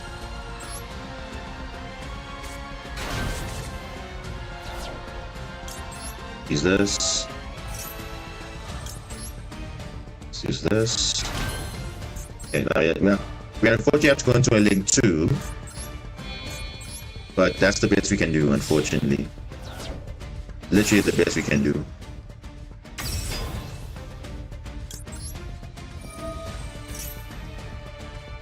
Oh, actually, it's not that bad, but obviously, it's just that now we are prone to like some weird stuff. I mean, hey, it's not bad, eh? I mean, now they have what? Because this needs to be like in the field to do something. So if you crash that, then that's it. Okay. It's not ideal, but hey, it's something. I'll definitely take it.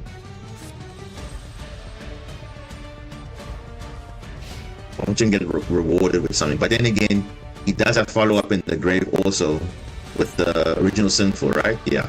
And also he's got the Wanted, and he's got so much follow-up, so it doesn't really matter what we do, actually. Yeah.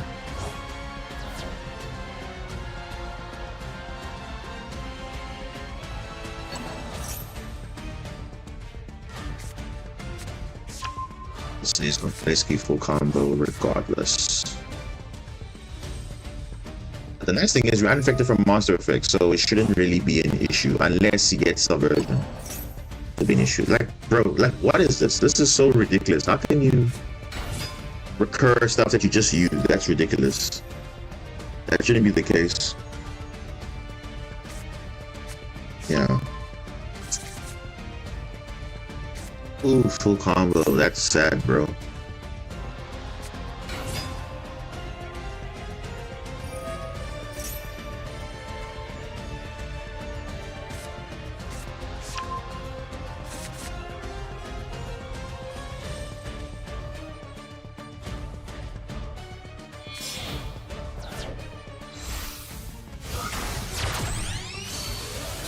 Incredible, the classic.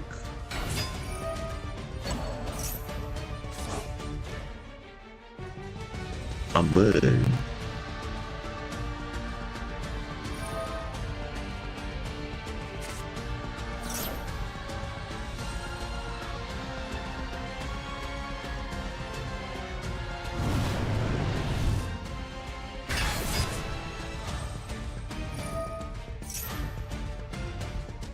Gonna go for the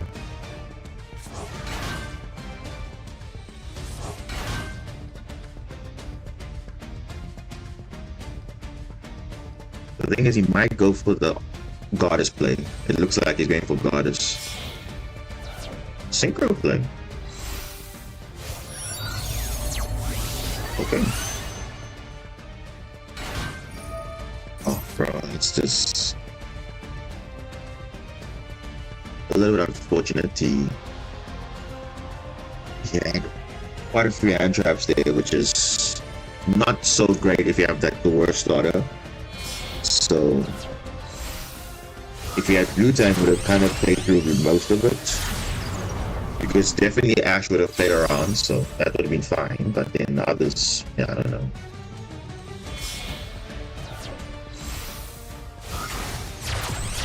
Promethean Princess. Ooh.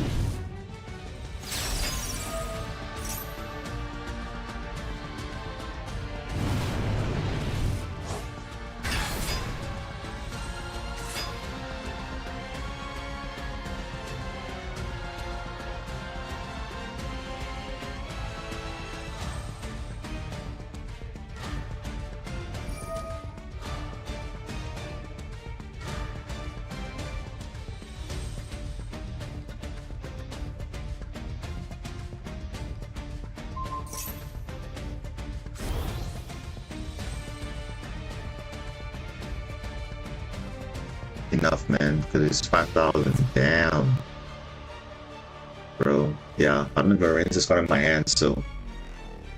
Oh, but I don't think it makes a difference. Yeah, he's got enough bodies, so it's fine. Oh man, like.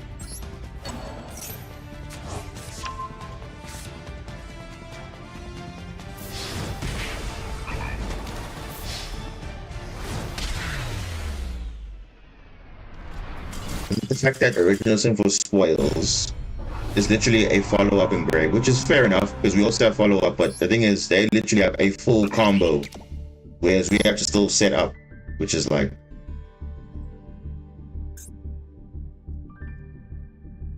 we have to be going backwards. I don't know why we're going backwards. Like we're doing so well. I was in Diamond 2 at one point. So I don't know why all of a sudden now we're like going down, which is bad because we're just having bad matchups. I think that's the issue, just having bad matchups.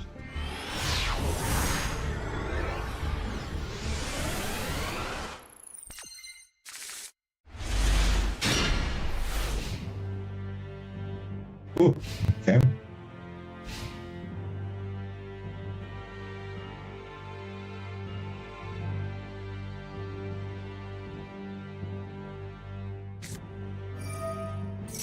Oh, come on, really? What is this garbage of Kaiser Coliseum, bro? What is this garbage? Come on now, Castira? Really now? Really now, Castira? Really? Really now? We're playing this garbage now, really? Oh my goodness. Kaiser Coliseum. Oh, bro.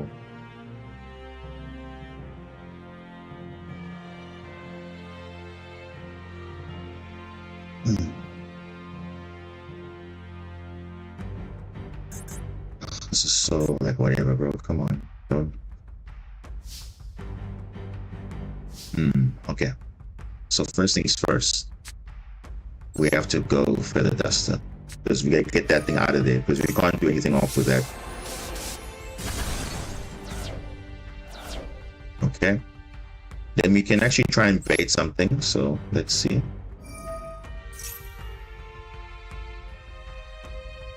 Is it Hydra? Or he's just gonna scoop.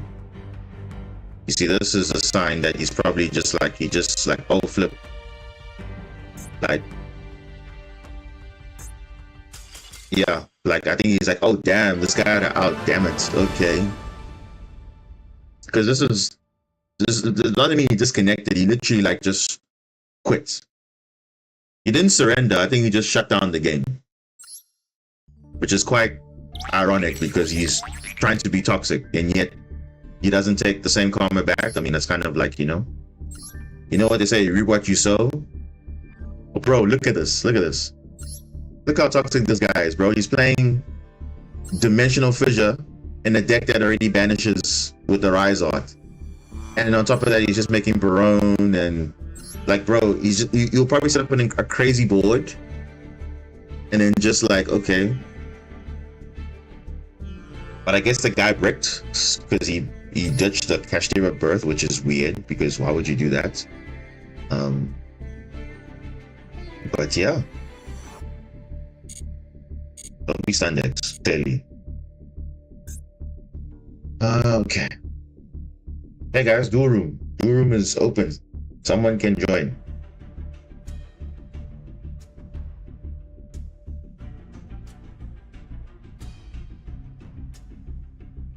Somebody can join. I think I see there's three people in. But I obviously do the one person. We're just saying now, who else wants to join?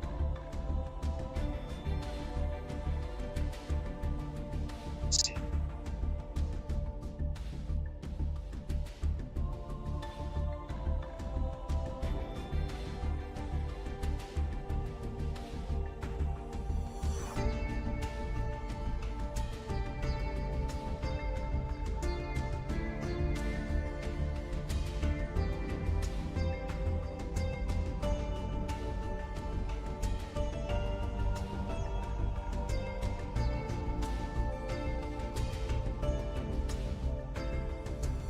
We're probably gonna go back in ranks, just for a bit, maybe. I'm not sure.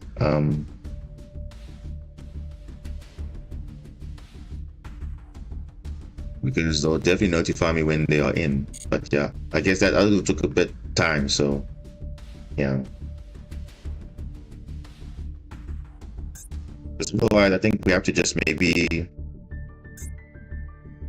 postpone the Duel Room idea because obviously, like, it is kind of short notice. I did say I was gonna say like heads up, like this is up, but it's fine. I mean, we can always do it another time if that's the case. So we'll see. But let's just try pushing to rank. Let's try at least, if we can at least rank up at least, then it's fine because we should have been there a long time. Oh, bro, look at this. Look at this, man. This is some... Ooh.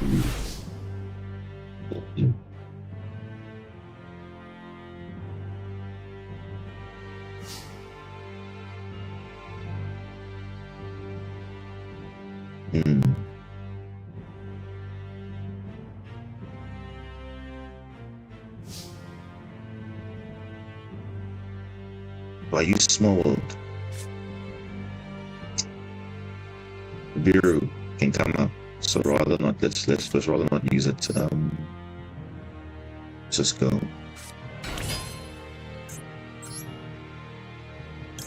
But hopefully this is combo. Hopefully, let's see if they have Ash. It's fine. We got something to work with.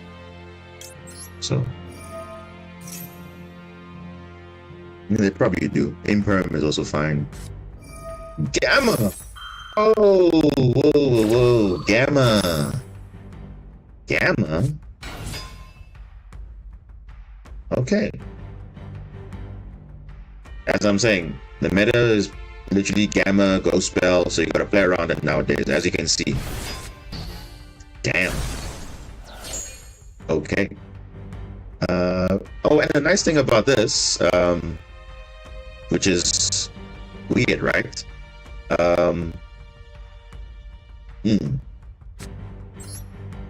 Since they control a monster, we can use thrust, but if they have Ash, that's also sucks as well. Oh. We can draw two, actually.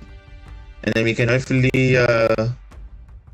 get a combo going. Eh? What do you guys think? I think we can take that gamble. Nope, we're gonna add it to the hand. Or do we small world into Nib, get something, see what we can get there? Actually, no, let's draw two first and let's see what we can do. Yeah, let's draw two because, yeah, I think we need to see what we can do, yeah. Ooh, okay. Okay. We can definitely still go into some lines here. Oh, okay. I see. Okay, I see. We can go here. We can go. Where is this card? Where is it? Level 7, right? Where's the stats? I have to give up Ash, bro, because I'm not gonna say it often. Then I get Imseti. I can see it now. We can go Imseti, Pitch Wave.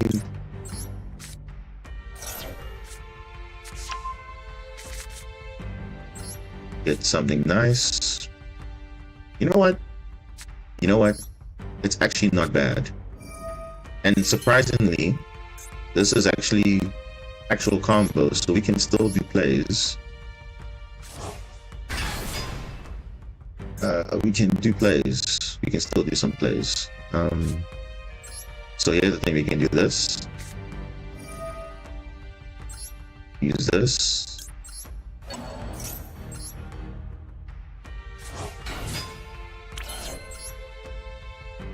So I'm gonna install hand traps, of course. I'm gonna keep this. So now obviously Gamma is not a thing now, so we can do this. Add back this. Oh, bro, do you have something? Oh, okay, rescue. That's fine. Oh, so you rescue Ace.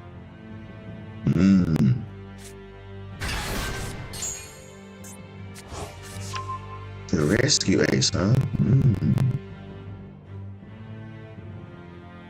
Okay, that's interesting. So you can do this.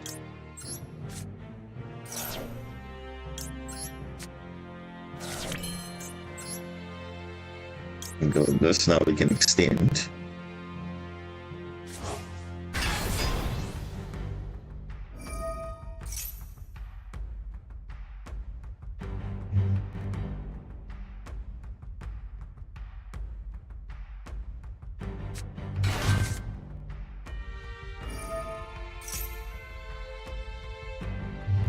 Is it coming on my turn, really?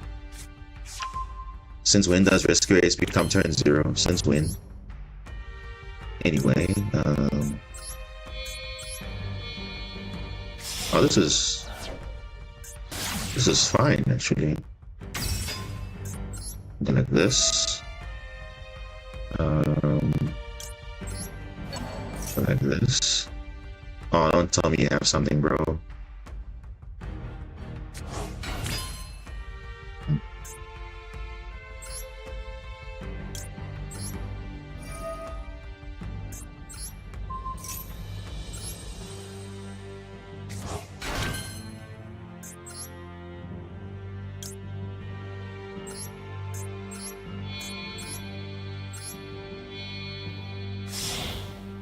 This is nice.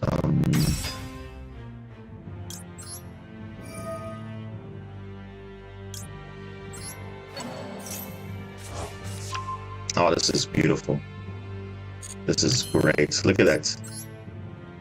Just look at that. Through Gamma and all this BS that he has here, we were still able to pull off full combo essentially, with just Mandarin and literally the Horus engine, which is crazy. And plus we got Vela and we got New, and we got him sitting on field. How crazy is that? That is nuts. Why would I want to do? Why is this mandatory? But that's crazy. I don't think you've never seen that. That's crazy, bro. Like, based on our opening hand, like, our opening hand wasn't that great, but hey, we got thrust got us into talents, drew 2 cards, did stuff. So let's go.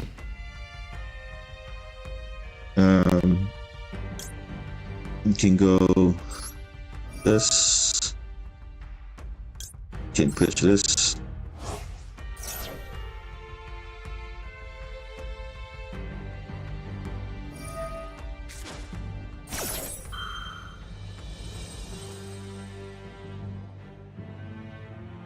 First place monster from your hand. Bro, why these things act like Tillerman? I don't understand why they act like Tillerman, but for some reason. Okay, that's bad.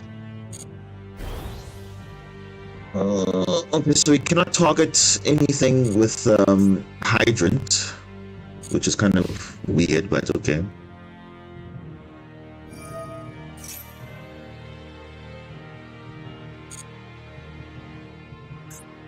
So we can target it, but we can't. Because it says what control rescue ace. We must cannot target, so.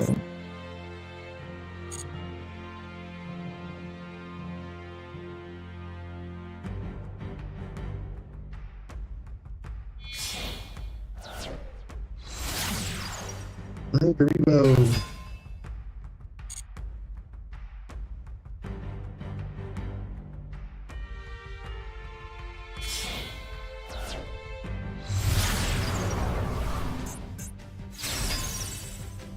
Little Knight.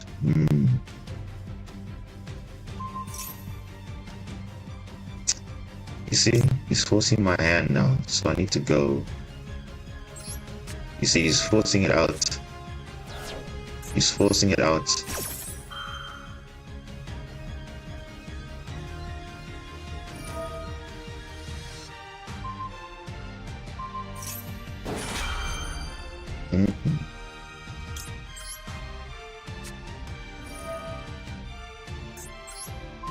Forcing it out.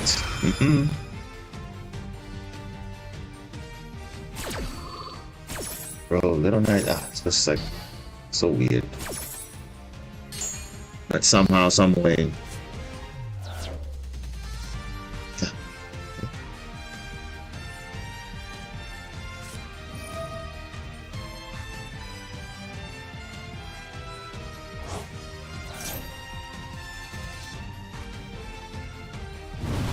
I've been summoned 5 times.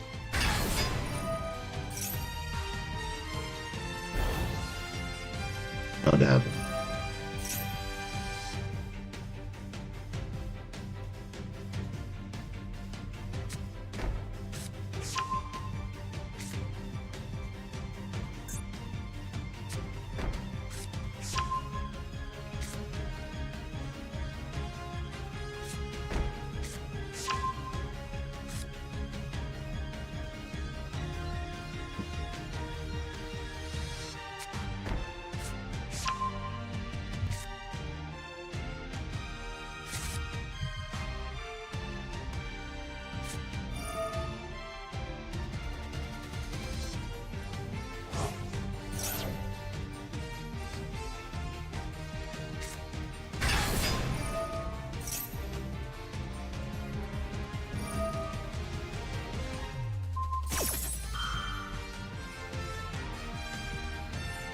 Bros are not reading, bro, and the thing is, they just, bro. Oh, By the way, he's triggered 5 times. And it's not gonna work because, I mean, you still get bodies on the field, you still have something, so... yeah, no, I'd rather not do anything. Because if I nip now, I mean, cool. They lose Little Knight, but the problem is this card's gonna summon a monster back, and I don't want that. The Hydrant's literally gonna come back. So, but then again, I have to deal with Little Knights as well. So that's a bit of a problem, but... And obviously, Little Knight's negated, so you can't dodge the Biru. Even if they wanted to.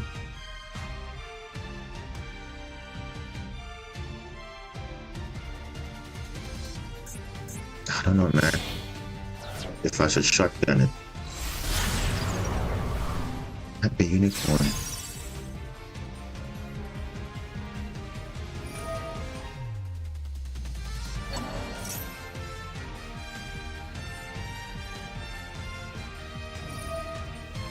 Like my unicorn. Okay. Discarding Snake Eyes popular. Okay. What are you targeting? The King Sarcophagus. Sure. Yeah, so definitely can force out into oh okay. We have options here, so now our card has left the field. Okay, wait, hold on, let me just check something. Set. So I have to gamble now.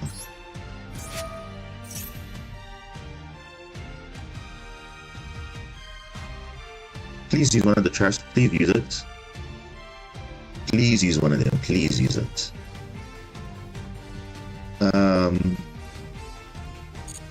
Yeah, okay. So now it's in the field. So what can we send though? What do you pick? Probably the middle one. It's fine. That's fine. Bro doesn't read, bro. Unaffected. Hello. Unaffected. Actually, wait a second. Oh, he has a normal summon even. That's even. The guy has even normal summon, and yet he's doing all this combo. So even if Nibiru does come, access code Talker. Access code Talker. Access code Talker. You know what access code? You know what? Access code. Do I negate this?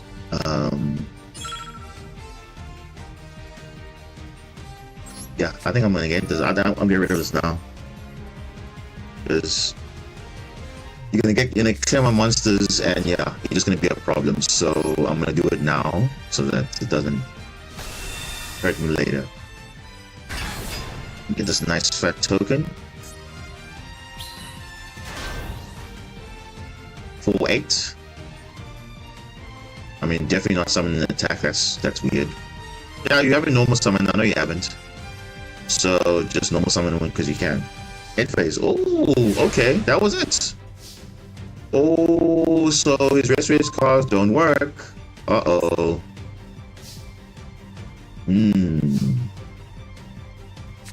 Yes, interesting, eh? Oh, don't tell me. No. No, this guy cannot have this. Oh. You see, if I snap the right card, but the game says otherwise, bro, because...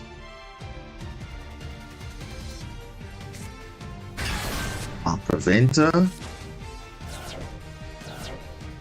Gets Hydrant? Ugh, bro.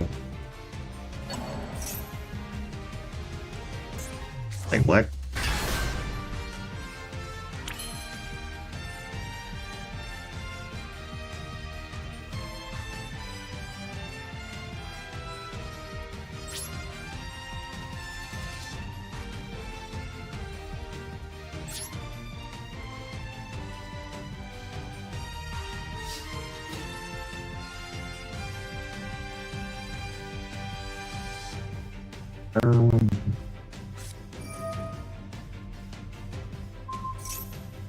bro, this guy is only winning because I sniped the wrong card.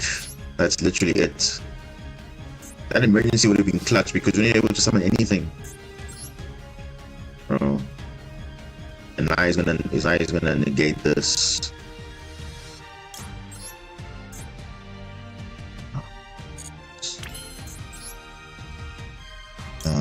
Bro. That's what I'm saying, man. Like it's just not right, man. It's just not right. Because now you can summon the hydrant again, and then now this time it will actually resolve. Like, yeah, look at that. You know, it just gets fall off for no reason.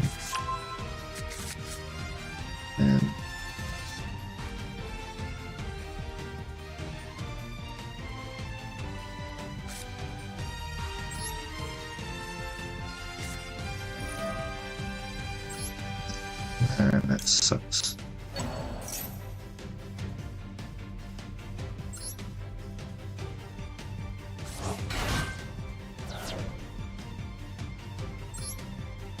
Now he's got a huge token.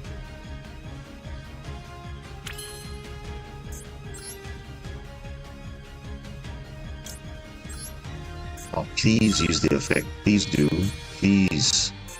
Please use the effect. Please do.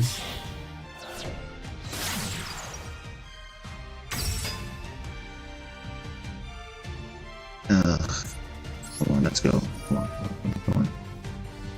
Oh. That also works.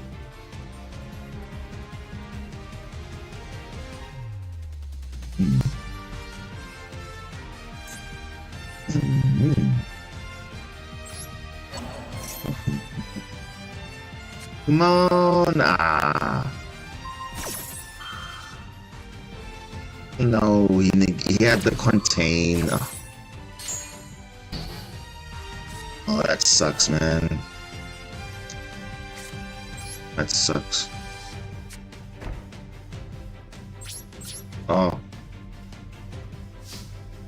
Now I'm gonna lose to my own token. Oh, that sucks, bro. That is just like whatever.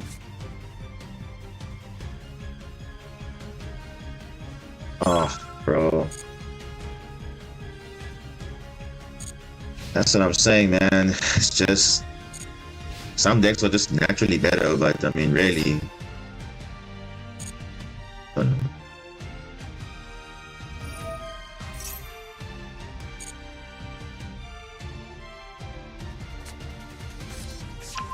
It would have been bad if I did not nib, so I think it was just better to just nib, but obviously now.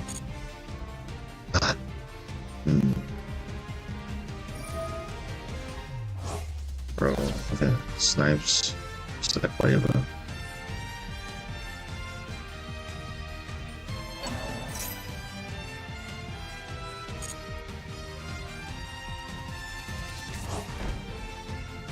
Oh, it's just like whatever.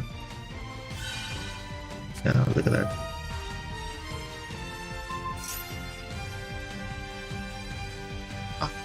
Whatever, bro, like whatever.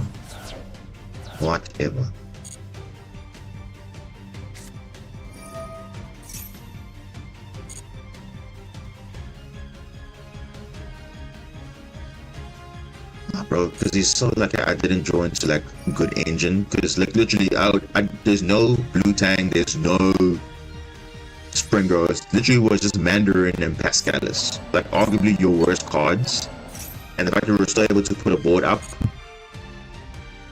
it just shows something. So I'm not really gonna complain too much though, because at least we're able to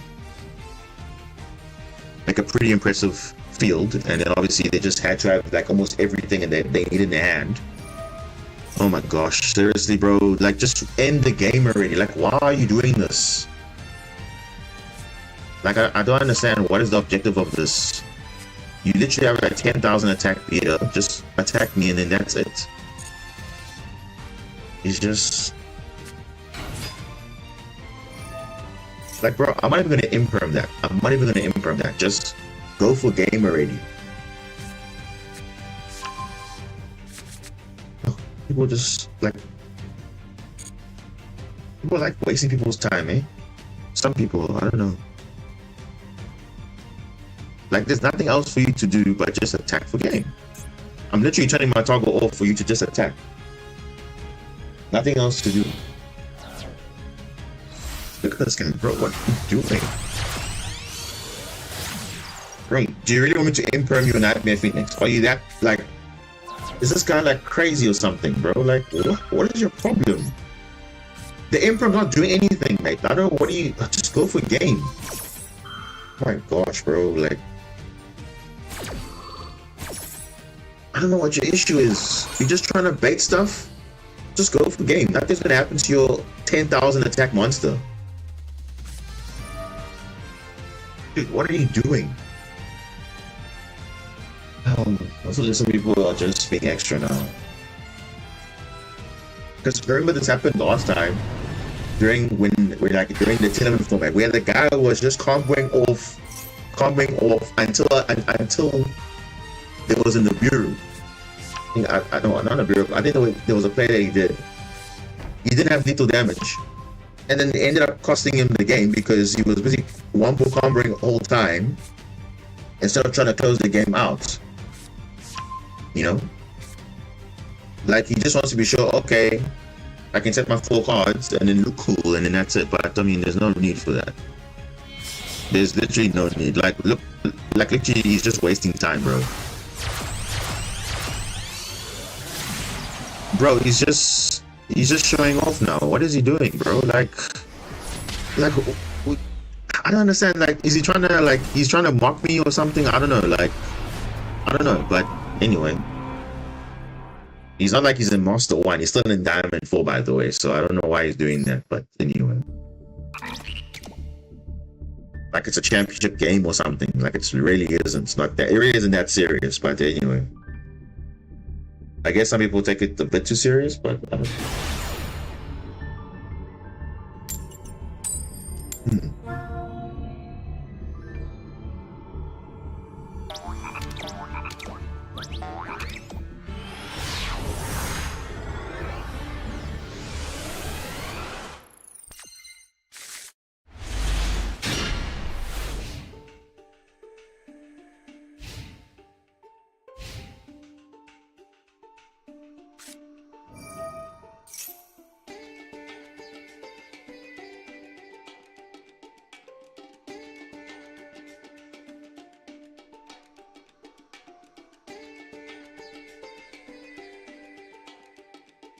So it's probably Chimera. Or it could be Tia, it could be anything, but it could be even branded for we know. But normally Chimera can search Poly quite easily. Heroes. Interesting.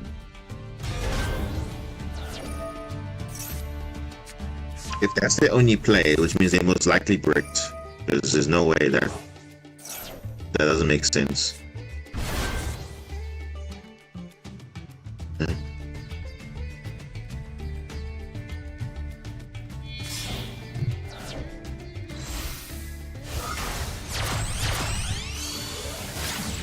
Said okay.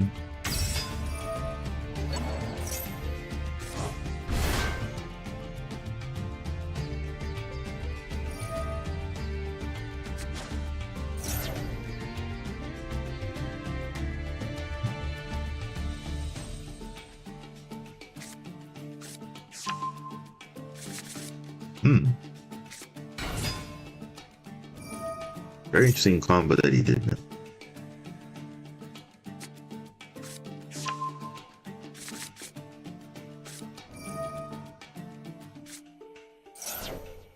Ditching Plasma, that's interesting.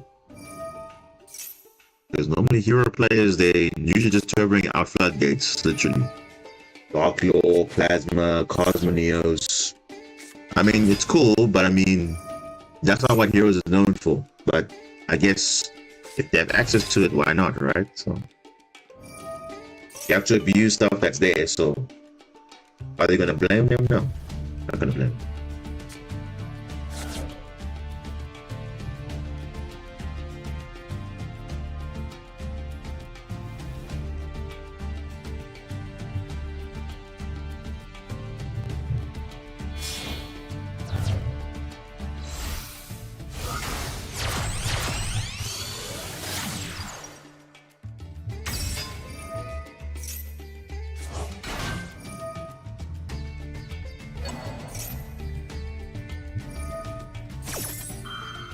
We'll get polymerization back, and we'll get the malicious again to be used.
Miracle fear.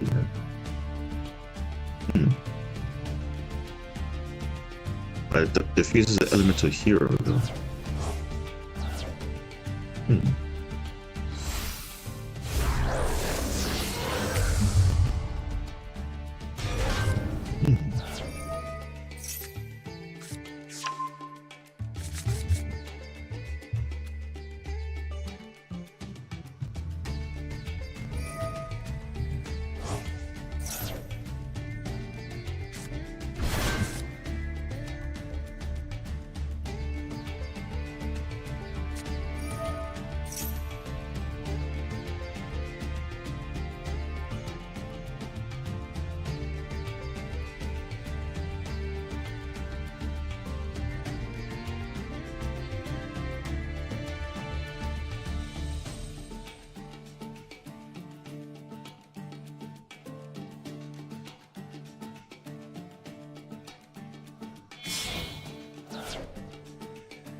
The Enforcer of the Phoenix.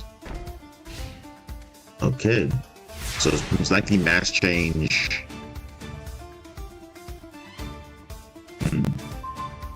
Wow, there we go. Thirst is here.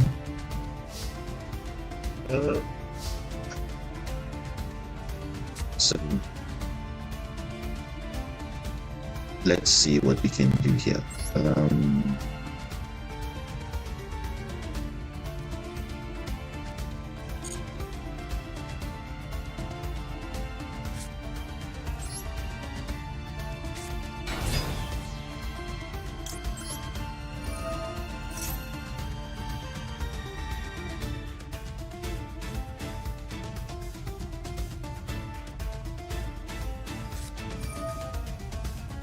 Droplets. What? Huh? Droplet though.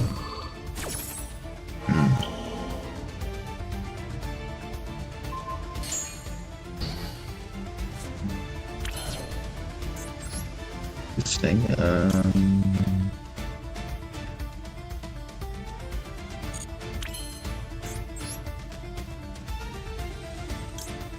This.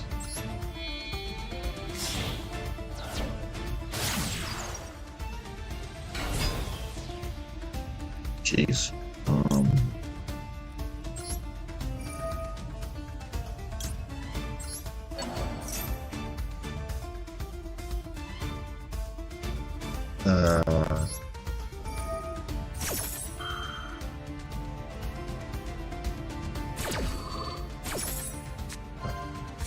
Ooh. Okay. uh,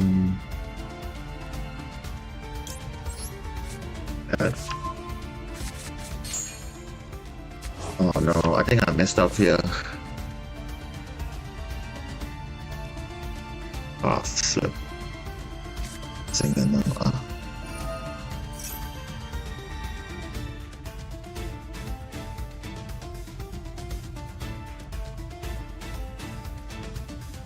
I messed up. Oh no, that's fine. Great.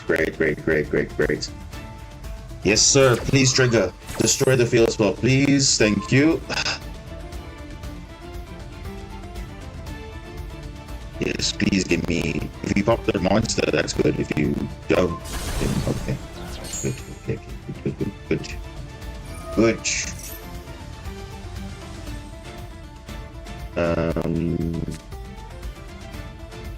We can go.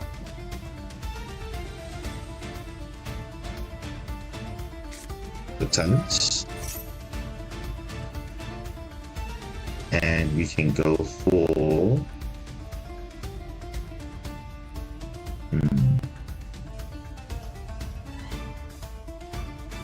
We can go for.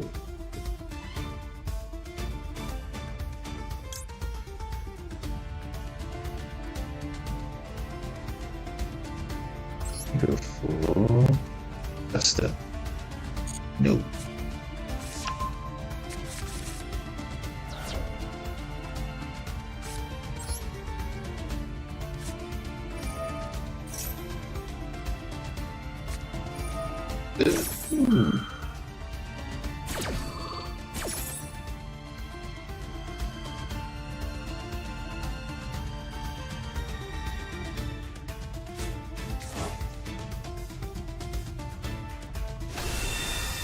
Oh, jeez. Heals. Ooh, that's good. Wait.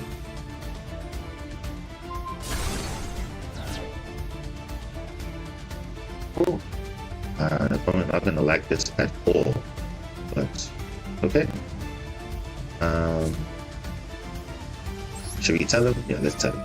Let's cook him a little bit. You might be surprised.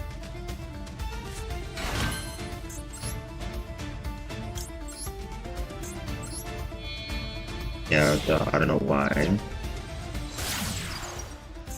Yeah, this is way better. Yeah, this is neat than I thought.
What's this one do? Games? It's not in your graveyard, so it's not okay.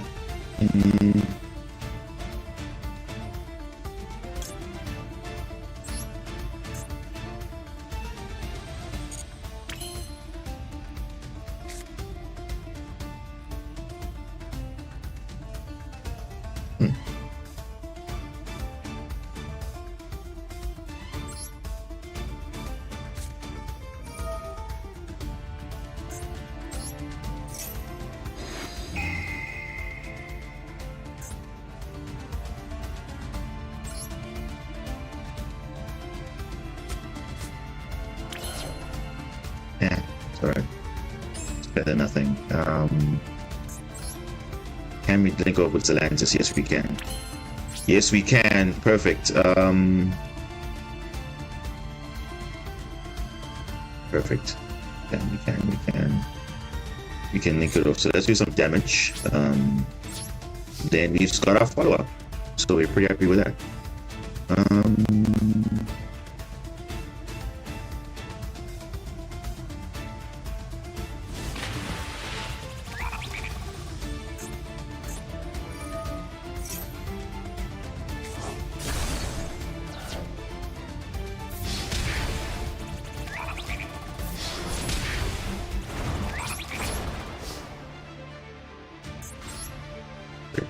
Unfortunate, but it's fine. What do we get? Into so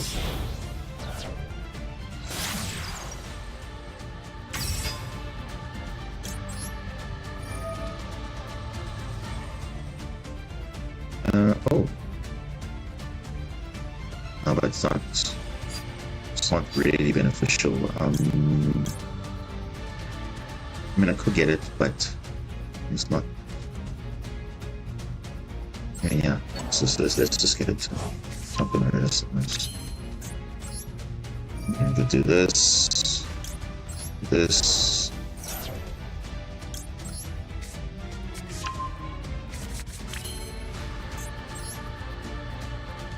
It's not an options analysis, which is fine.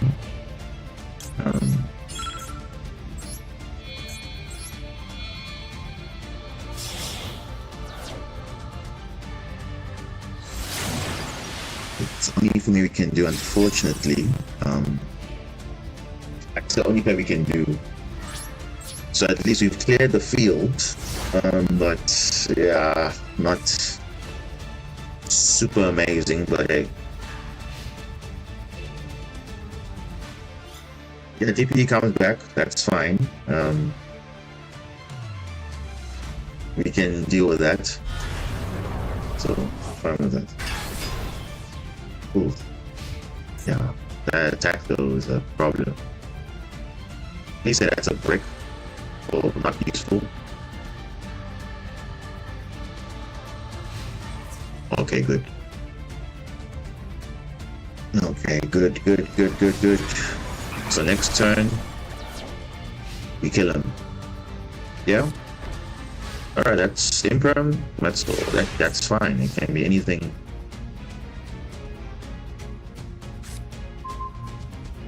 Oof. Yeah. Yeah. Great.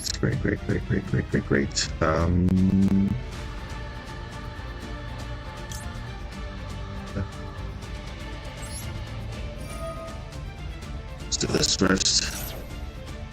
Get out this, because this is going to be a problem. Put here. And no. Sucks.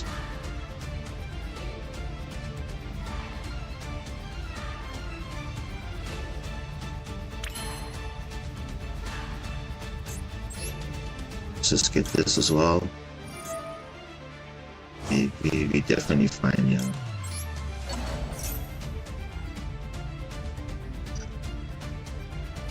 Yeah, we can prefer this. We can improv, we can do all those things. We've got enough extension. Is it really like nothing? Oh, okay. He's just exposing himself. All right, that's fine. Do we add something? No, I think we just don't activate yet.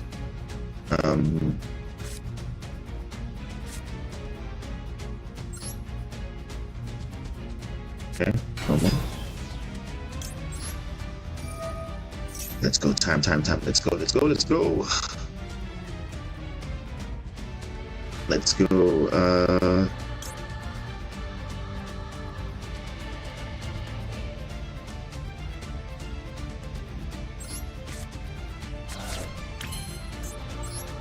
literally got extension of the extension, but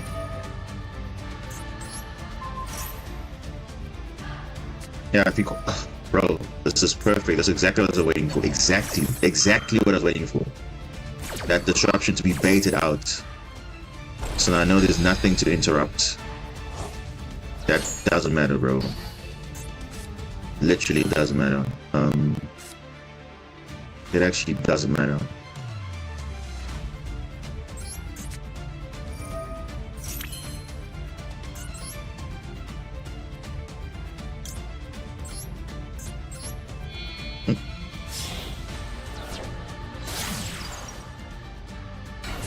Actually, I'm gonna do it the nice way. Actually, I'm gonna go link 4, spin you back, and then go for a game that way. Because I can. Yeah, exactly. There's no way, bro. Like the fuck, I don't know. He committed so many resources. Empty hand, DPE. It's not unkillable, but it is what it is. Oh, guys, yeah. I don't know. You see, we now are in a position where like we're struggling up and down, up and down, up and down. But you see, win, lose, win, lose, win, lose, win, lose. That's kind of scary. If you know to look at the whole stream, win, lose, win, lose, win, lose. It's not like win, win, win. Like it's win, lose, win, lose, win, lose. So I don't know like what's going on, but we lose to unfortunate matchup. We have some insane matchup. So I really don't know what it is, but hey, I guess it's kind of working. I guess. I mean, Horus is showing, but I mean, Marincess is still shining, still there. I mean, you just have to be a bit smart. I mean, I would say the Duel of the Night definitely is that that Horus player, the 9-turn duel. This one, yeah, jeez, this one probably second best to the the horror zombie game. So definitely I'll save this replay. I'll probably make a clip of it. Then yeah, it'll just show like, I mean, Horus is quite useful in Marincess, especially for that grind game, and even under summon limit still come on top. So still not too bad. Yeah, I mean, I don't know, like I could continue, but I can really see like the stream today already, like wow, it's just like, you know, win loss win loss win loss win loss. I'm like, come on bro, like really? I mean, 6 duels, 3 wins, 3 losses. I mean, that's not ideal, because you're just jumping back and forth. You should be like already going up a tier, but I honestly don't know why that's the case, but it is what it is. We can't really complain, right? So yeah, I'm not sure. Is the duel room still open? Yeah, it's still open. Yeah. For those who are still in, who want to join last minute, just before we maybe close out the stream, because yeah, I think it's better than the last stream, but the thing is, we're just winning some, losing some, and the games are, I don't know about you guys, but the games feel a bit longer now. I don't know why, and you think time is less, but I don't know. It's not really like, I don't know how to explain it, because the duels just feel longer than usual, yet the time is like shorter. So anyway, room details are here, last minute, like the next 10 minutes, whoever can hop on, yeah, then we can duel quickly, and then yeah, that's it. The duel ID is here. If it's in the chat, you can see it. It's in the chat, and then yeah, I'll even put it on screen so that you can actually just see it. As you can see there on the right hand side, there's the dual room ID. So yeah, I'm gonna go into, definitely I'm not gonna go into ranked now, because ranked is like messed up now.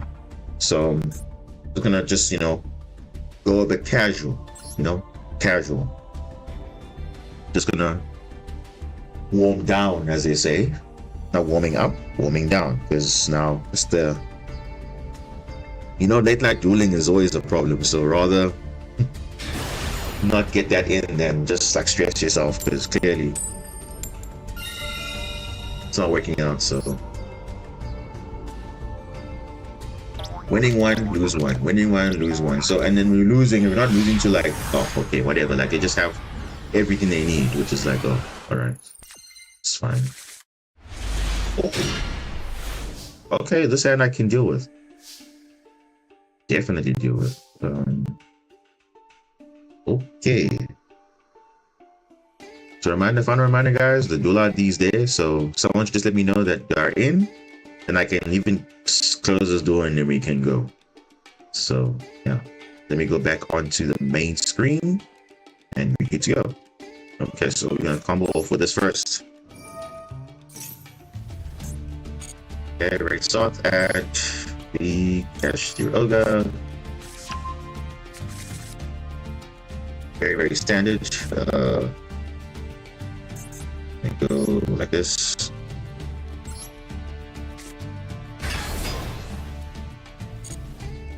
All right, listen, they got nothing in sight, which is always good. Get the prep.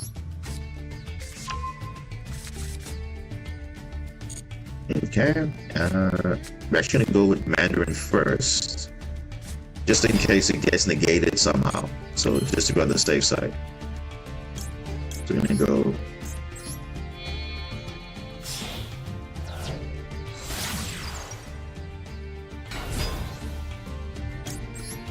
Okay, this one. Add back to hand just in case, There's a, if there's disruption, there's disruption. If there isn't, there isn't. We can go like this.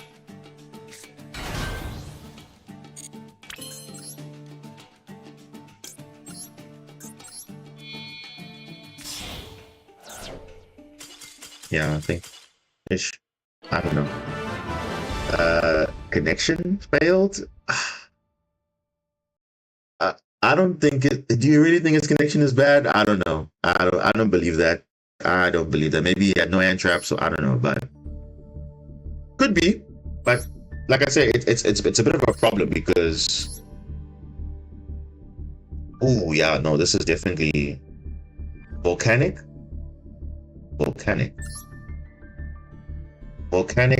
Oh, symphonic warrior volcanic. Interesting.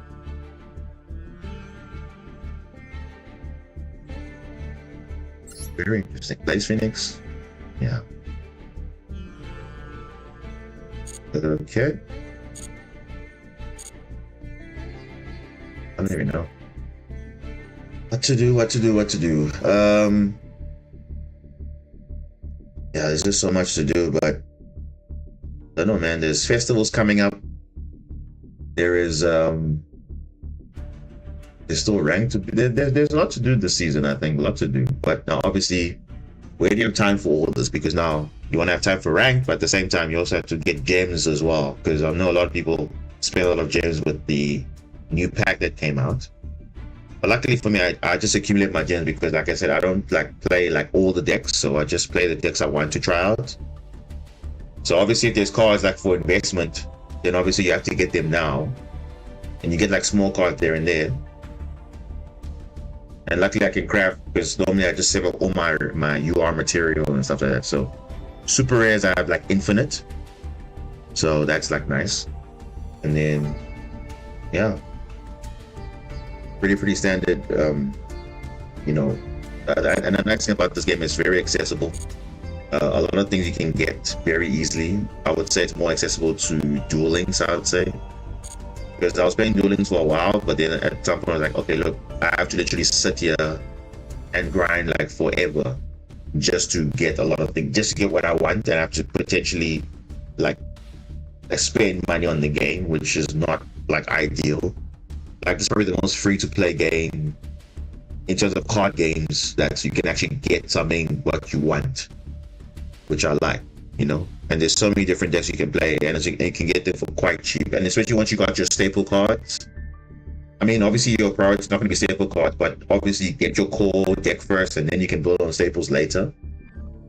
So it's pretty easy to do, especially now with all the new stuff that's come out. Like if you look at the shop, like all these structure decks that have come out, like I mean, literally there's like, look, I've only bought 4 structure decks. Like look at Salamangreat, for example. Like this is a great pickup now because you're getting so much value because all the good cards are actually here. Like you see the Roar is here, the Rage is here. You get your Link monsters. Obviously you don't get the Pyro Phoenix and the Raging Phoenix. And obviously you don't get what else you don't get? You don't get, okay, you do get the Balinks, you do get, so you do get like the main links. You also get the main monsters, your Gazelle, your Foxy, your Mia. You can play Silent if you want to. That's not necessary, but otherwise it literally will take 1500 gems. You can get 3 copies of these. You can craft for the Salamangreat pack, or the Revived Legion pack, and then you can get Pyro Phoenix, and then that's a good structure deck. Blackwing's a good structure deck as well, also good pickup. Pretty much the core you need is there, just need to craft a few more, but basically it's there. Yeah, there's a lot to pick up. Now obviously there are other structure decks here, but obviously you must ask yourself, okay, if you want a specific card, then sometimes you just buy it once. So like for example, a good example like Cybernetic Successor, a good card in here is Fusion Deployment. So if you tell people, hey, craft Fusion Deployment, they're wrong. All it will take, if you want to craft, if you want to have 3 deployment, just spend 1500 gems. Even though you're not going to play Cyber Dragon per se, you know, the best thing you can have is at least you have 3 copies of this, and then maybe in the future, if Cyber Dragon gets maybe feature support or whatever, then at least you have a playset of a Cyber Dragon structure deck. Then you can play it from there, obviously. So that's the main thing, is Fusion Deployment is here, so no point in crafting it. You can just buy it with gems. Now I only bought it once because I already had it, so that's why I still have 2 copies, but I already have it. So if I have to buy another copy, then I can actually just enchant the other one if I want to. The same with the Dragon Maid structure deck, also pretty good. Basic, very basic fusion deck, nothing too hectic. I would say less complex compared to Branded.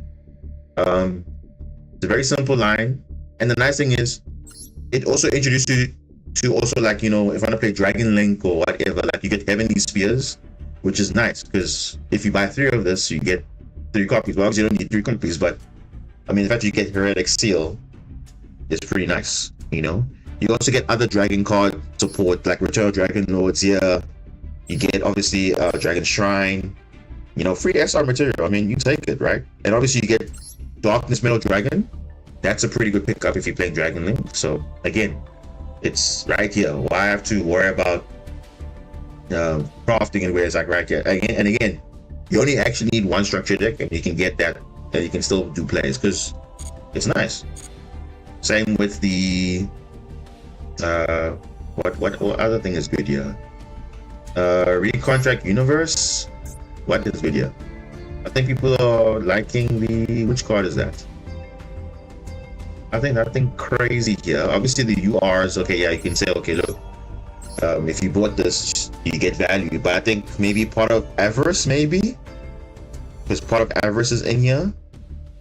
And actually, ironically, for those who don't know, the Limit 1 Festival is coming up. This actually is a pretty good, decent budget, like, Limit 1 deck, because literally there's 1 copy of everything. So literally all the structure decks actually in that regard are actually pretty good, you know, structure decks in a way, because they all have 1 of each card. So there's like already your synergy with a deck, like already you can start doing it. But obviously you have to obviously optimize it with other stuff to make it even better. but hey, it's a start, So yeah, even the guys want to play Pendulum, there's something for you also. Basic Pendulum deck, very straightforward, nothing too crazy. It's all, you see, only one copy, so you can really start like practicing now if you want to play these type of decks. They're already one of, so it's a whole structure deck, so you can do a limited one if you want to, which I think is pretty amazing. So yeah, the game is very accessible now, I would say. And on top of all of this, you're getting free structure decks from, Sword Soul Pack, which is also nice. So I think if my pull from the secret rare of this pack, why did I miss this? That's interesting. I'll say, guys, check your shop, because I see like I missed this, and I would have missed out on potentially getting a free card. Like you see, I got an SR now, which I'm probably not going to use, but the fact that I almost could have gotten a UR, I'm like, okay, not bad. So yeah, make sure you check the limited time secret packs, the ones that newly come out, so they're normally on promotion for like the month. So yeah, you get a free pack pull. And obviously after that becomes a secret pack afterwards when the promo ends. So yeah, not bad. I would say definitely if you want to invest in the cards that you need, you can get them. And yeah, and get them while they're still available like this, because obviously after they go, then it's difficult to find what you want after that. So obviously you still have the Nightmare Rivals, you still have the Revive Legion. So I assume the next pack will come in June, most likely. So we'll see how things go. I also have some legacy packs here. To be honest, how many tickets do I have here? I have 600 tickets. That's literally like some of these cards that you're not gonna see, not play at all. Yeah, you can say, okay, Blue Eyes White Dragon, but I mean, it's literally a structure deck for it, so don't really need to worry about it. And yeah, it's just, yeah.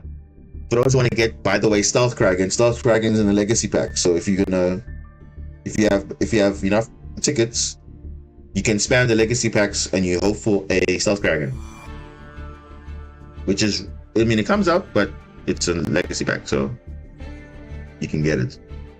What else is here? Ninjas also here.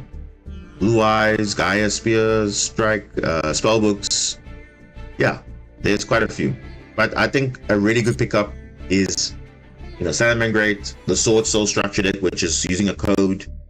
That's still going on. So for new players, definitely you have to use someone's code and then you get certain rewards. That's still active. Pretty nice. So yeah, there's actually a lot to do for a new player specifically. I think if you played the game for a while, I think obviously you always have to like, okay, look, I'm gonna try different decks, explore a bit, and then obviously try ways to improve certain builds, because I know some people, they've just liked a certain deck and they just try to modify it to make it better for themselves so that they enjoy it, so that's at least replayable, because you don't be bored out of playing a certain deck. That's why you see, at least with Marincess, at least, like I've been playing it for almost like properly now, like since the support came out, and I think it's evolved over time. So we're just change things up, because you don't be doing the same old thing. Because my friends who play in the TCG, they always say like, look, sometimes you go in week in, week out to regionals or to YCSs and stuff, and obviously they say, oh, but now the decks are kind of bland because everyone's doing the same old thing. The format feels a bit boring because it's like, okay, everyone's playing the same deck, everyone's playing the same kind of very linear, nothing too crazy, there's no like creativity, like standout deck, like, oh my gosh, like this guy actually built this type of deck with this variant, oh, with this tech, oh, okay, nice. In the side deck, oh, okay, interesting choice, like and you're like, whoa, this is, so really you need to again explore. I think you shouldn't be afraid to explore. Obviously you're not saying every time you explore it's gonna work, but hey, it works. Like, I wouldn't have thought that Horus engine works in Marincess. No one would have thought that. It actually does to some extent. It doesn't like start your combos. It just rather helps as, like, for example, a small world bridge. It also helps as a, to extend. And you saw in that duel, the 9-turn duel, I'm gonna do a replay of it, and you're gonna see exactly what I mean. Like, it's just crazy, like the possibilities are endless, and especially now, like I showcased with on Edo Pro, that the new card that's going to come soon, not soon, but like in the future, is definitely going to change up the way you play Marincess, because now you have kind of a way to play through stuff a little bit better, given the hand knowledge and all those things. So yeah, it does actually make a difference. And obviously you saw the combo lines, like it comes up in all situations by herself, as a starter, as an extender, and yeah, just all around great. So I'm quite excited. So it actually motivates me to, like, try and push the deck to its ceiling, because I don't think we've reached the ceiling. I think we're still missing 1 or 2 rounds of support, I think. But maybe this is a good start. I think this is the first time in like 2 years that we've gotten the Marincess support, I think. So not too bad if you think about it, because remember the last time there was anything relating with Marincess that got support directly was in 2022. Think about that, guys. 2022. That's insane. The game came out that year. So literally, like, I think 9-10 months in, that's when that support came. And that's the last time we've seen Marincess support, actually. Because it came out in that same year as well. So that's almost 2 years. That's a long time. So hopefully, this year, we are praying for, at least, if not for Marincess, at least water support that, kind of boosts other water decks, which will also be insane, Who wants to see Mermail support in 2024? I want to see Mermail support. You saw now I was mixing up Atlanteans with Mermails and stuff. What if Atlanteans get more support as well? What if Ice Jade gets support? I doubt it, because they're part of the Fallen of Albaz. So I don't think they're going to get any more support, because I think the Fallen of Albaz story is done. So I doubt you'll see any more Albaz cards, related cards. Especially with the Visa Starfrost cards, they're also done. Now it's the Diabell Star stuff. So maybe there's something there also with the Diabell Star storyline, or Snake Eye storyline, or whatever it is. Maybe there's something there. So we just have to hope and see, But yeah, I think there's a lot to look forward to, but obviously you have to just be patient. I believe it's going to come out in July, so we might get the first reveals probably later in the month, definitely in June. So we just keep our eye out and see what's going to happen. But yeah, and obviously as we bring it up, if it is water support, we'll obviously have to look at it and say, okay, can we use this? Is it useful for other decks, like, So yeah, definitely something to look forward to. Okay, let me just check something quickly, and then we can, I think, wrap things up, because I think we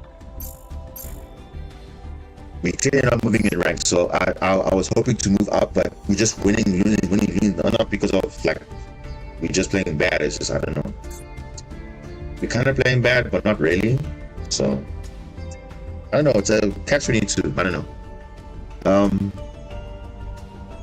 Yeah, I think I'll keep this open, but yeah, I'll like I said, I think we'll probably do a proper duel room where we'll do it in advance to say, hey, can you come? Those that want to be in the stream will come. We'll just do duel room only. Yeah, just have a few people on, play against each other, guys.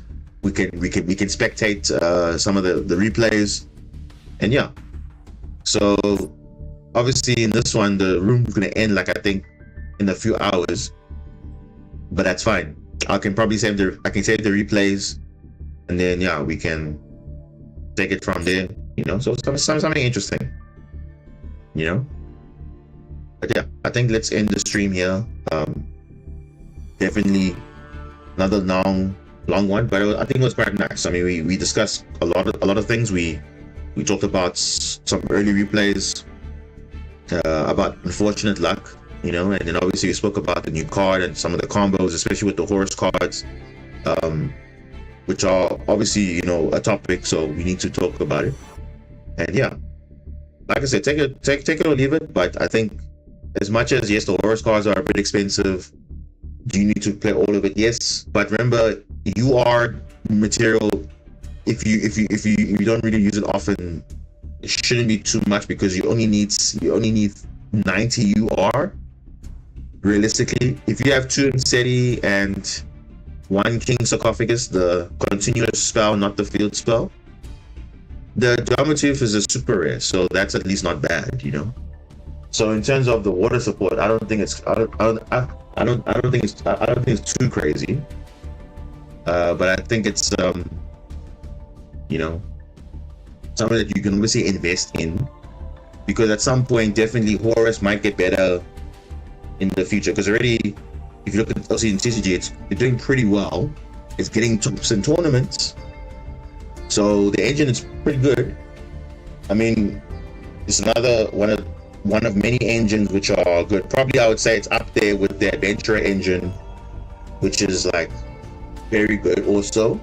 But of course the Master Duel, it's unfortunately like it's not as crazy because it's like it's semi-limited.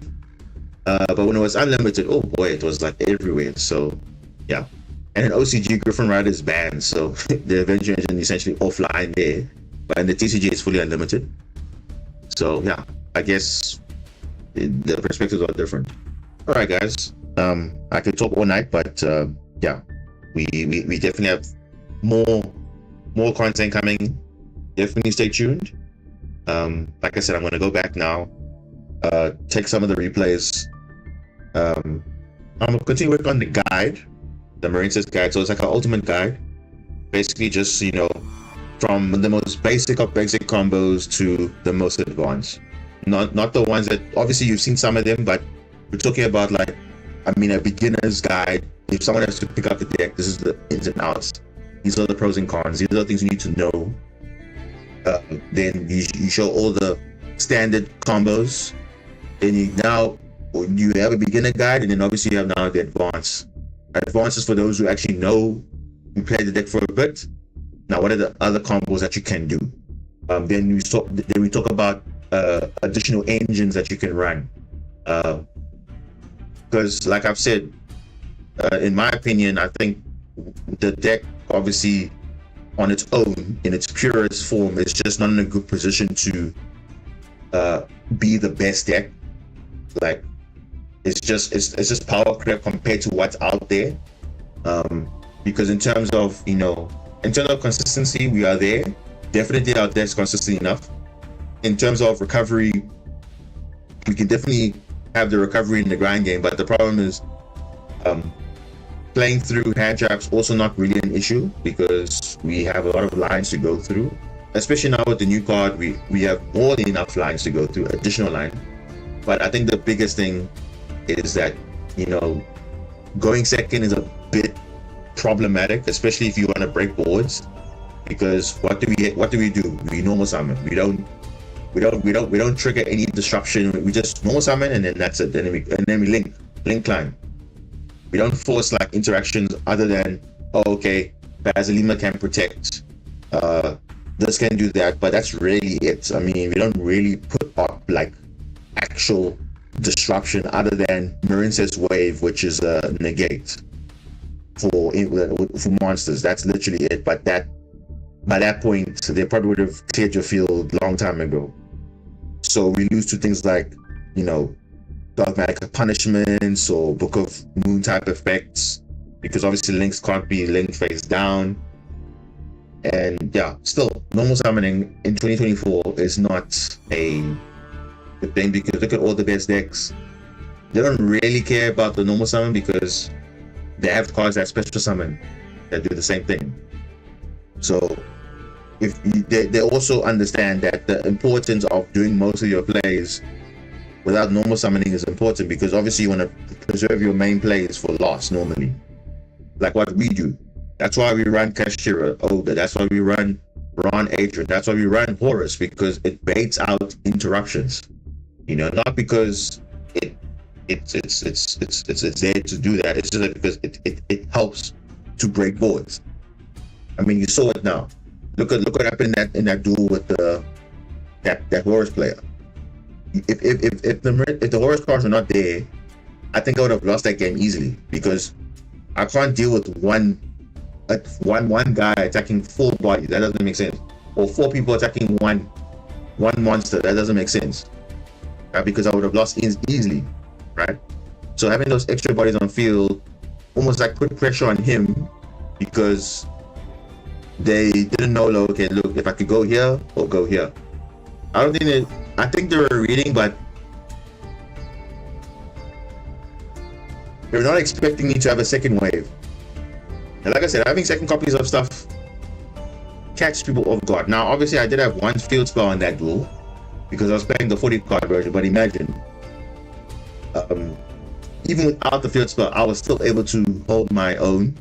So, like I said, I've never ever once said, oh, geez, I don't have the field spell, I can't play the game. You can actually play the game. You can still go for game if you have enough resource, if you have done certain lines very well. It's not impossible. So it is what it is. So I think that's just a testament to show that the deck is resilient. It's just good. That obviously it's not as prevalent because, again, the engine itself is not doing enough to break boards, and that's pretty much what's holding it back. And obviously we are weak to maxi because we do summon a lot. At least the rescuers can just use emergency, and then the turbulence pass, and that's it. They've done all their main plays. They play on your turn. Same with Tillerman. They just summon Kikalos, add this trap or whatever, and then they set and go on your turn. A lot of decks do that. So really, we don't really have like a play, but with the new card coming out, there will be. So yeah, we have to just explore options and take it from there. All right, guys, Diamond Boss signing out on the stream. So I'll probably see you guys on the next stream, which will be in a week from now. So yeah, stay tuned. Make sure to leave a like on the stream if you are watching this back in the replays. And yeah, I appreciate the support on the videos. I do read the comments. I might not respond to all of them, but I do read them time to time because I like feedback. I remember I'm not perfect. Definitely I'm not the best in terms of like everything I'm doing out there. I'm just, obviously my take on things is slightly different, but hey, that's why we're here. We're here to learn. If I say something is working and clearly it isn't, then you need to tell me, hey, Diamond, this thing is not working. You know, you might think it's working, but it's not. Just go back to whatever, and then you tell me, okay, cool. You tell me. I literally listen to all feedback. I have no issue with that. So yeah, this is Diamond Boss signing out, and I'll see you guys on the next stream. Have a good night. Have a good day, and don't forget, guys, it's it's tough out there. You know, the meta's crazy. So don't be like me, who's grinding for hours and hours and then not getting anything done. If Master is going crazy, take a break. I'll probably do that. Just to, you know, maybe every 2 days play during the week, because yeah, I played a lot of hours. Played 6 hours now. Oh no, not 6 hours, but maybe like 4 hours now, and then 4 hours yesterday. So quite a few hours. So I think maybe Sunday, definitely I'll be taking off there. I'll just be like editing videos and stuff. So at least that'll be fine. Okay, guys. Have a good night.